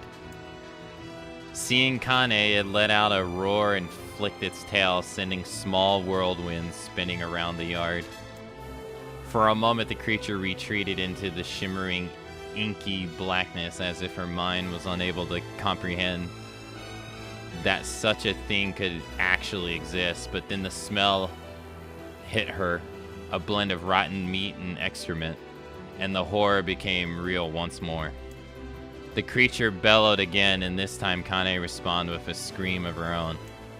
"All right, you bastard," she thought as her scream echoed off the high cliffs around them. "It's you or me, let's go." The shade eyed Kane with a bemused interest, then it began looking from her to the house and back again, as if it's urging her to look at the destruction it had so gleefully wrought. With dread building in her heart, Kane glanced towards the house. Through the smoke and the flame, she spotted a small finger struggling to escape the ruins. "Grandma!" As the sound of her voice, the old woman began waving frantically. "She's alive!" thought Kane. "Alive!" Kane's legs sprang to life as she raced through the yard towards the flaming wreckage of the house.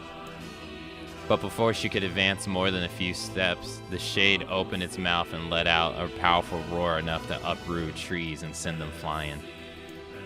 The blast sent Kane tumbling through the air before smashing her against the rocky earth.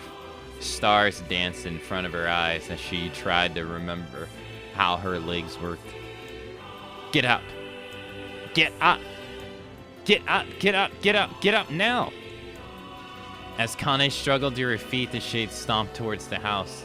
pinned her grandmother to the ground with the tip of the claw. The old woman struggled to move the claw from her stomach, but she might well have been pushing a mountain. She coughed briefly, sending a small spray of blood into the air, then collapsed to the ground, her energy spent. Kane lurched to her feet, only to fall back to the ground with a gasp. Her ankles were on fire. One or both of them were surely broken.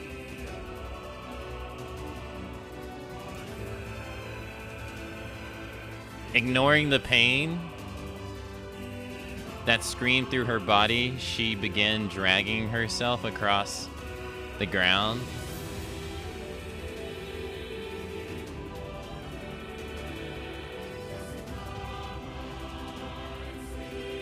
Leaving a drunken trail of dust and blood in her wake.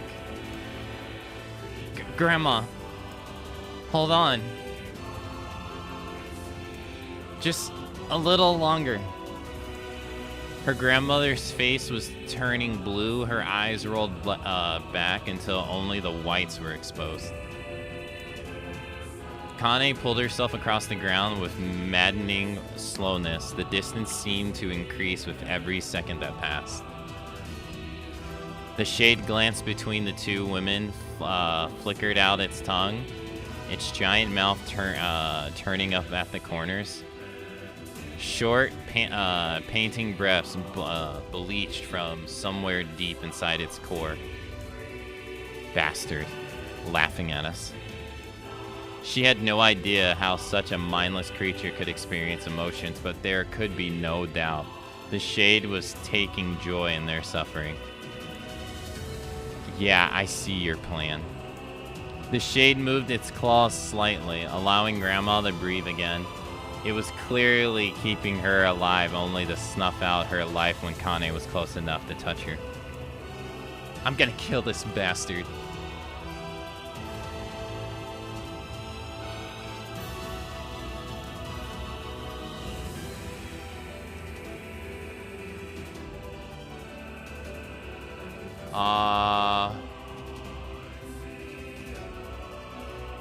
Summoning all her strength, Kane rose to her feet. There was a sickening snap from her right ankle as the foot twisted backwards, but she forced it from her mind and began to wobble towards the monster. Pulling a small knife from the pouch at her waist, she leaped on the floor that pinned her grandmother and plunged the weapon deep. "Give her back," she screamed. "Give her back to me." It was like snapping a rock. After a few swipes, the knife broke at the hilt with a dull snap.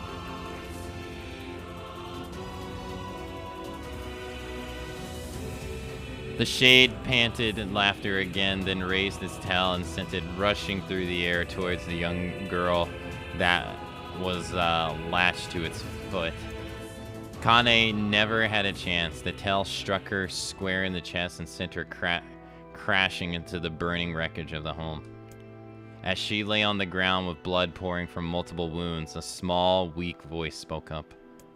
"Kane?" Kane's vision blurred. She forced herself to focus on the sound. Finally, her eyes cleared enough for her to make out her grandmother's hands reaching out to her through the smoke. "Grandma? Kane, you gotta run. You can't best this one." Kane grabbed the hand and held on with all her strength. "Grandma, come on, we have to go." The old woman coughed loudly. One of her hands, slick with blood, slipped from Kane's grasp and thumped to the ground below. "Grandma, no." "I said run, damn it. You have to. You have to live. You have to get through." The thought would stay forever unfinished. Before she could say another word, the shade's clawed foot descended, smashing through the remains of the roof, down upon the shattered figure of the old woman. Blood oozed from the gapes in the creature's toes as the terrible putrid smell assaulted Kane's nose once again. She stared at the foot, dumbfounded, convinced that what she was seeing could not possibly be real. When the creature finally lifted its appendages, all that remained underneath was a twisted, unrecognizable mass of rubble and red. Her grandmother was gone. Kane blinked, trying to feel the hands which had been in hers just a moment before. For a fleeting instant, she could remember the warmth of that embrace, the trembling of the fingers, and then the sensation drift away on the breeze and was gone. Memories flashed through Akane's mind, one after another, faster and faster, until they became a meaningless jangle of noise. Kane screamed then, a thunderous sound that echoed off the cliffs and seemed to roll away forever. The shade eased forward, black ichor pouring from its mouth and dissolving into smoke on the ground below. The earth shook with every step as it crept towards its prey. Kane's body slowly rose as if controlled by a mad puppeteer. Her arms and legs were bent at impossible angles. Her head lolled dangerously to the side, yet somehow she managed to stand. Staring at the shade, her eyes began to glow with a deep red fire. The creature so confidently just moments before took a slow, hesitant step backwards, trying to discern if this broken human could possibly pose a threat. Kane seized the moment, laughing like a mad woman. She leapt into the air and plunged the shattered hilt of her knife deep into the leg of the shade. The shade shook Kane off like a fly, sending her crashing to the earth once again. Her chest rose and fell slowly, as if a great weight were resting on it. Moist noises of pain echoed through her mind. Something warm and thick oozed from her ears. Is that blood? I think it is. I think I'm bleeding to death.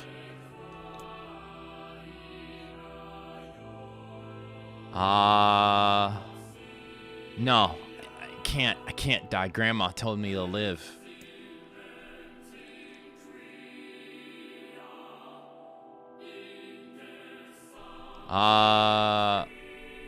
Deep inside Kane's mind, something finally broke.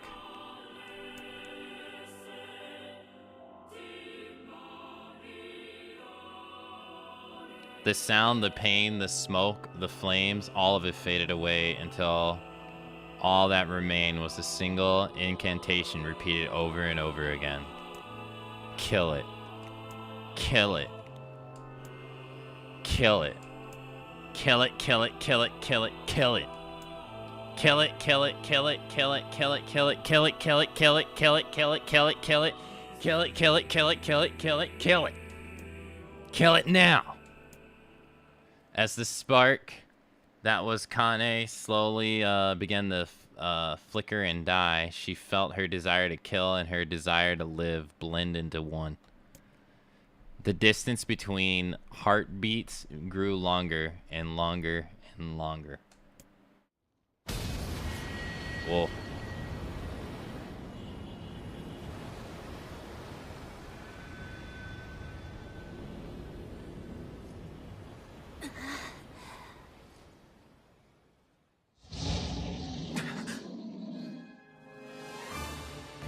The beast approaches. Oh, I know.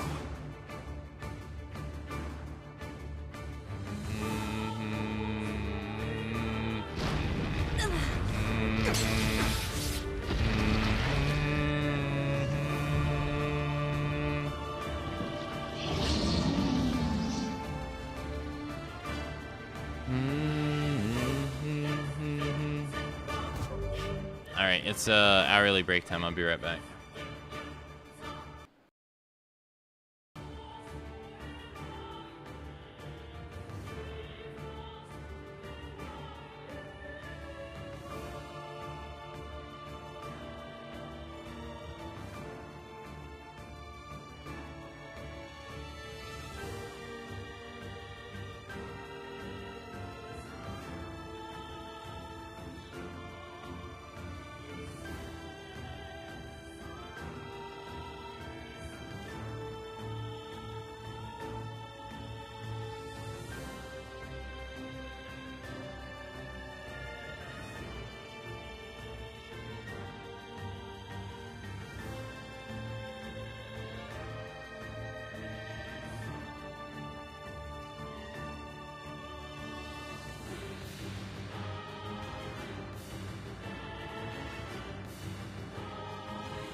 Wait, what level am I? I'm level 33.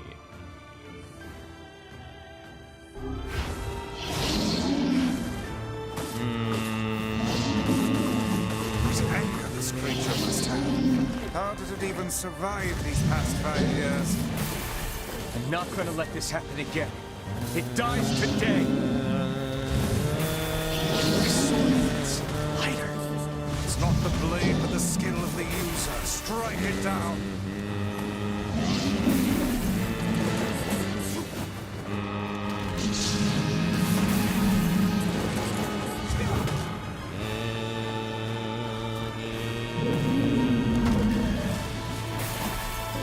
That was not too bad. Dun, dun, dun, dun, dun, dun, dun, dun, dun, dun.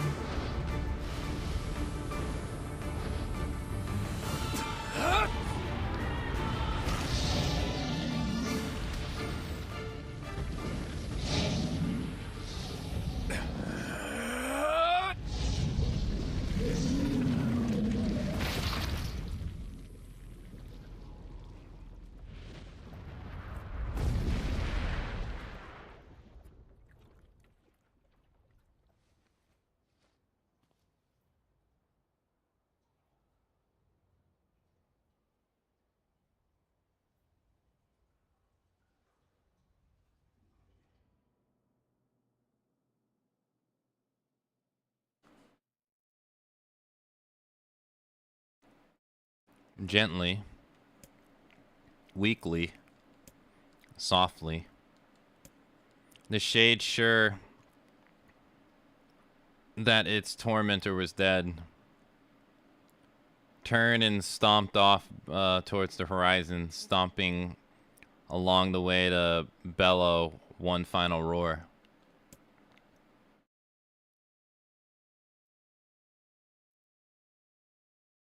Couldn't kill it. Shame beyond imagining, Kane tried to turn her head to the side, but only succeeded in coughing up a huge gout of blood. It was getting difficult to see, and only after a moment of fierce concentration did she realize that her left eye was gone. Laughing to herself, she turned her remaining eye to ruin of her home and noticed a ragged slump of arm resting a few feet away. Yeah, that's mine, she thought with a mad giggle. This is gonna make clapping a real bitch. Ha! Cried a sudden voice from the depths of her mind. Finally gonna die, are ya? Well, you had it coming. Go to hell, Demo, she thought at the unseen assailant. Go to hell before I pluck out your eyes and feed them to dogs. The voice of her childhood tormentor evaporated in the smoke, only to be replaced by another, more recent voice. Hold still, said the apothecary, materializing from the ruins like a ghost. I want to draw you. That way you can live forever.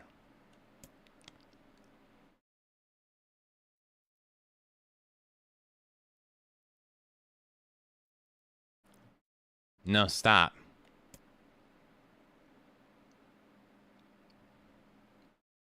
Don't want to live forever. Want to die right here.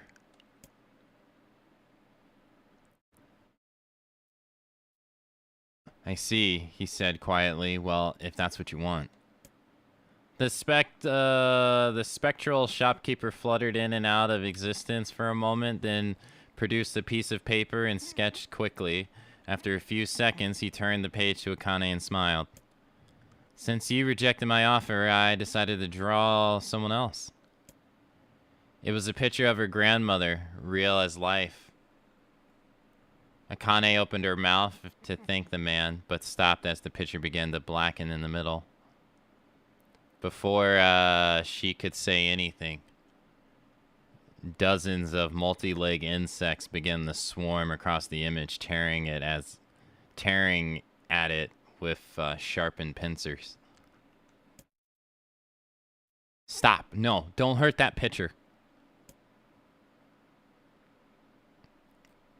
Kane reached out with her remaining arm and waved fulgently in the air. To her surprise, the insects flew off the page, or the picture, to the ground below, where they vanished into tiny black tendrils of smoke. Relieved, Kane turned her good eye back to the picture, only to open her mouth in a silent scream. The sketch now showed her grandmother as she truly was, a smashed, unrecognizable lump of nothing. The apothecary smiled and then broke into a jolly dance. See that? He cried as he danced his jig. It's perfect now.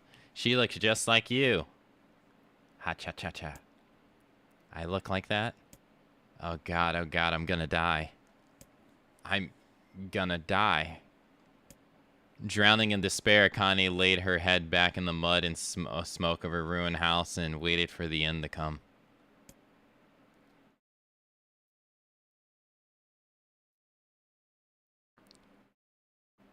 But just before she let everything go, an unfamiliar voice began whispering in her ear. Ain't you got a wish, sunshine? That voice was vulgar and fierce at the same time, as if insanity had somehow found a way to take form. Kane wanted to scream at the voice crawled under her skin, but her lungs refused to work. You know, a wish? Like a prayer or something? Why don't you get on your knees and start praying to heaven? Please, invisible man in the sky, save me. Save me. Kane finally resorted to shouting at the voice with her mind. I don't make wishes. They don't come true for me.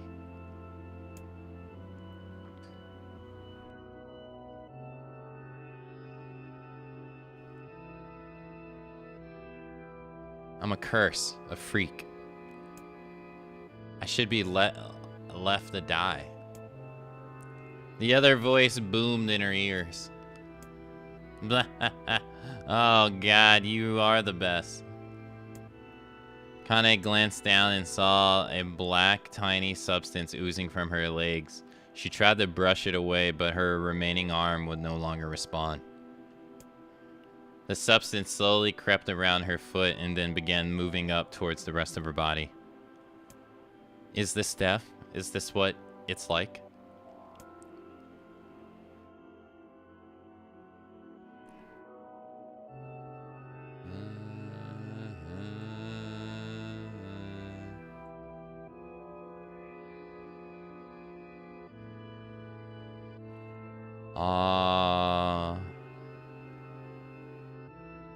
Or is my mind just losing itself? She could feel the slime oozing upwards, feel the hot, shearing pain it left in its wake. Whatever else might be happening, she was still alive, and this was real. Come on, said the voice, let it go.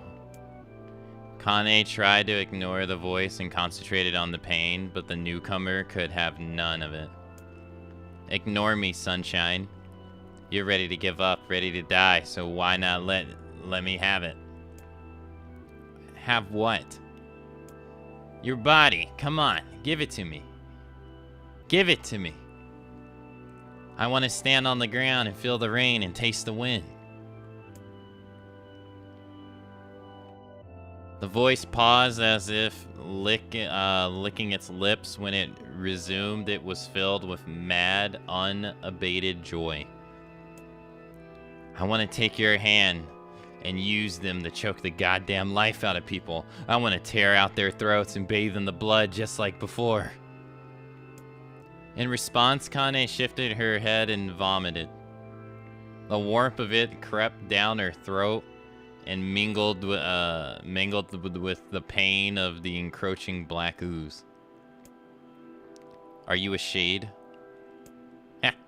Yeah, maybe. What of it? The slime reached her face, crept up past her nose, and slowly oozed into the sockets of her missing eye. The moment it touched her brain, Kane was struck by the most powerful sensation she had ever felt in life. It was ecstasy. She wanted to scream with delight, but all she could manage was a small whisper moan.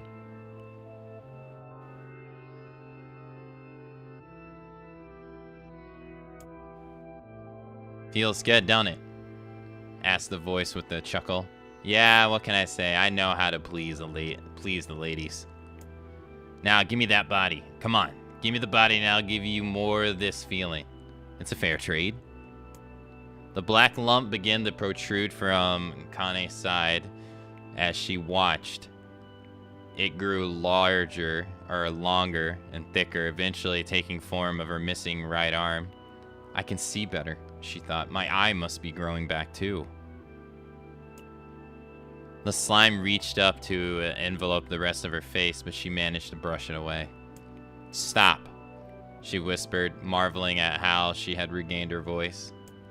The black ooze hesitated as if considering this request, then quickly shimmered down her body before disappearing into a cloud of smoke. What the hell, sunshine? Screamed the voice. We had a deal. I thought you wanted to die. Grandma said, can't die yet. A brief image of her grandmother, bloodied and broken, flashed before her eyes. She saw the shade that had killed her and heard its mocking laugh, then closed her eyes and forced the image from her mind.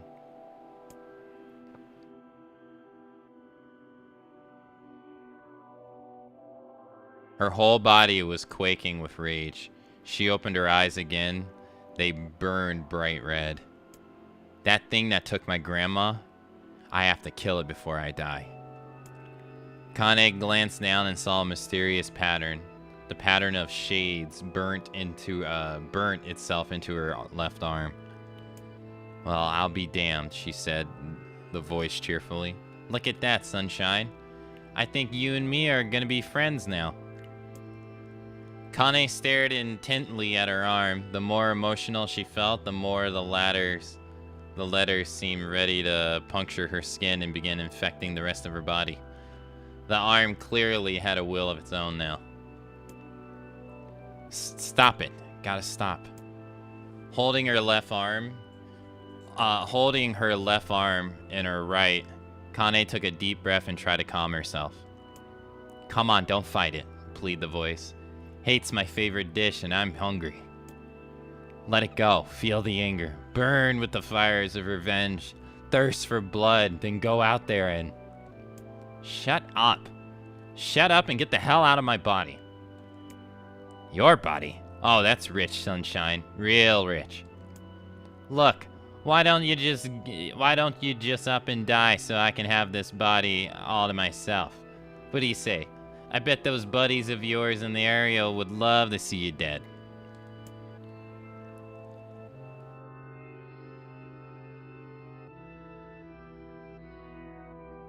Kane grabbed a nearby shard of glass and tried to saw off the shade-infested portion of her side.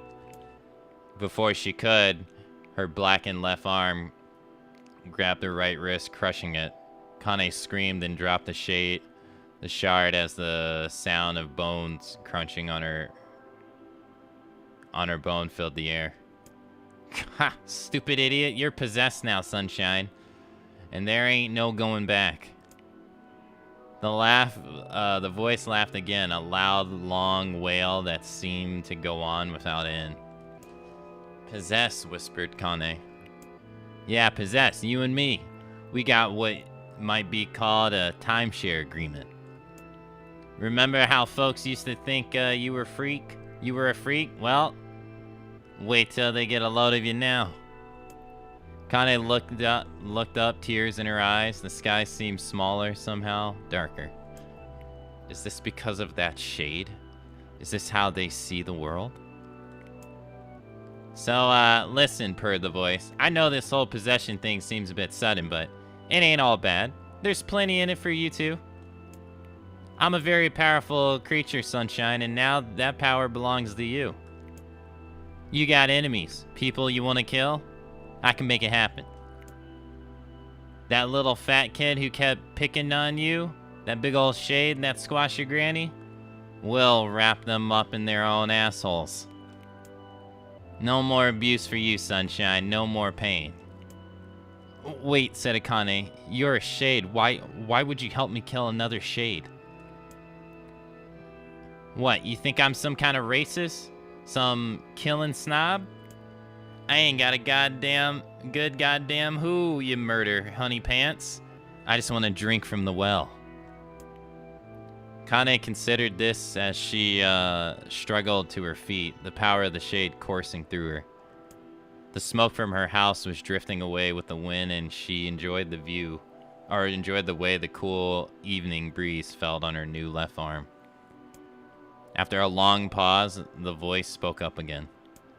So, how about it? You and me. We could have some good times together. Look, I'll even take care of the bloody part, if you don't want. Fuck off, asshole, muttered Kane. I'll handle the killing. Screamed the voice. Look at you go, Sunshine. We're gonna have so much fun. So listen, my name is Tyrain. And if you ever need me, I'll just be hanging out in this piece of meat you call a heart. Now get to it. The more you kill, the more your heart turns rotten and sour, and I like rotten and sour. Kane found herself nodding at the voice. Yeah, she said, yeah, I think this can work. I'm gonna find that shade and I'm gonna strangle it with its own goddamn guts. And when I'm done, I'm gonna do the same to you, Tyrell. Count on it. Laugh, Tyrell. I've shit bigger than you, so good luck with that. Oh, and hey, one more thing. Right now, you and me are sharing this body. But if you ever run out of hate, if you ever, go soft, then I'm gonna take over everything. So keep on killing, Sunshine, and watch your back. The voice grew fainter and gradually faded away.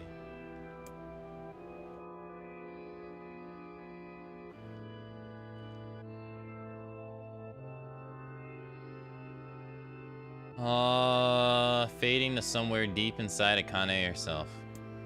Kane waited until she was sure the voice was gone, then waved her new arm around a few times. It feels perfectly normal, she thought. It feels like mine. Desperately, she began poking and prodding at the new limb, determined to find something wrong with it. She didn't want it to feel normal. That would mean the creature inside her had already won. I'm not a shade, I'm Kane. Repeating this mantra in her head, she began slowly digging through the rubble of her house, being careful to ignore a certain red stain spot in the corner. Finally, after what seemed like an eternity of heartbreaking work, she found what she was looking for. It was the wraith of lunar tears. Though it had been through hell and back, the garland petals were bright as ever. Kane started to place it in her hair, then slowly lowered the wraith and stared at it. I'm sorry, Grandma, I'm so sorry. But I don't deserve to wear this anymore. I'm possessed, corrupted, a freak. And this time, I don't think there's any going back. Holding the flowers at her heart, Kane fell to the ground and sobbed. As night gradually lightened to dawn, the people of the area rose to their daily lives. She remained in that position as if tears could somehow wash away the horror that now infected her world. Alive! Stay alive! Stay alive! Grandma. Kaine, you gotta live! You gotta come back to us!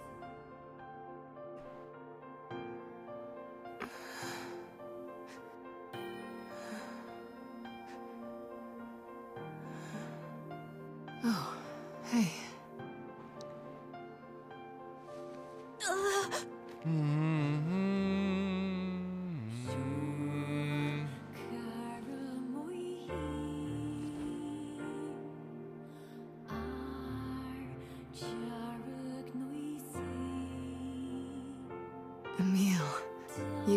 calling me, weren't you? He was.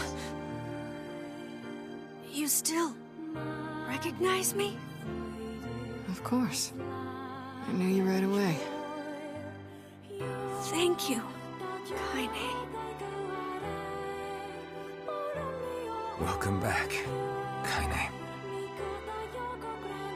Wow. You grew up. So, how long has it been? 5 years.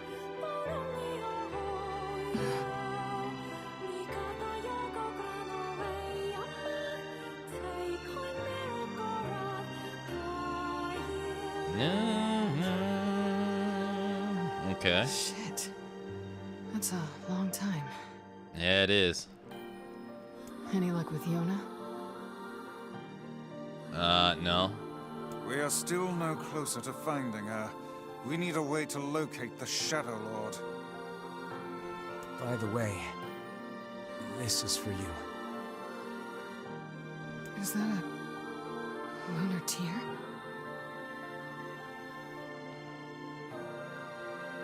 It's not as good as your grandmother's, but I tried. No, it's great. Thank you.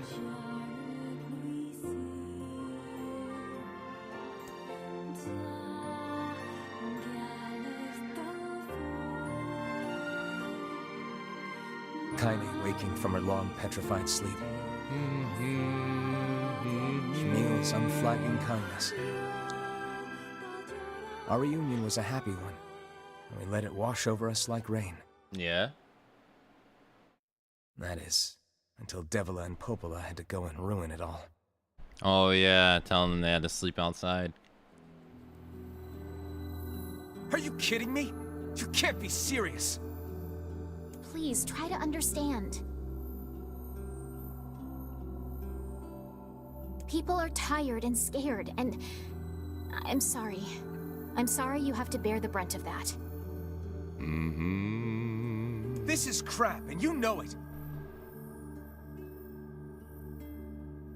It's okay. We can sleep outside.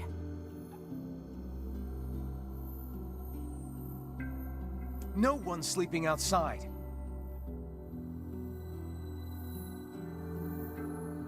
You and Kaine saved this village, and now they want to run you out?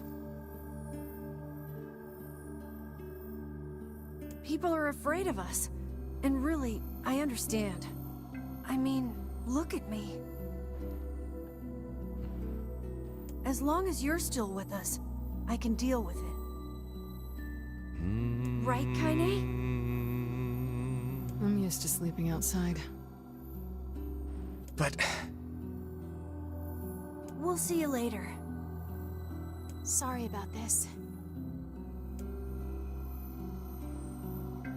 Okay.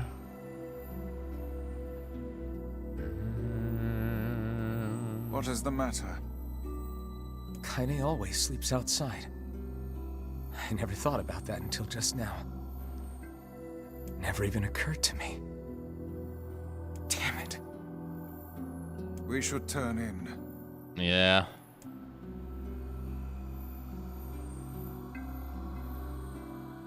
Oh, I can't like free move? I didn't get much sleep that night. Okay. For the first time in my life, I hated Devila. For the first time in my life, I doubted Popola.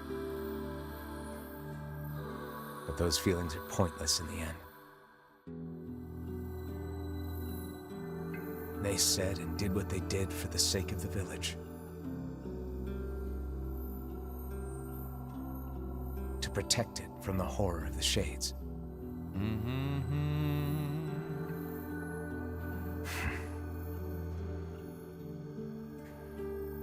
Really, how can I blame Devila and Popola?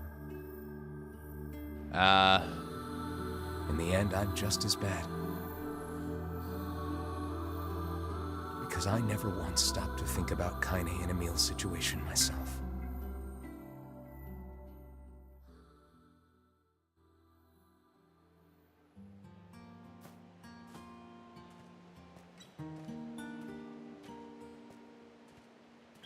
Is this new?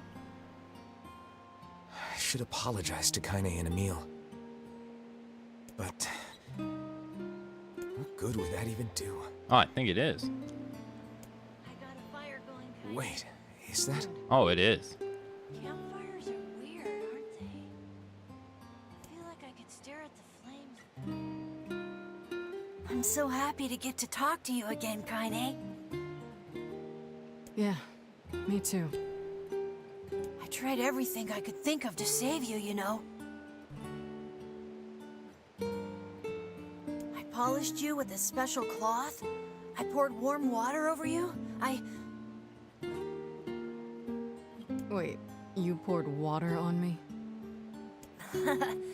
Yeah, but it didn't really do much except make you all shiny. Hey, Emil. Thanks for saving me. I guess you noticed how I look different now. I'm sorry, Emil. I'm sorry for all of it. Well, I mean, this new form isn't all bad, you know? At least I can look at you when we talk, right? Hey, so why don't you tell me something about yourself?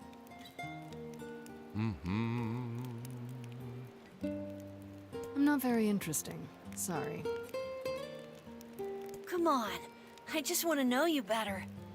Please? Fine. This all happened when I was a kid, before the whole shade possession thing. My body is different. And when the villagers found out about it, they started treating me like a freak. Yeah. But one person, my grandmother, accepted me just as I was. No matter how bad things got, she gave me the strength to keep going. She's really special to you, huh? Yeah. Oh, hey! That gives me an idea. Yeah. Since we cured your petrification, we should start looking for a way to cure your possession in my body. I know we can do it if we all work together. Heck, it'll probably be super easy. I don't know about that part. Let me guess. More warm water? Okay, can we just forget I told you about that?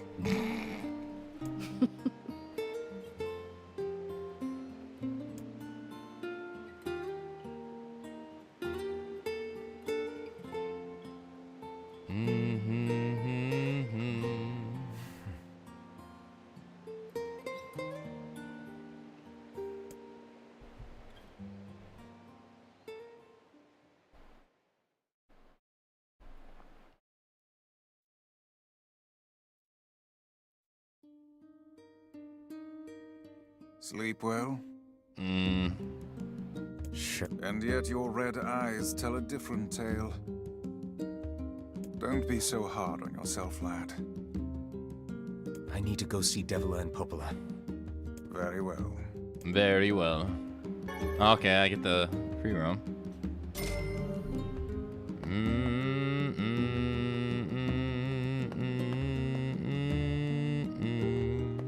Oh. What might that be? It's Mom's diary. Mom's diary? I've not heard you speak much about your mother. She got the Black Scrawl and died when I was little.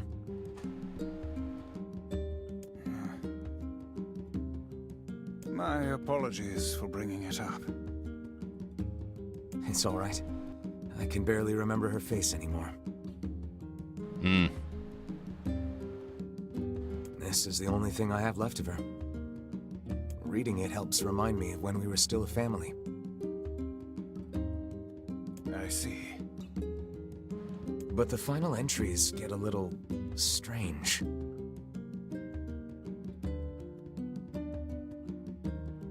Strange how? In what way? Yeah. Well, here.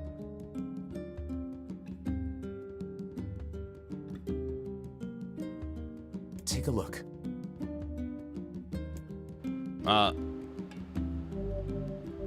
Save data save. System data saved. Okay. My eyes. Say there.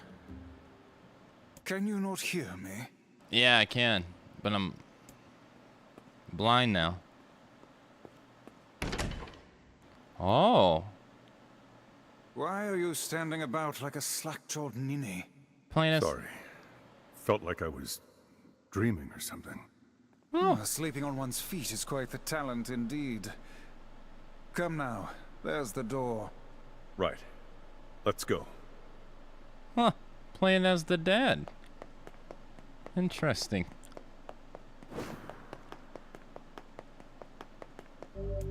Beyond this point, you won't be able to save until the battle is over. Go through the door? Yeah, sure. Oh, that's cool. I guess that's the way they have both of them in the game at the same time.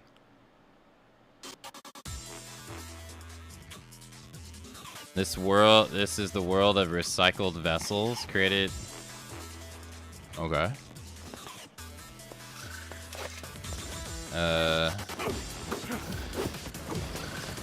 So you play as him in this. Interesting.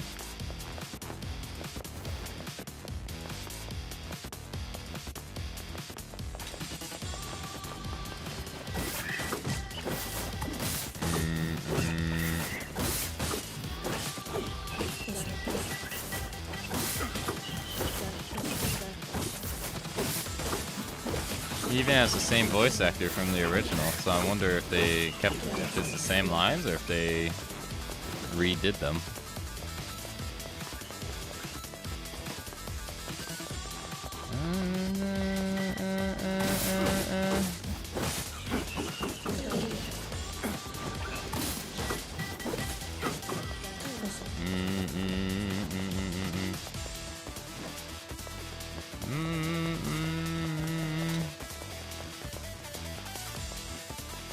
Okay.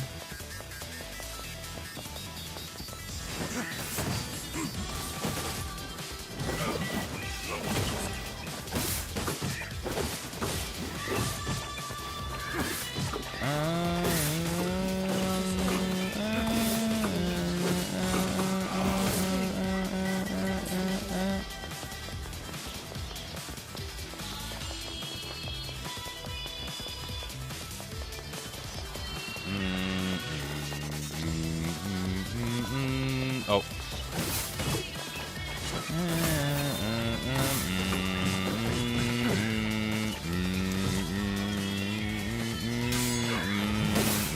Thank you. Ow.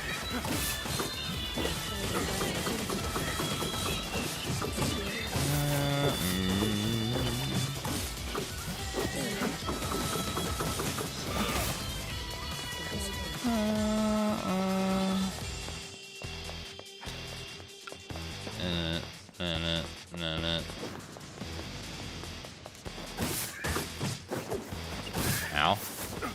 Ow. Ow.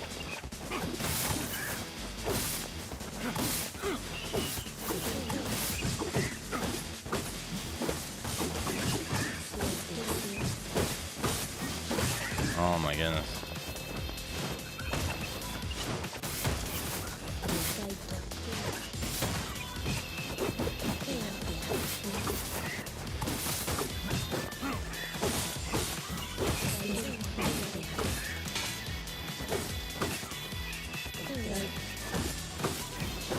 Jeez.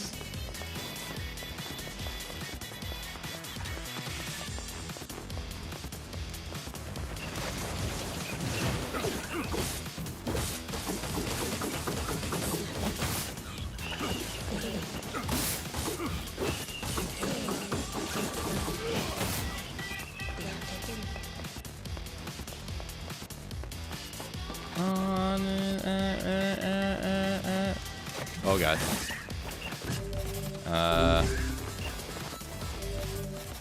Okay, so you use your items in here.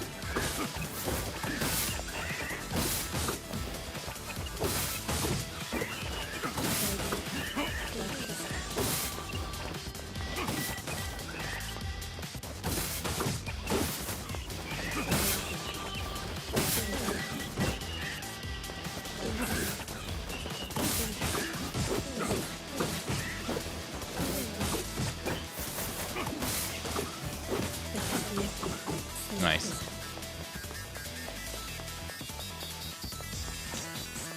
And almost at the bottom.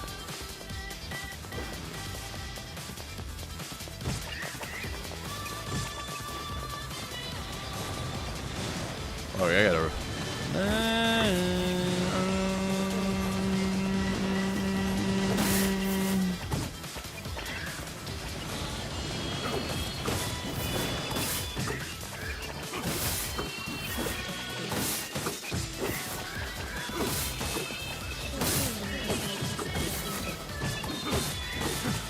Whoa, whoa.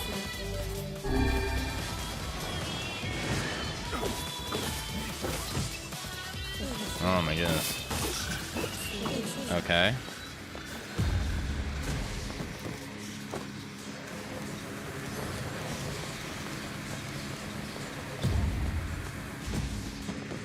Okay. Oh.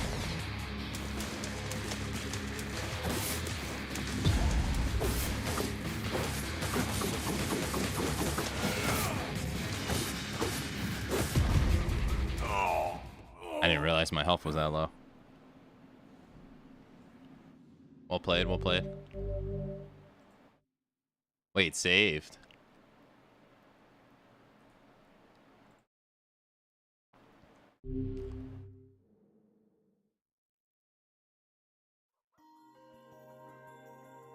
My word. Something wrong? I feel as if I've just awoken from a most unpleasant dream. I know what you mean. That happens to me whenever I read it. True. Yeah. Lately, I haven't been able to stop thinking about it. The world of the recycled vessel. Recycled vessel.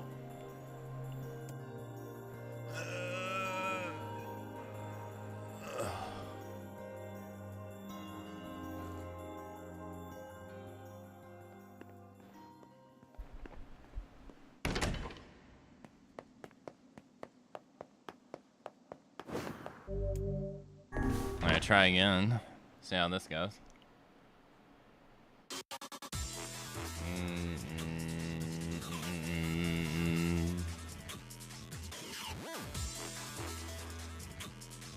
It's hard to freaking parry these little guys.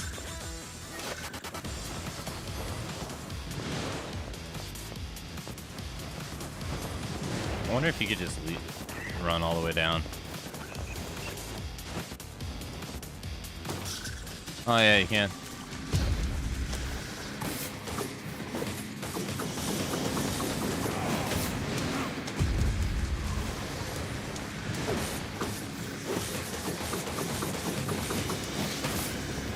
Oh.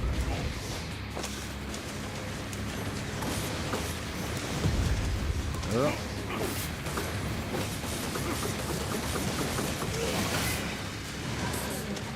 That's all you had to do?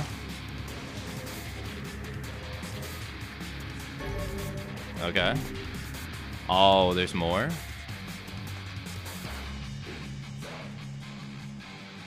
Okay.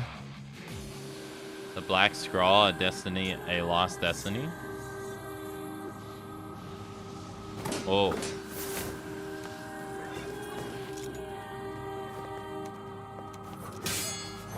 Very.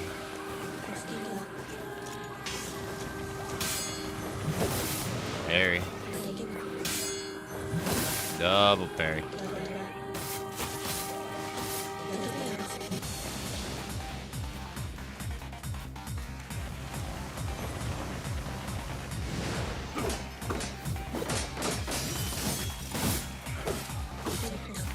Parry.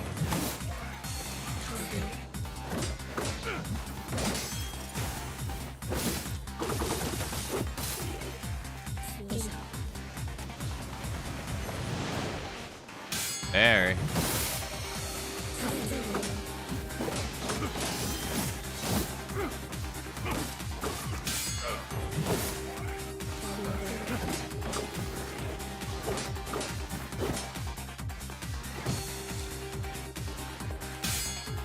Oh, no 2 for 1.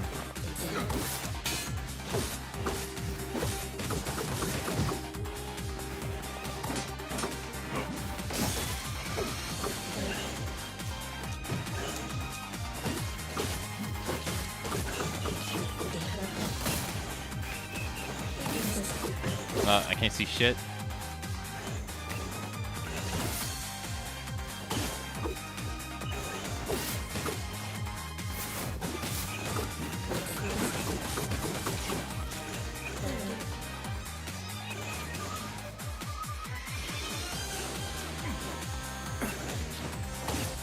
Okay. I don't know if there's like something I have to pick up.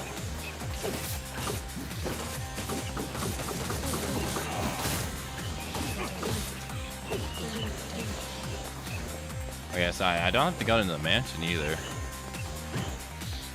Aye.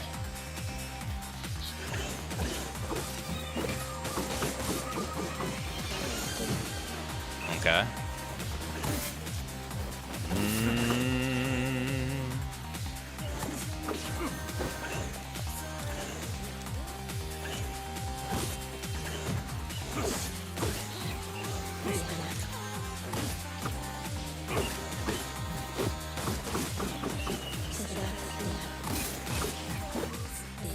Oh fuck, I didn't, damn, I didn't realize my health was that low. Fuck. Those things did more damage than I thought. Do I have to start all the way back at number 1?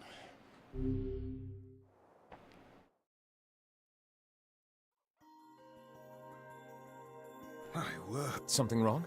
I feel as if I've just awoken from a most unpleasant dream. I know what you mean. Yeah. The world.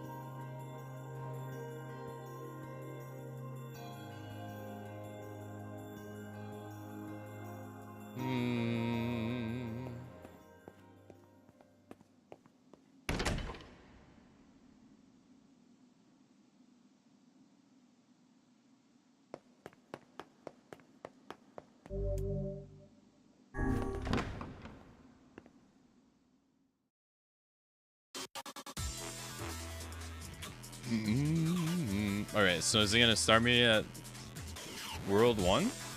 It does. Okay, I need to be more mindful of my HP then.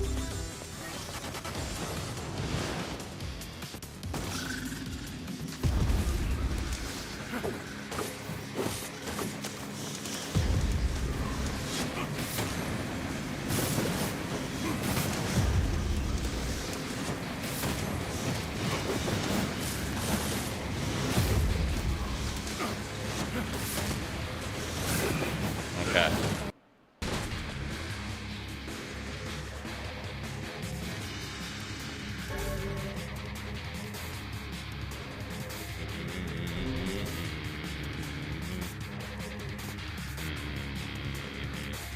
Hey, this one doesn't seem like you can speed it up.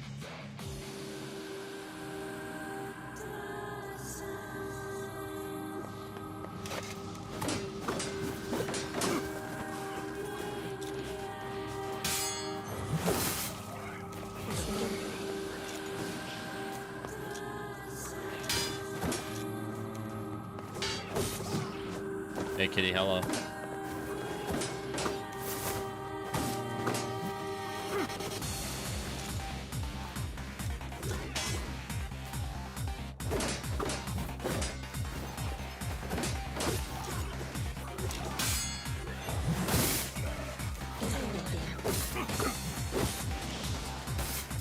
Yeah.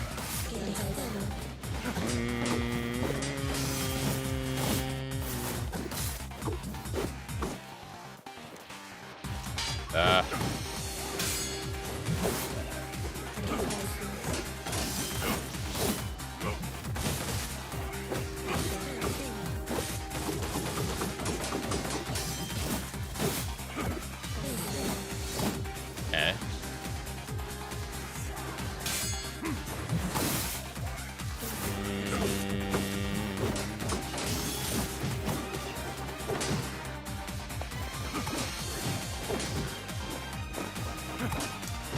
Bruh.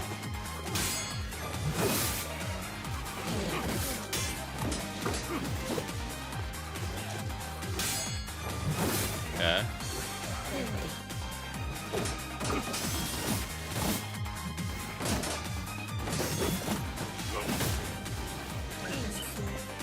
Okay. Not this orb shit.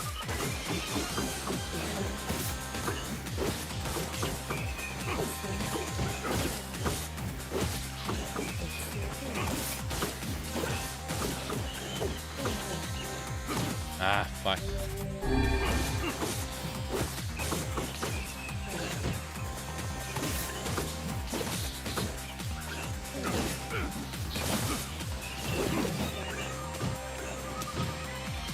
Oh my gosh.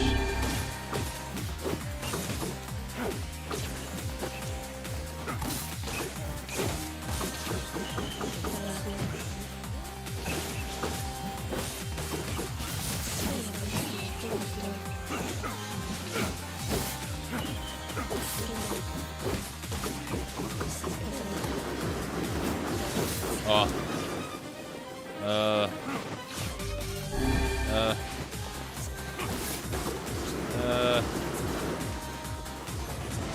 Oh, I can't erase these.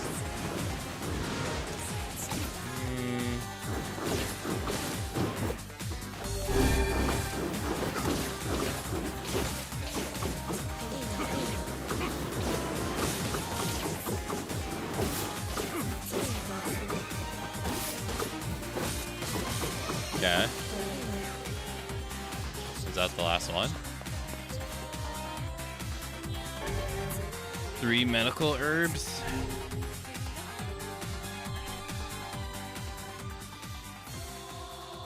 Oh, also, hey Abby, hello. I don't think I said hello. Hello.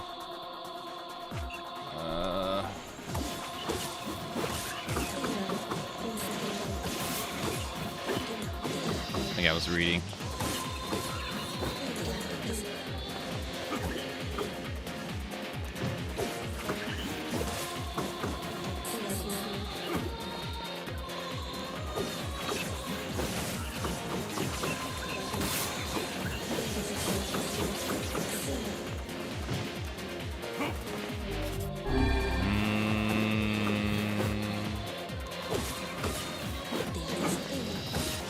Okay.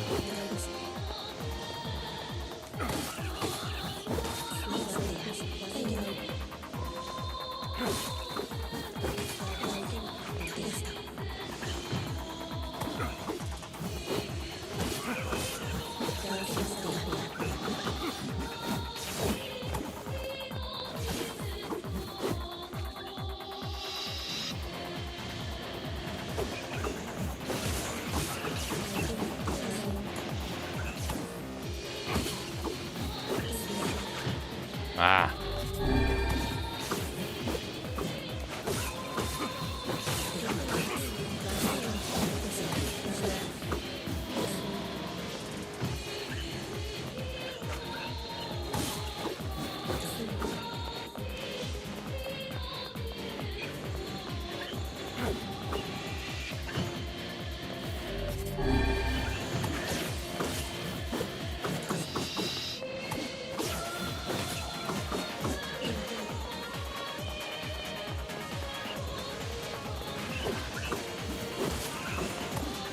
Okay. Oh.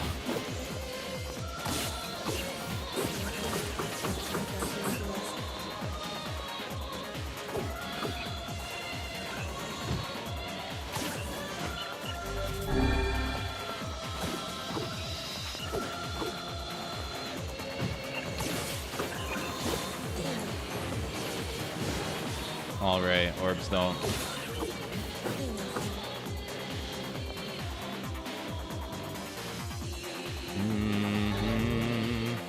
You obtain the pulse. Okay, nice.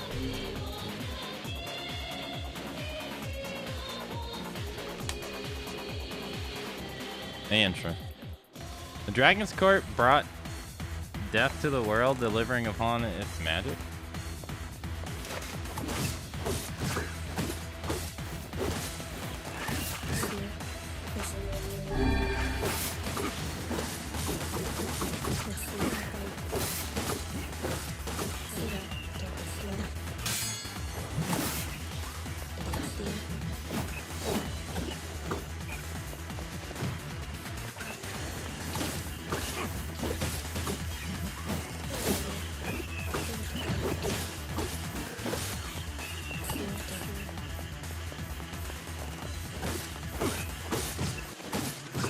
Shit. Shit. Shit.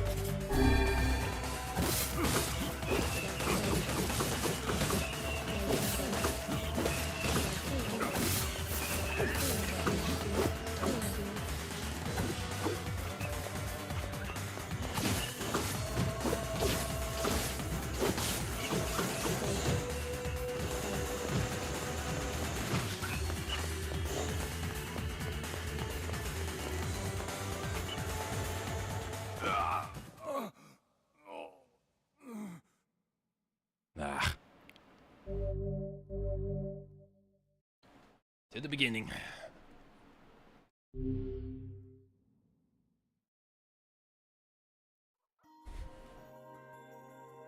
I worked. Something I feel. I know what you mean. Now, if I press up, I gotta go back to the beginning. I wonder how far it is.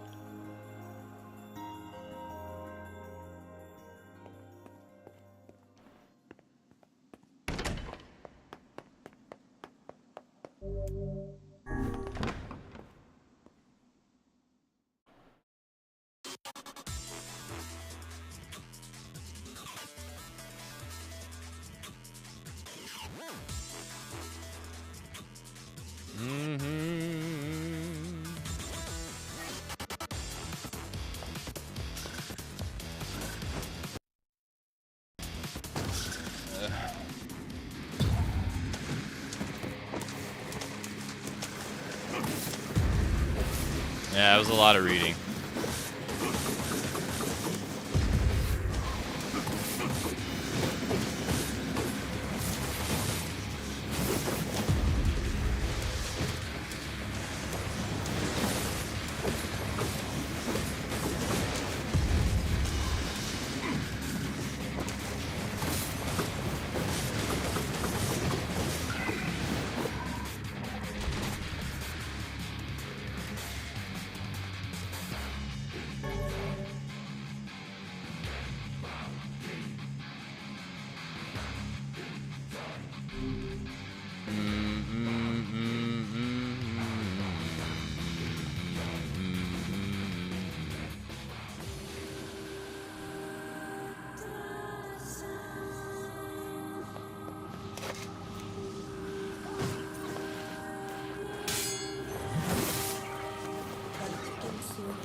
Wait, I just realized something.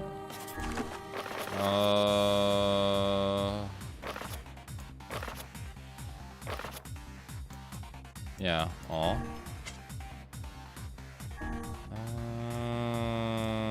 That's fine.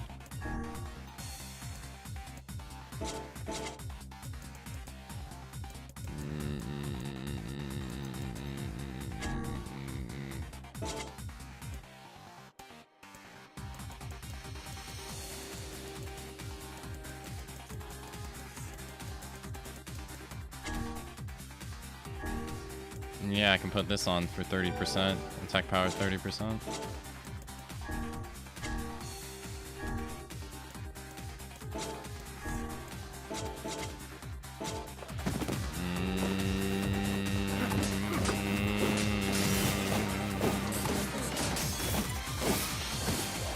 Literally double.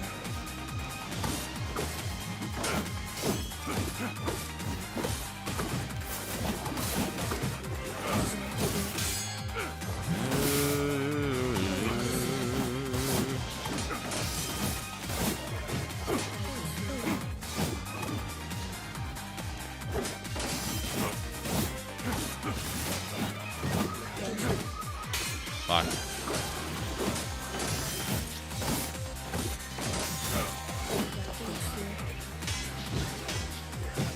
Fuck.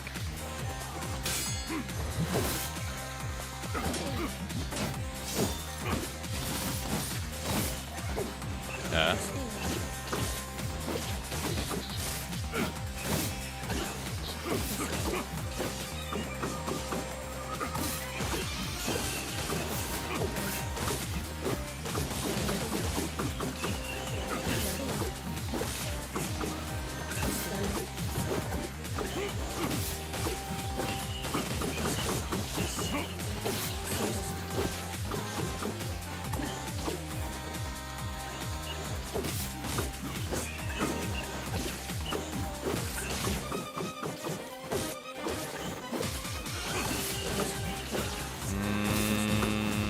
like it's any faster.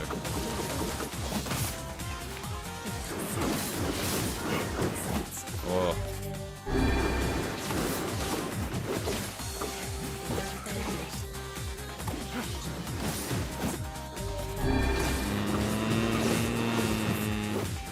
I'm getting on. Alright, it's time for the hourly break. I'll be right back.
Jump.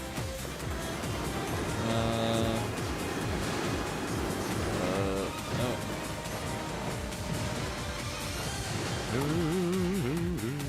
Heal. Thanks for the welcome back.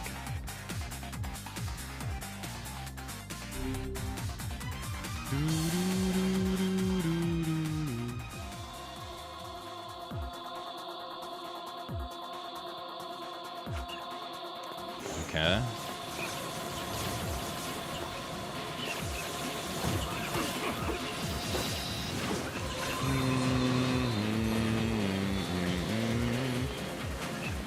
I can just... Alright, retreating back to me.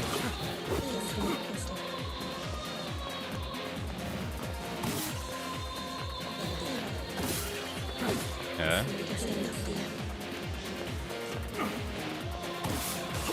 Okay. Are y'all gonna have this on them?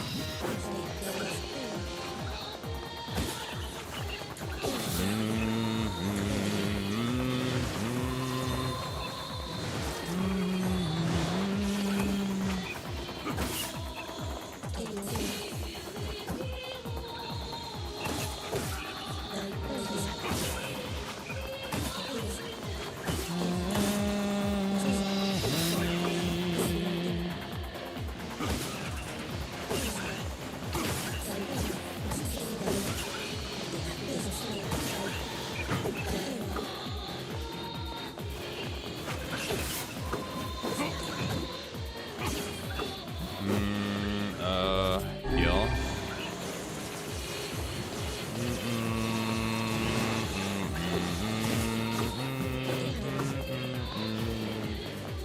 Okay. Oh, that was it?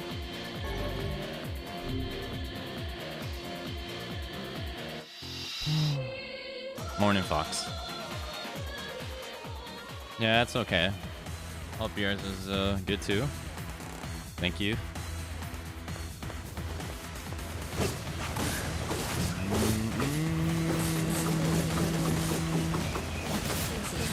I forgot to take my eye drops this morning.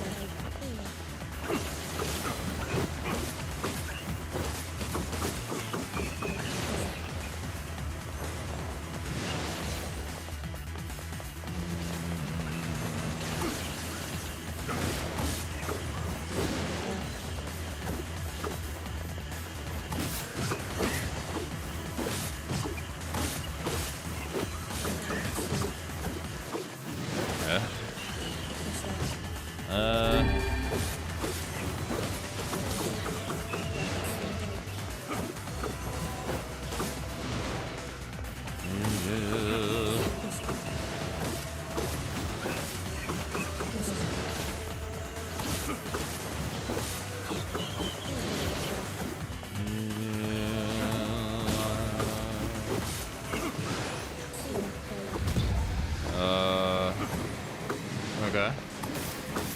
Cool.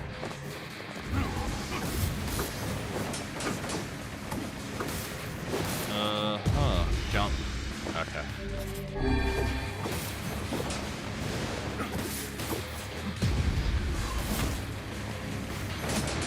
Okay. Stuck between his blades.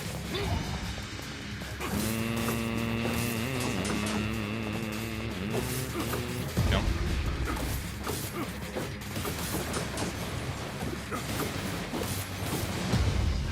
Fuck. Cool.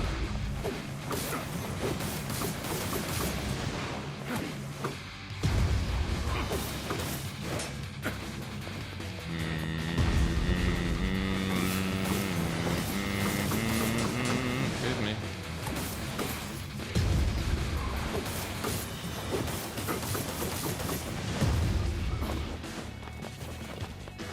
Nah, this takes forever.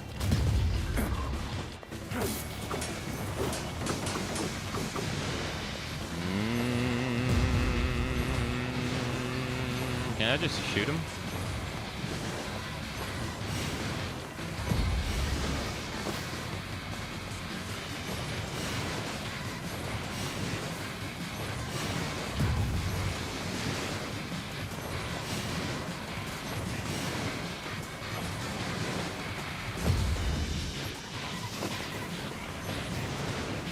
Oh, my health. Capsule. Go, go.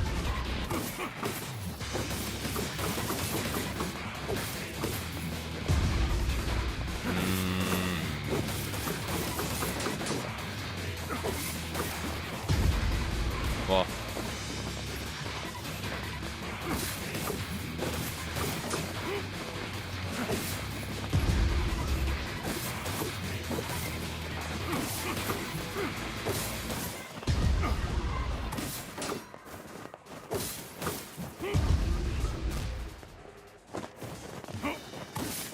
Come on. Oh my gosh. Bro. Die. Ugh. Die. Thank you. Whew.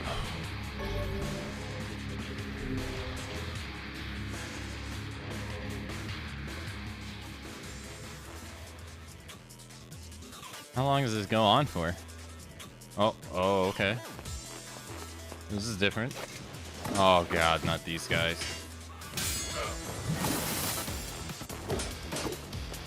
No. Oh no, I can get him while he's on the ground. There we go. Thank you.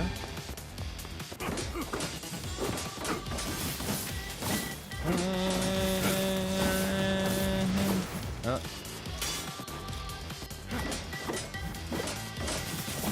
Come on. Thank you.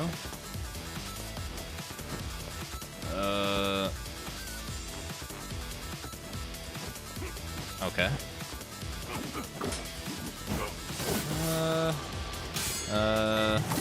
Oh no, oh no, oh no, stuck.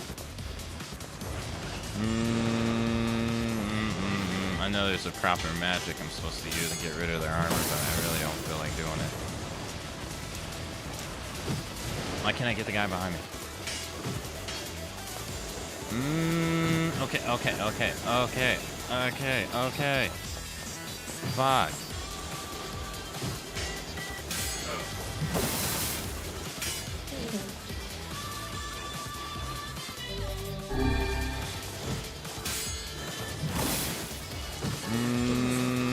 Move. No, I don't want to target the people who are further away from me. Are you stupid? Why? That is so dumb.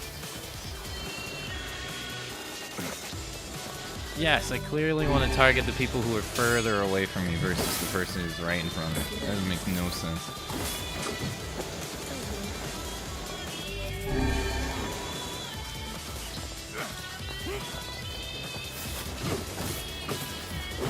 Oh my gosh.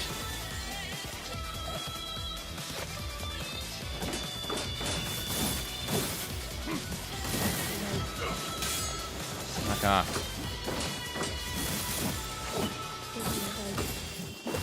Yo. I can just block, right?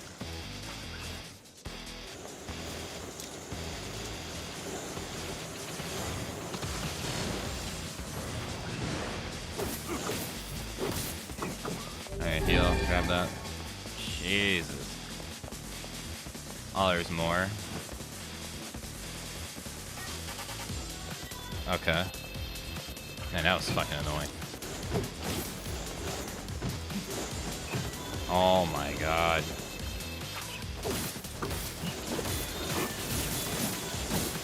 Die, please.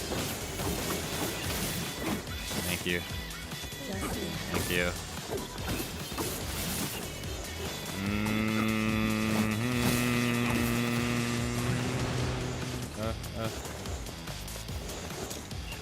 Yeah, that guy gets to go.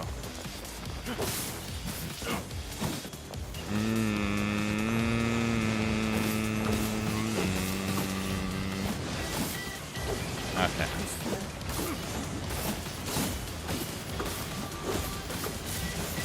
Okay, oh way.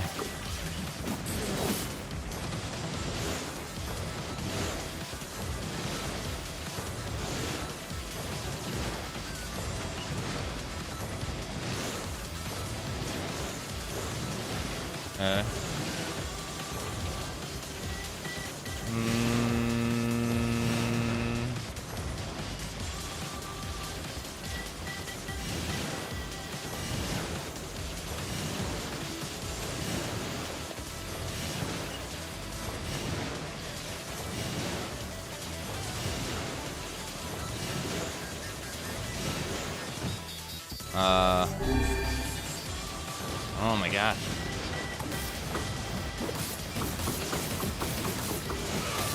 Die. Jesus.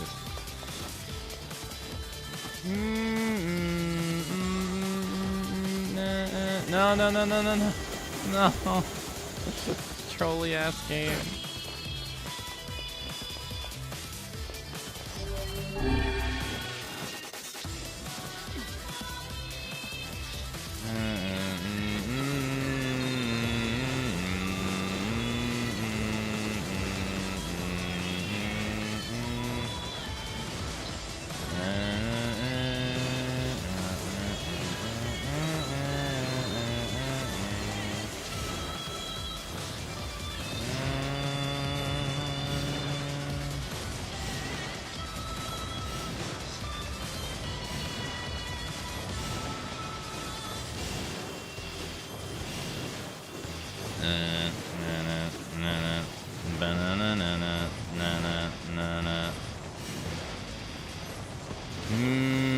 There's probably a better way of doing this.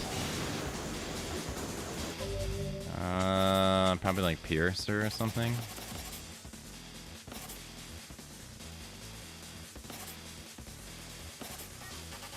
Yeah, Lance.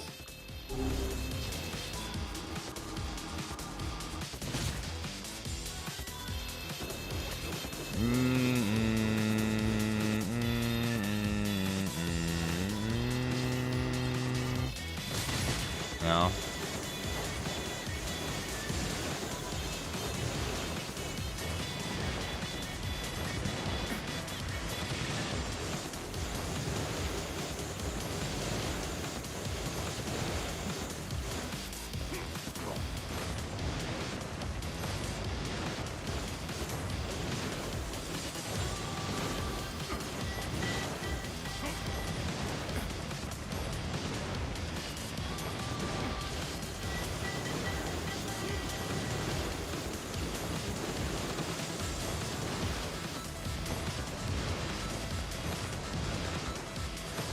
Oh my god, that took forever.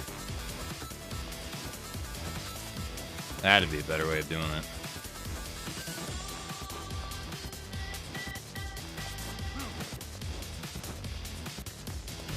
Oh my god, not this guy.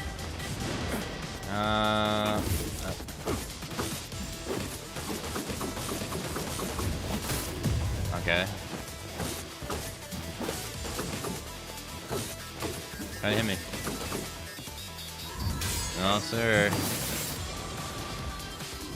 No, sir. No, sir.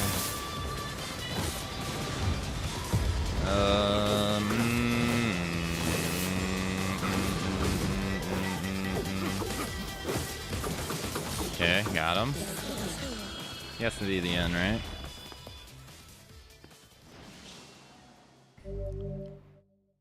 Kabuki outfit.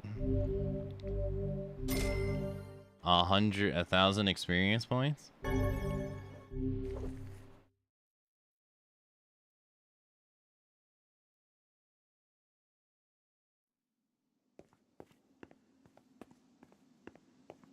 Oh, there's 2 of them now.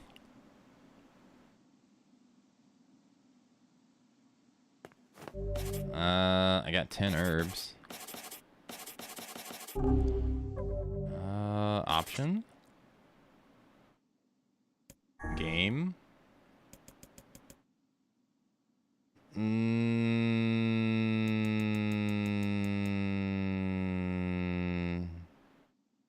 Didn't they say you do it from here?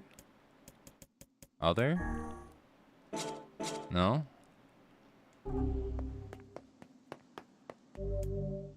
Sure.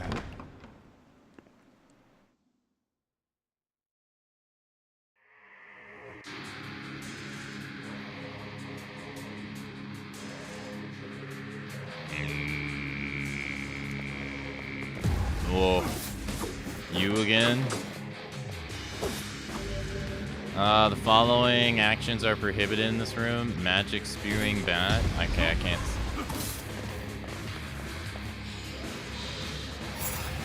Oh, it restarts the chamber if you use magic. Oh, he still has the same health though.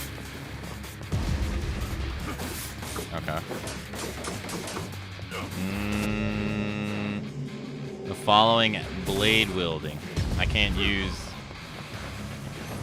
my attack now. Okay, so it's changing. I can't parry now. I can attack though, right?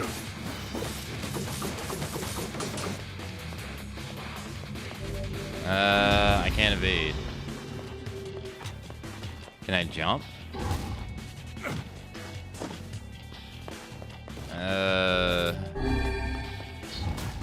Am I allowed to jump?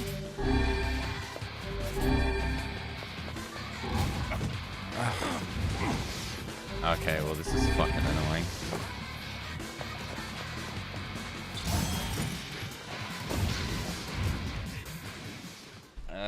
Okay.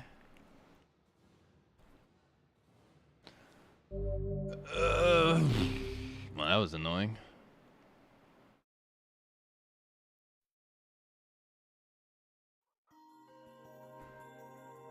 My word. Something. I feel as if I know what you mean. You change it here?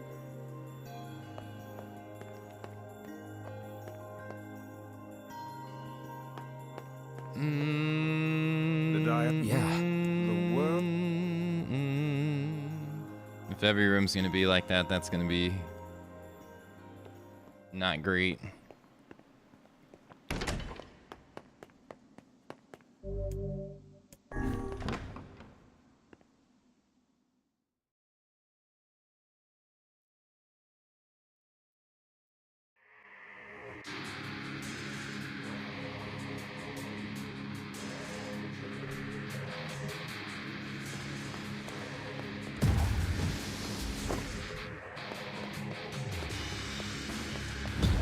Okay.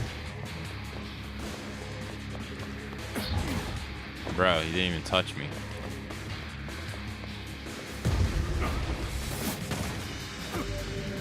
Okay, I can't use magic.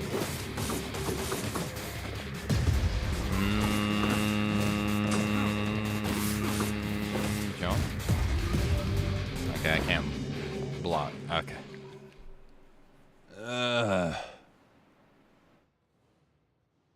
Well, at least I didn't use any items.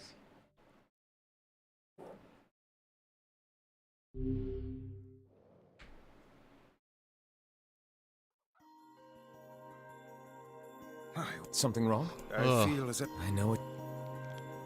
the diary again. Yeah. The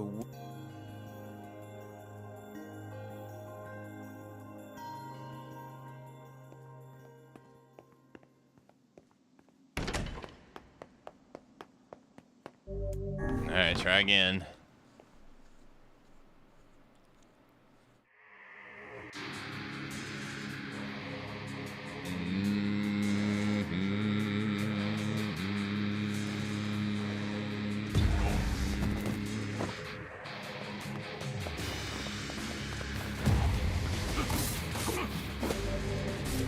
Okay.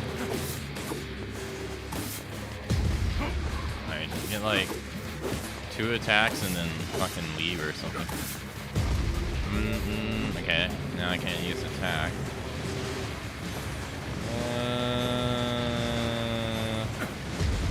Oh. Oh, great. I'm too far away. I can't block.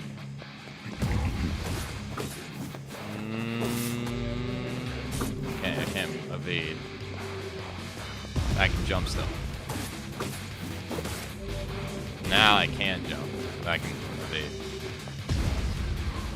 And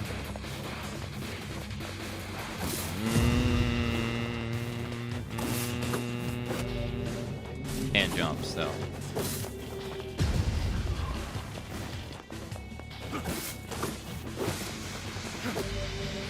Can't. No, no.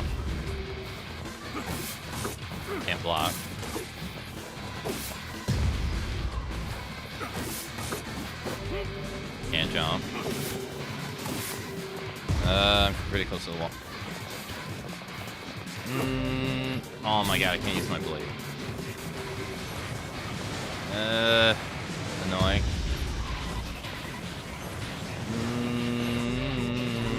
Can't evade. Die, please. Thank you.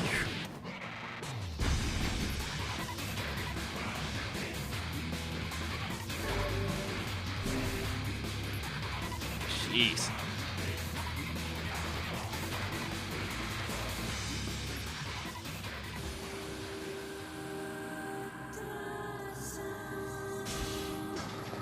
In the robot factory? Whoa. What are you doing here? You're not a robot? Okay.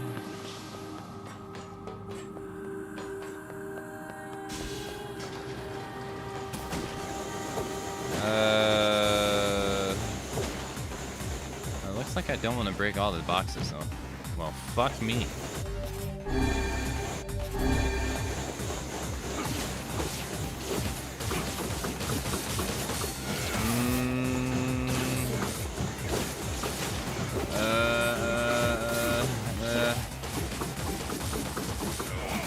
Die. Fuck. Die. Thank you.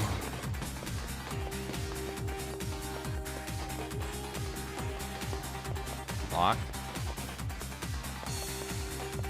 Straight forward, or you can go both ways. No map. How do I know which way I'm supposed to go?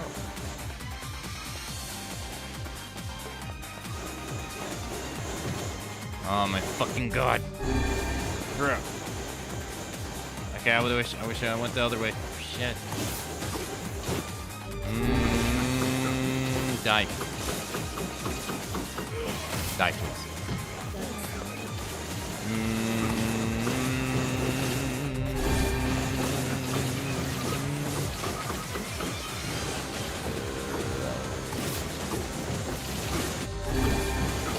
I'm just gonna brute force it. Fuck.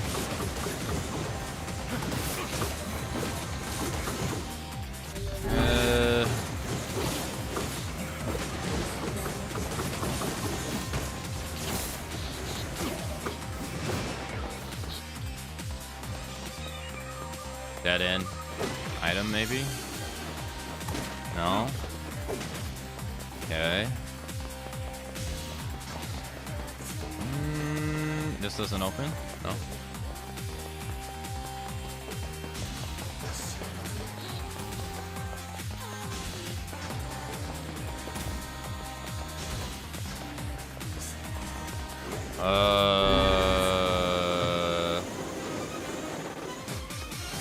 Oh great, he has armor on.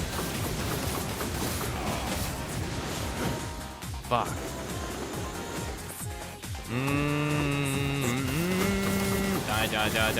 Die.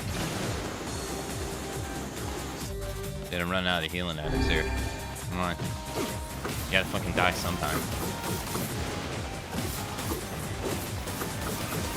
Alright, not, I guess.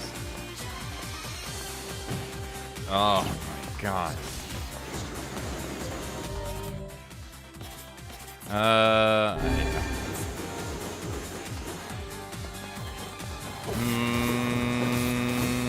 Thank you.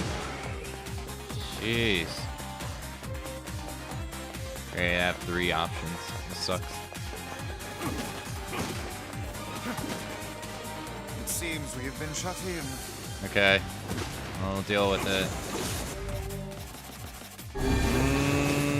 We have no choice.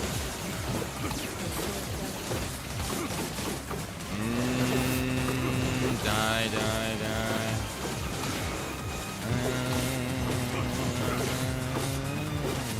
No, don't die.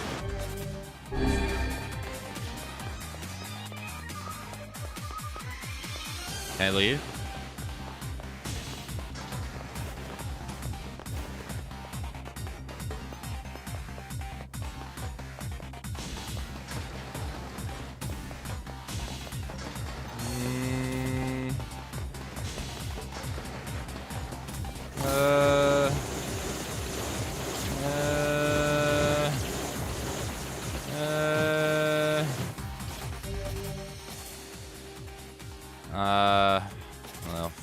Fuck me.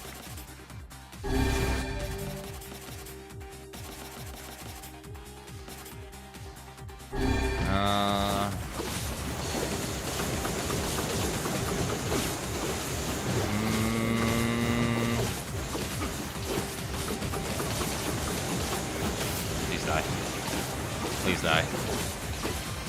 Please die. Please die. Die. Perish. Oh my goodness. I'm not going back. That in? We've been shut in. Yeah. Big surprise.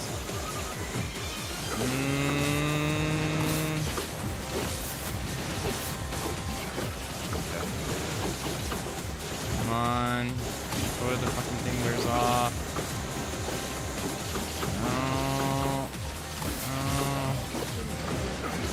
Ah, for fuck's sake.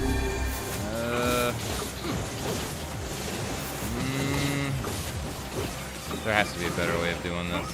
There has to be.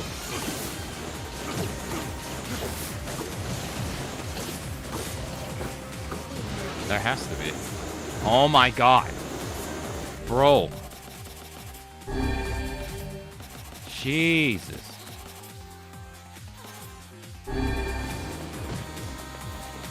It doesn't fucking stop.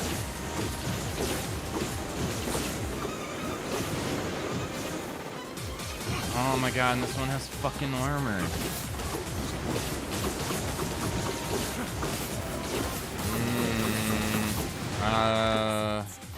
Up. Yeah, hand, I think.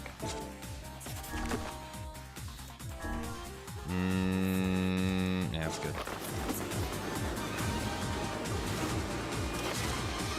Break it. Okay, I didn't break shit.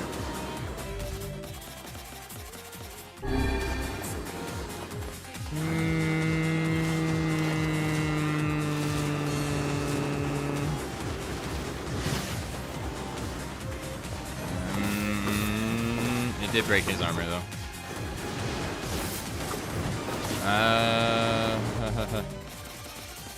Dude. Please die. Die. Fucking die.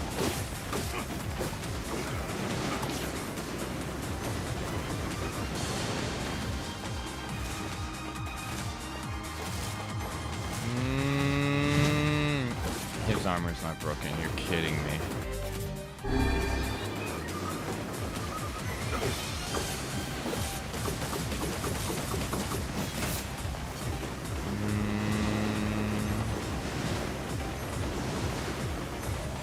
Thank God. Is that it? Oh, thank God. 5 medical herbs, that's it?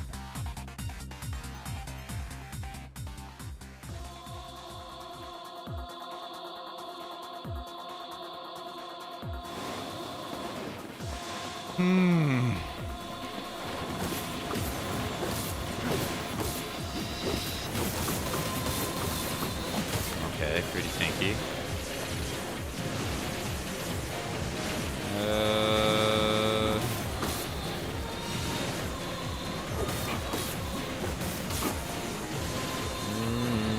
Yeah, they are very tanky.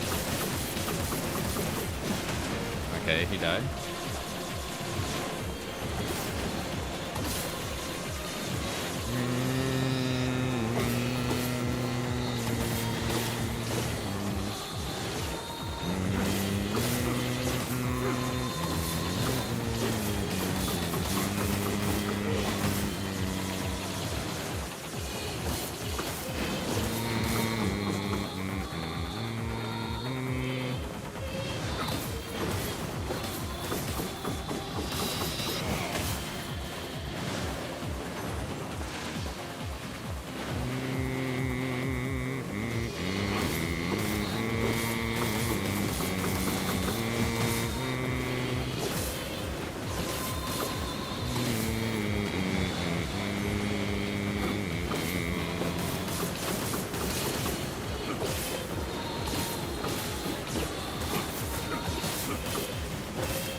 This one's nowhere near as difficult as the other one so far.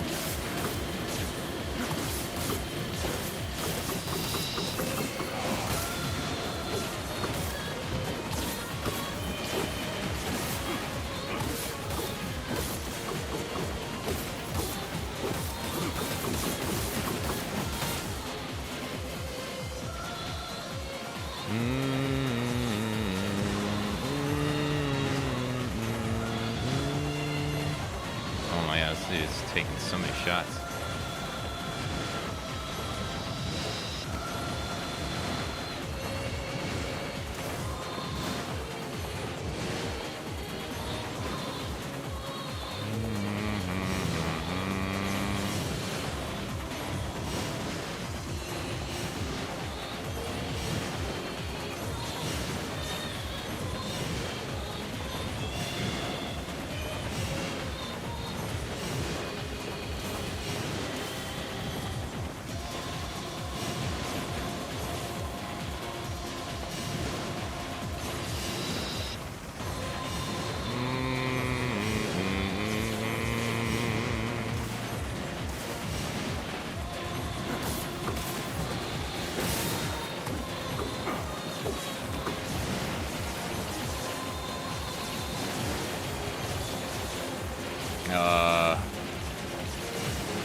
There's a lot of them.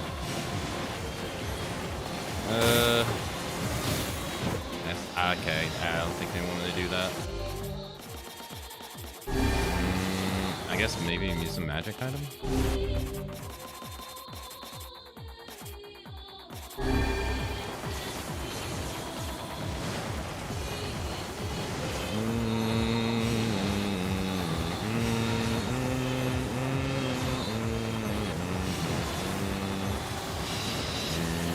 Doesn't really feel like it's doing much.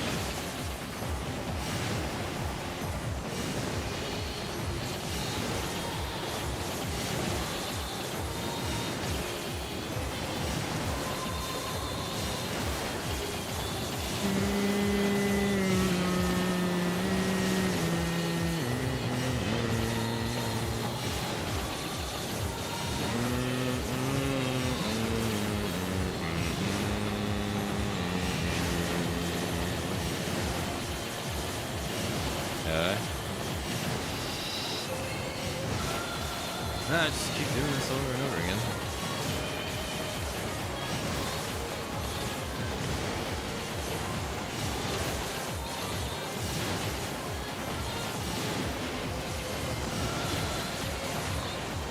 Round one. Round two. Okay.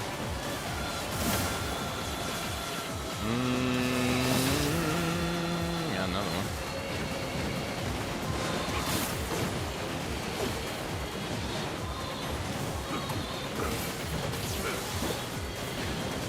Okay.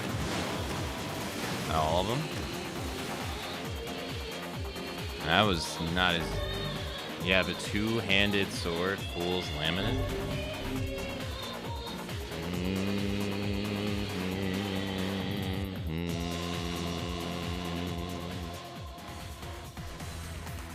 There's still more. Okay.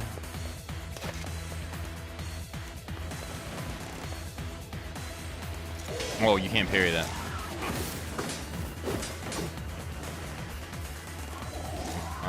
Okay. Guess he was too far away. Whoa, that did a lot of damage.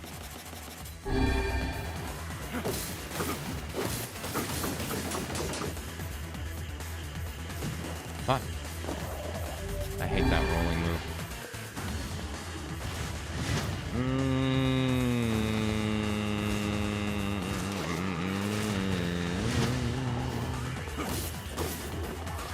Okay, this one's gonna be straight annoying.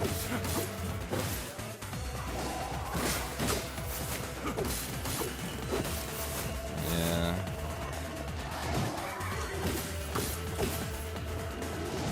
Okay, I tried to go for the parry and the thing fucking rolls on me.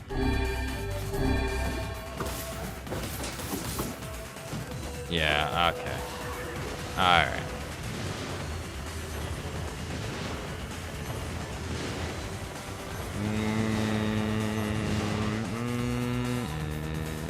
No.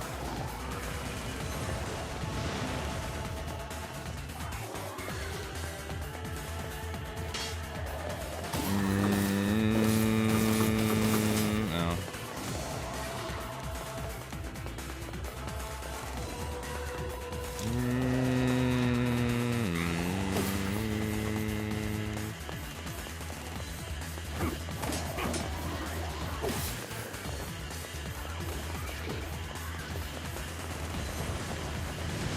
Yeah, locking on is making this take harder to target someone.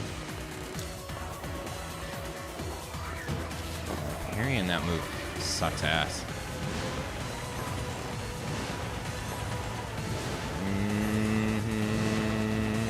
I gotta heal.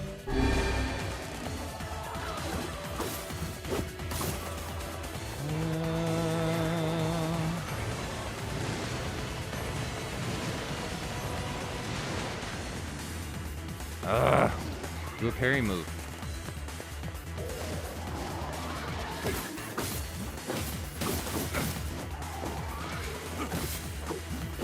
Hey, get out of the corner, get out of the corner, get out of the corner!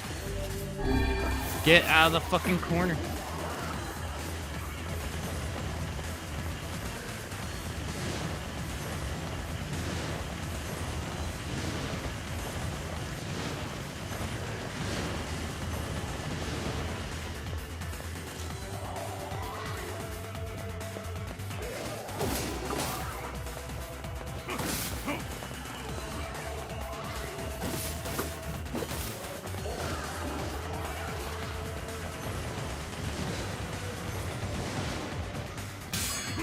There we go. There we go. Yeah. Now I just need 50 million more.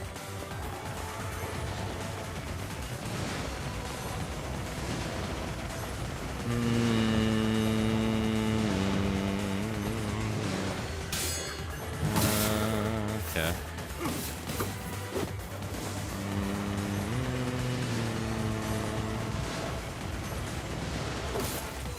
Ah, when they're in their in your face like that, it's so tough.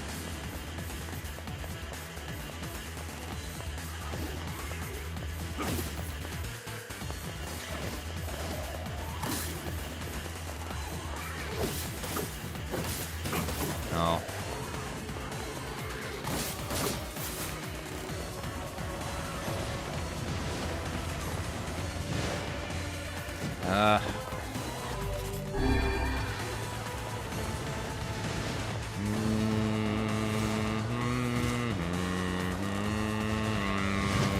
I didn't think that would do shit. And it didn't.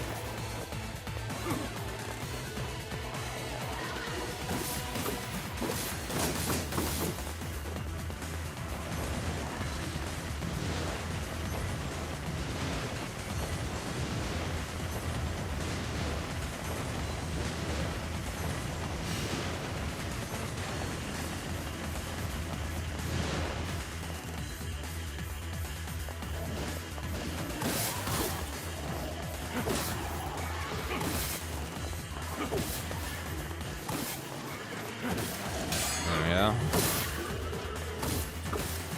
No. Wait, is he? Can I? Oh. I might have been able to get him out of the game. I didn't realize.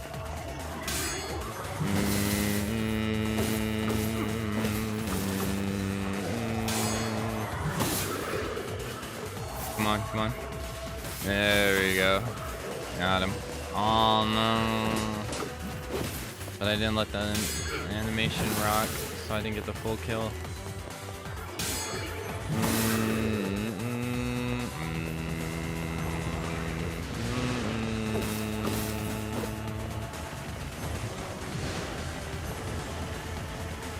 Oh my goodness.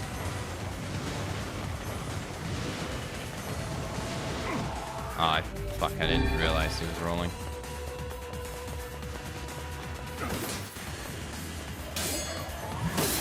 There we go. There we go. Die. Die. I I got one. He's dead too. Hey, Axel. Yeah, I'm trying.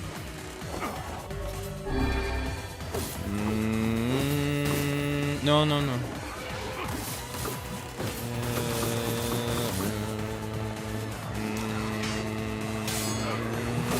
Hey, cut. Hello. I got another one.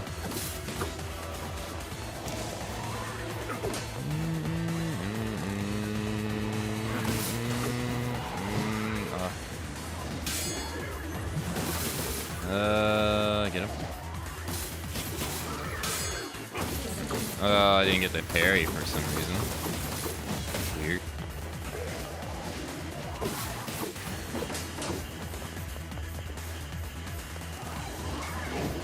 Okay.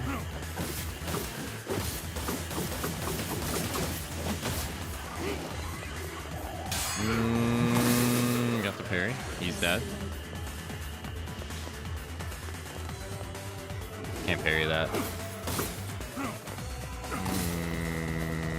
Ah, that move is so cancer.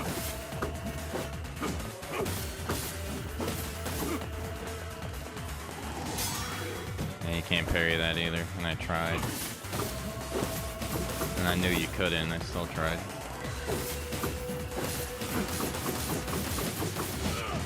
Ugh. I'll get away.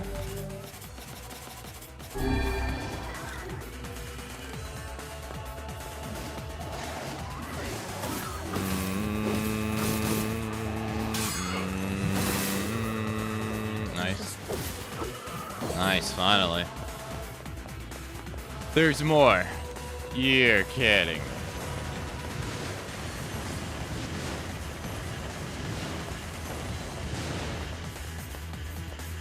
What? Okay.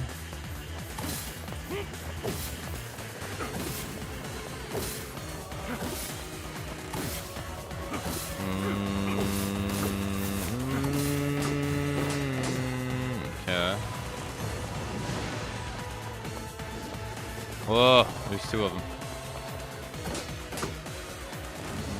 Can I break his armor?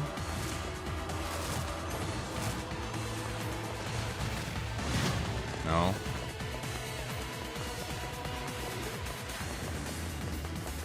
Yeah, I'm not even gonna try to parry that.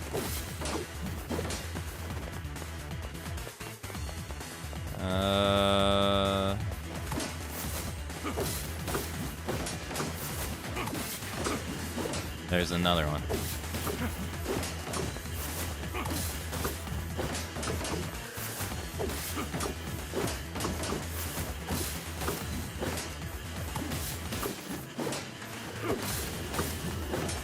Come and go. Try to break his armor again. No. There's another one.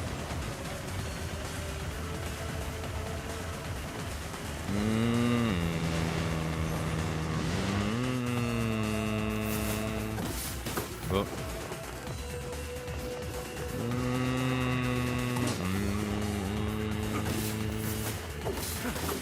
Bro, you just got done spinning.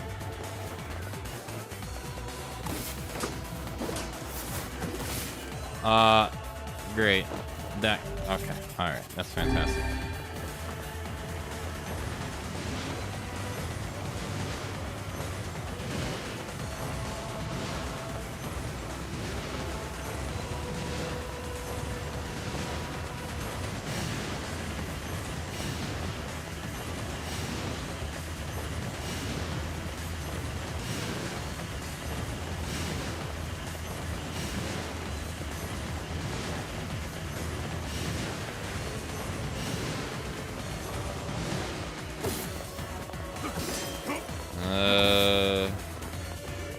This is gonna take forever.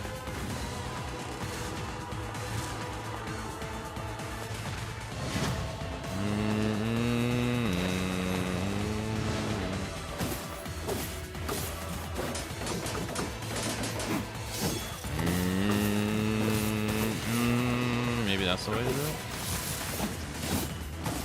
Ah. Fine. Okay, I tried to parry that, but that, no. It's not worth it. I need to heal. One bad hit and I'm dead. No, no, no.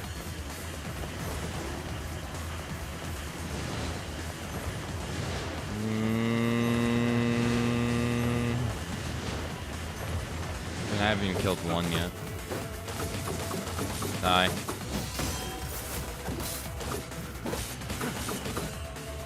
Fuck.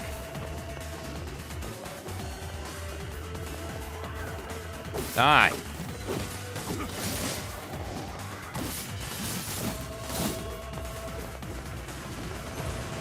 Jeez.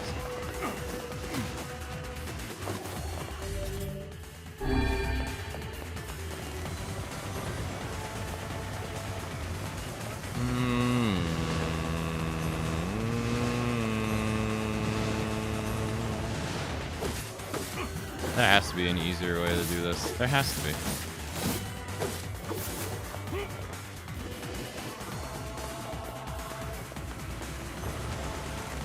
Like, there has to be. This is crazy.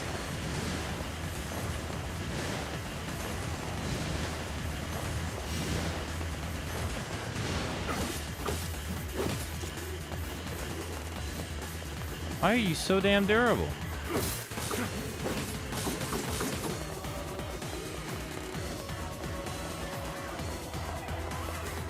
Maybe I gotta use like a specific spell on them or something.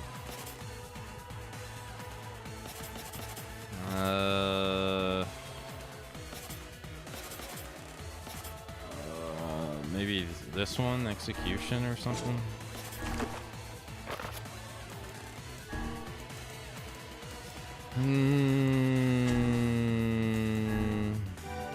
Armor break 30%, sure. Sure. Whatever you gotta do.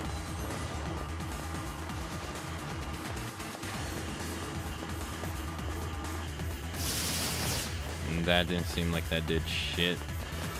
Whoa! Whoa! Whoa! No, no, no, get him, get him, get him! Oh! They tripped him.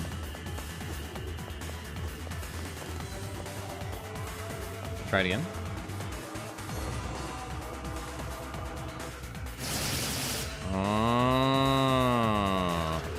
Get him. Get him. Can't get another one. They didn't die though. Oh, maybe I did it too fast.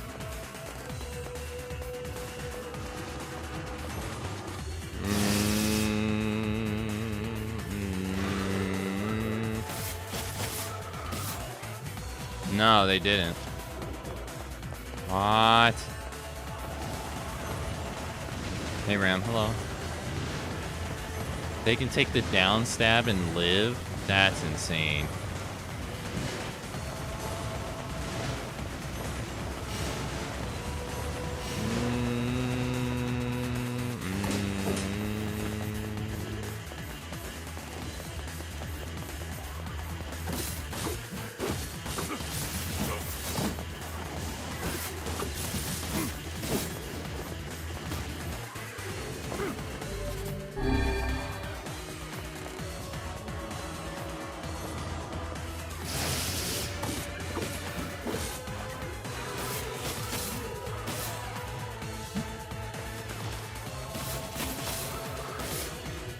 Really? That has to do something. I'm running out of flowers.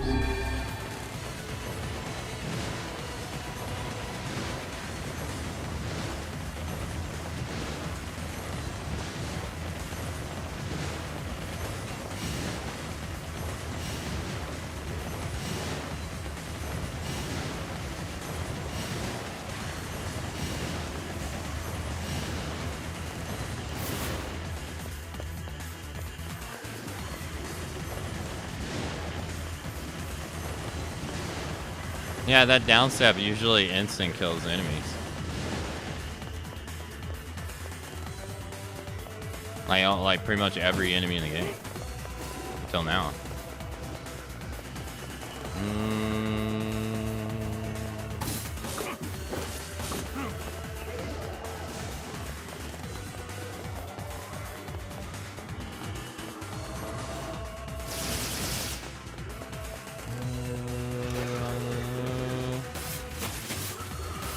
Ah, he died.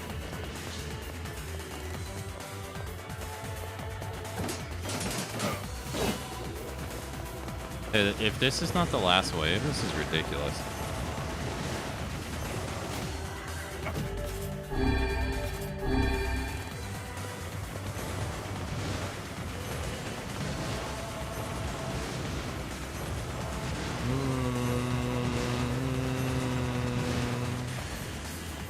Alright, it's time for the last break of the day. I'll be right back.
Alright.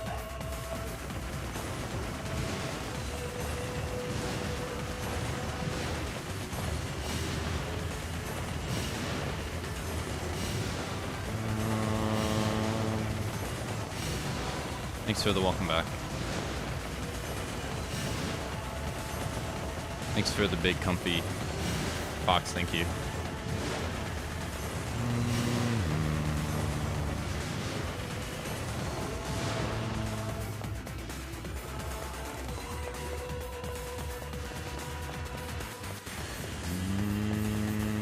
Hey, Ram.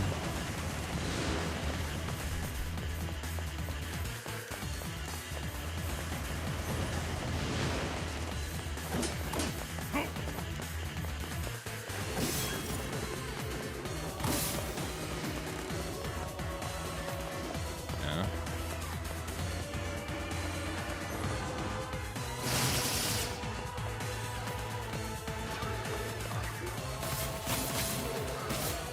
He's not dead.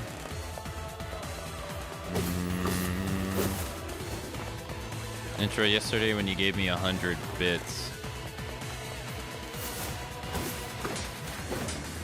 and I said 1,826, it made it sound like I was talking about bits. I wasn't talking about bits.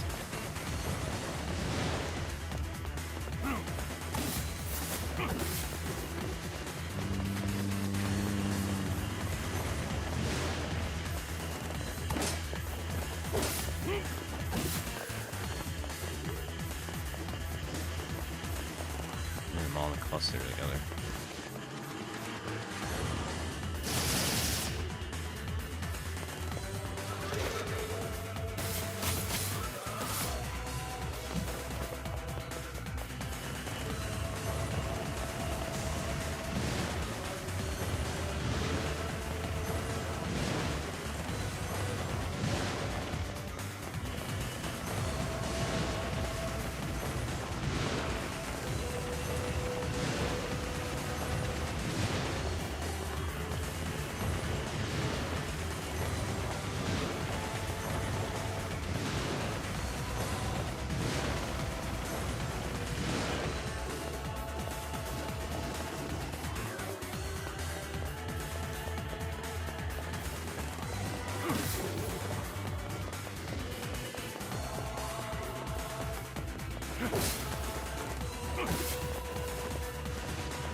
Still not dead. Still not dead.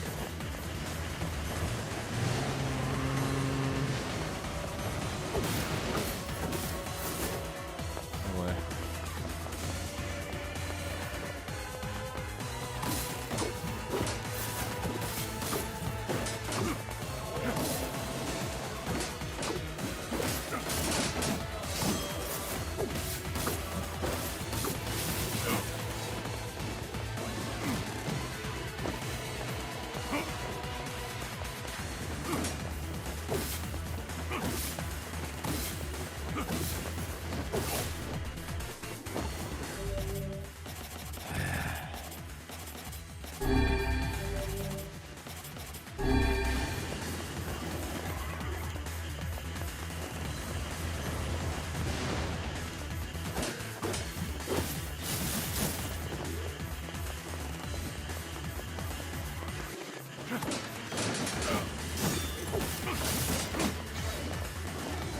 That would have been the move I needed to parry.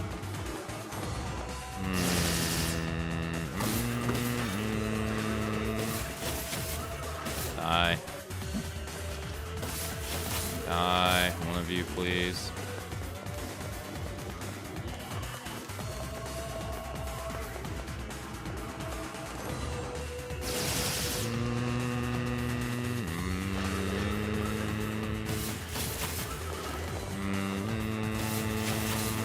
Oh my goodness.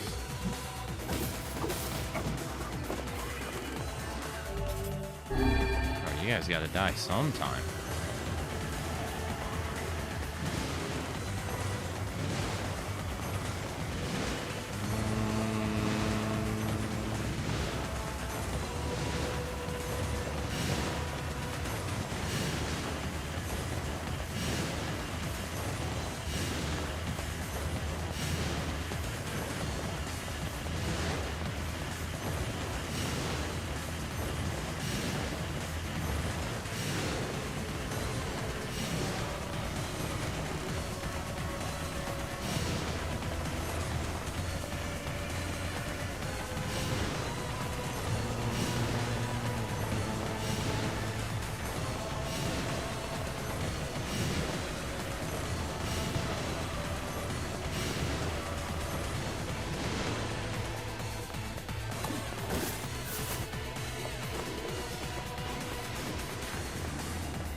has to be a better way to do this. These guys are like obnoxiously tanky.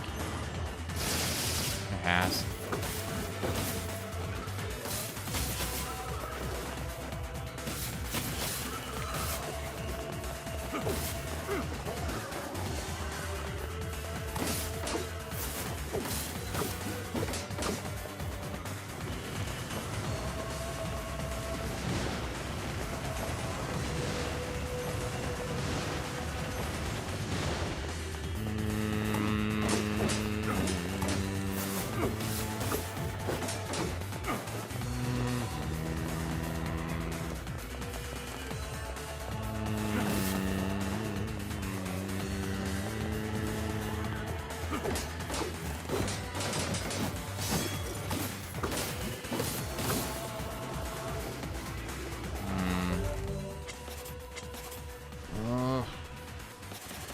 Hand again.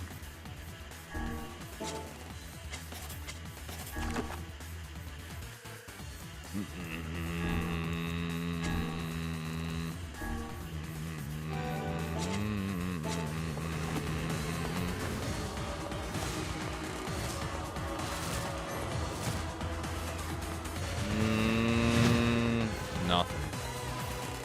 Wait, isn't that one guy flying though? Ah.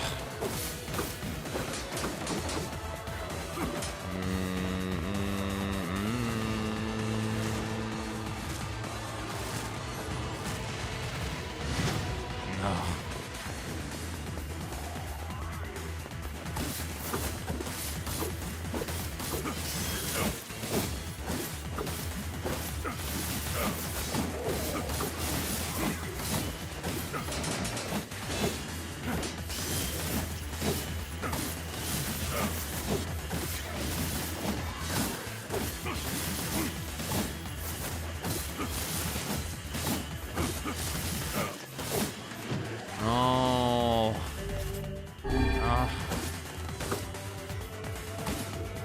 Something I could parry. Fuck.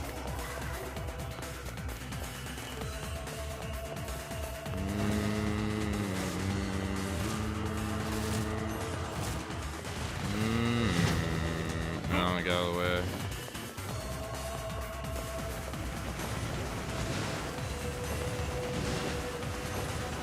Bro, you gotta fucking die. At some point. Die. Jesus.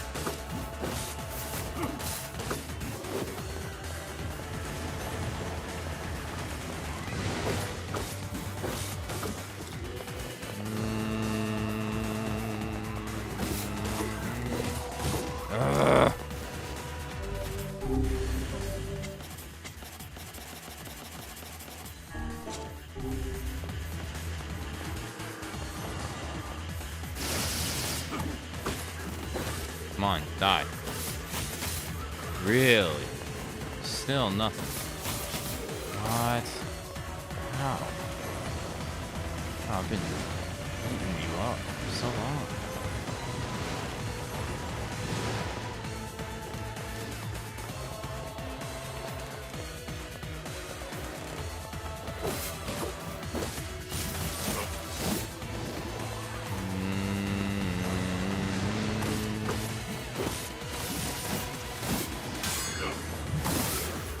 Okay, come on, die, die. Thank you.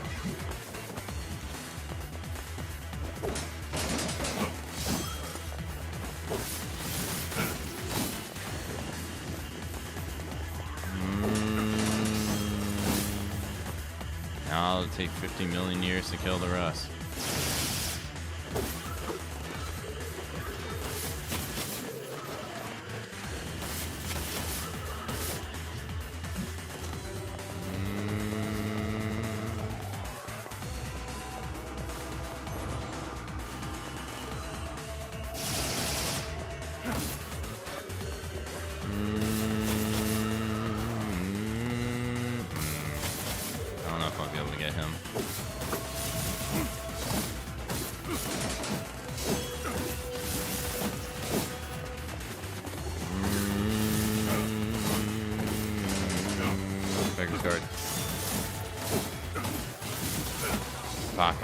figured that.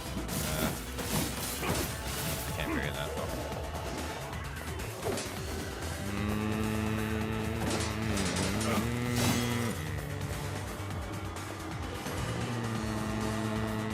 No. Come on. Die, fucker. Thank you.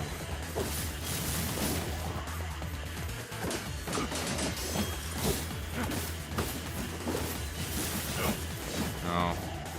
Bro, he didn't even fucking touch me.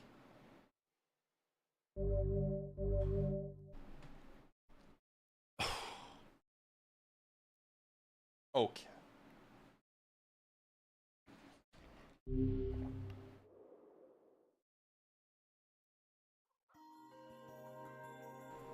My word. Something wrong? I feel as if I've just awoken from a most unpleasant dream. I know what you mean. That happens to me whenever I read it.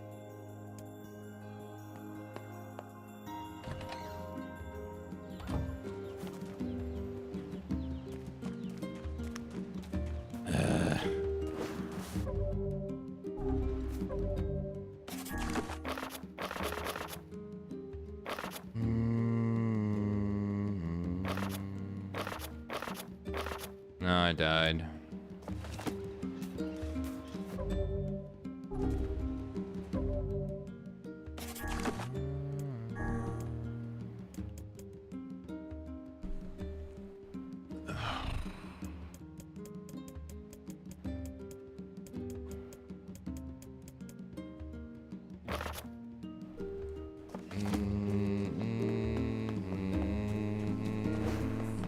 Hey. Oh, hi. I kinda thought you'd never talk to us again. I understand you're doing this for the village, and that you don't have a choice. Pretty much, yeah. But look, why don't you go talk to Popola? I think she wanted to discuss the Shadow Lord with you. I'm headed there next. Oh, and Devila? Yeah? Sorry about yesterday. I shouldn't have lost my temper like that. You don't need to apologize. Anyone would be upset when their friends are hurting. Let Emil and Kaine know that we're sorry, alright? Alright.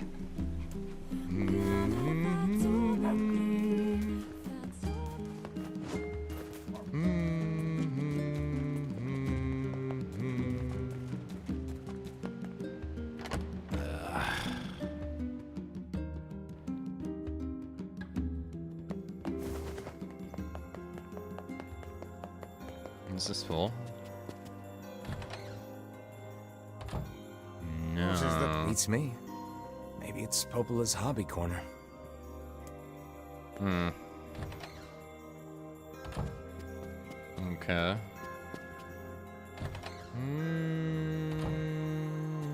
Popola? Oh, hello.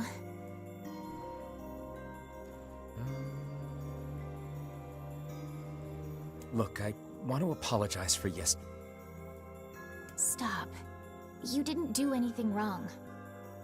Yeah, but neither did you. You're just trying to protect the villagers. And I jumped down your throat for it. It's very kind of you to say so. Regardless, please don't let it trouble you. Ahem. I believe there was something you wished to discuss with us. Oh, right. Yes, about that. You know about the lost shrine, right? The temple where I was first discovered. Yeah? What about it? That's it.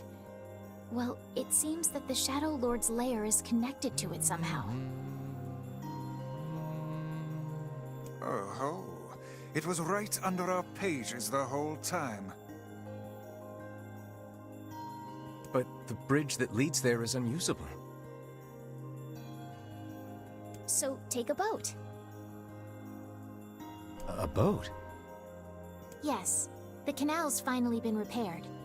It took a lot longer than expected, What with the shades and all.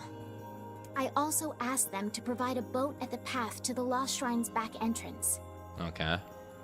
The ferryman will let you use it free of charge.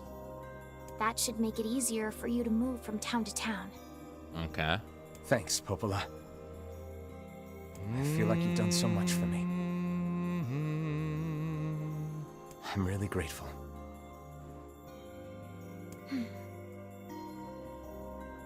All right.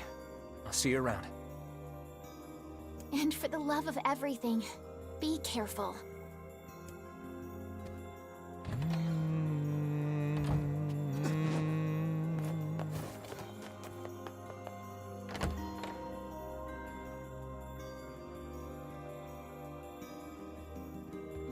The path above the entrance to the shopping district should lead to the boat landing. Yeah. How excellent to know the canal is finished. Hopefully this puts our days of running all over behind us. The faster we can move, the faster we can save Yona. Let's use it as often as we need.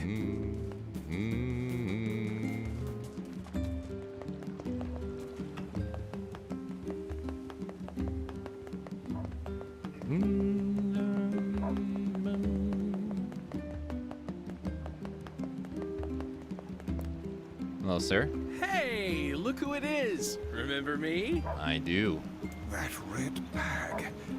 By my pages, you're the slovenly half of that couple who refused to stop arguing. Hey, it's been a while. Sure has. I've been in charge of this canal since we last talked. Apparently I did a pretty good job with it because they decided to make me the permanent ferryman. Yeah. Oh yeah, huh? Congrats. Yeah, congrats. Thanks. Still, it's not all puppies and unicorns. The old ball and chain is always harping on me now about how much I work. Anyway, if you got a place to be, just let me know and I'll take you there. All right.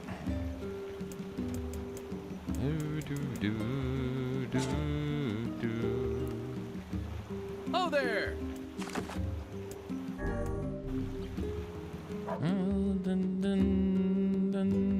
The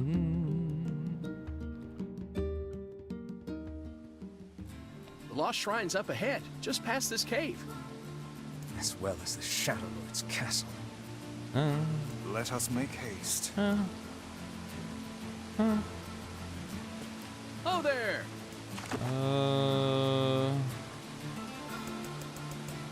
Let me go back to the village.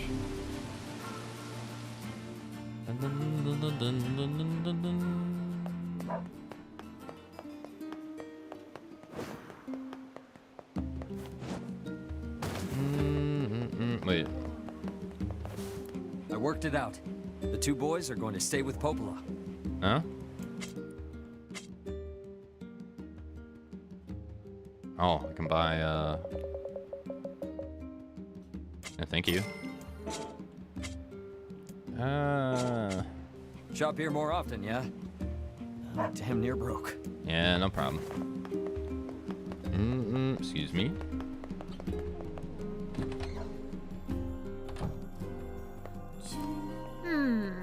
What have we got today?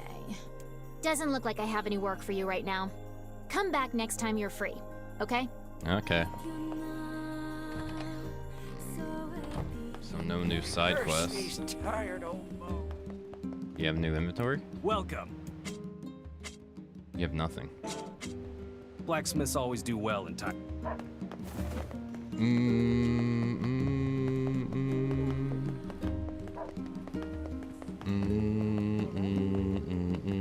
How do I change my outfit?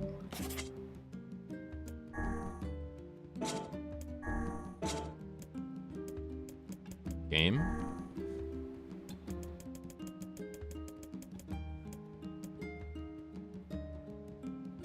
No. Maybe from the save?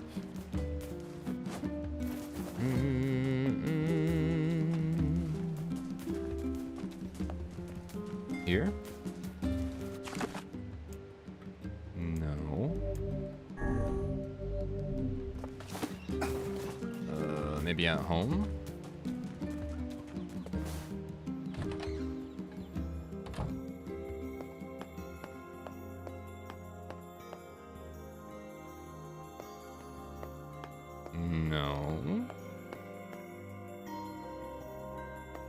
Maybe at the main menu? Oh, maybe in the book.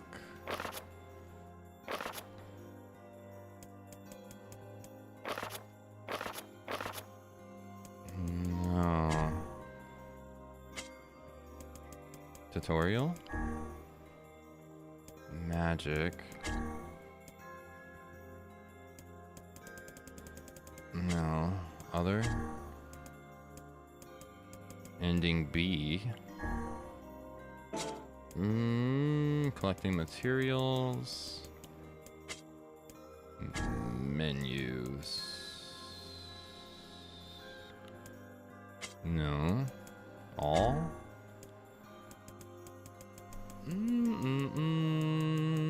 Changing weapons. Letters.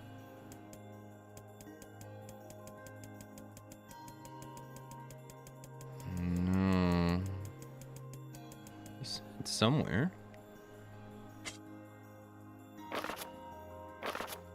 Item? Key item?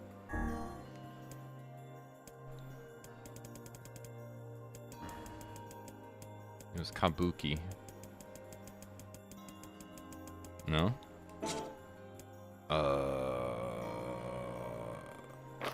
Okay. Maybe the main menu.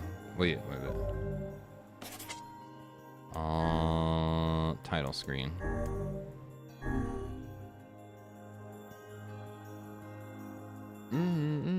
Maybe here?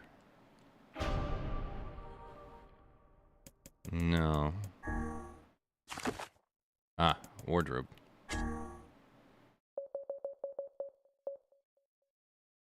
Adult. Magic orbs?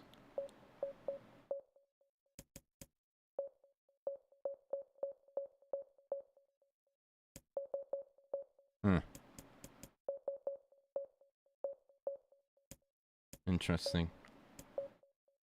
What's this?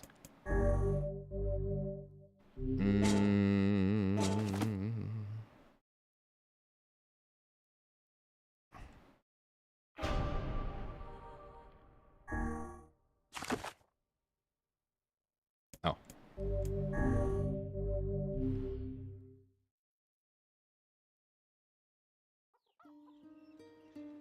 Oh. What the heck? That looks so weird.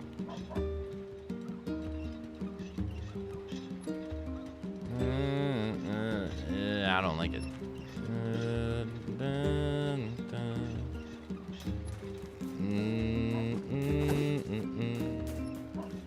No, not at all.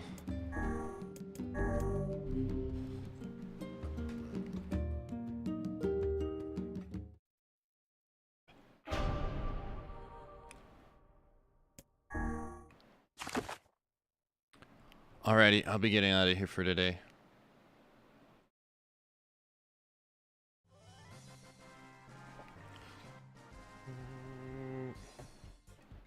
Thanks everybody for dropping by. I'll be back tomorrow, hopefully with more Nier tomorrow to continue to get the other endings in the game.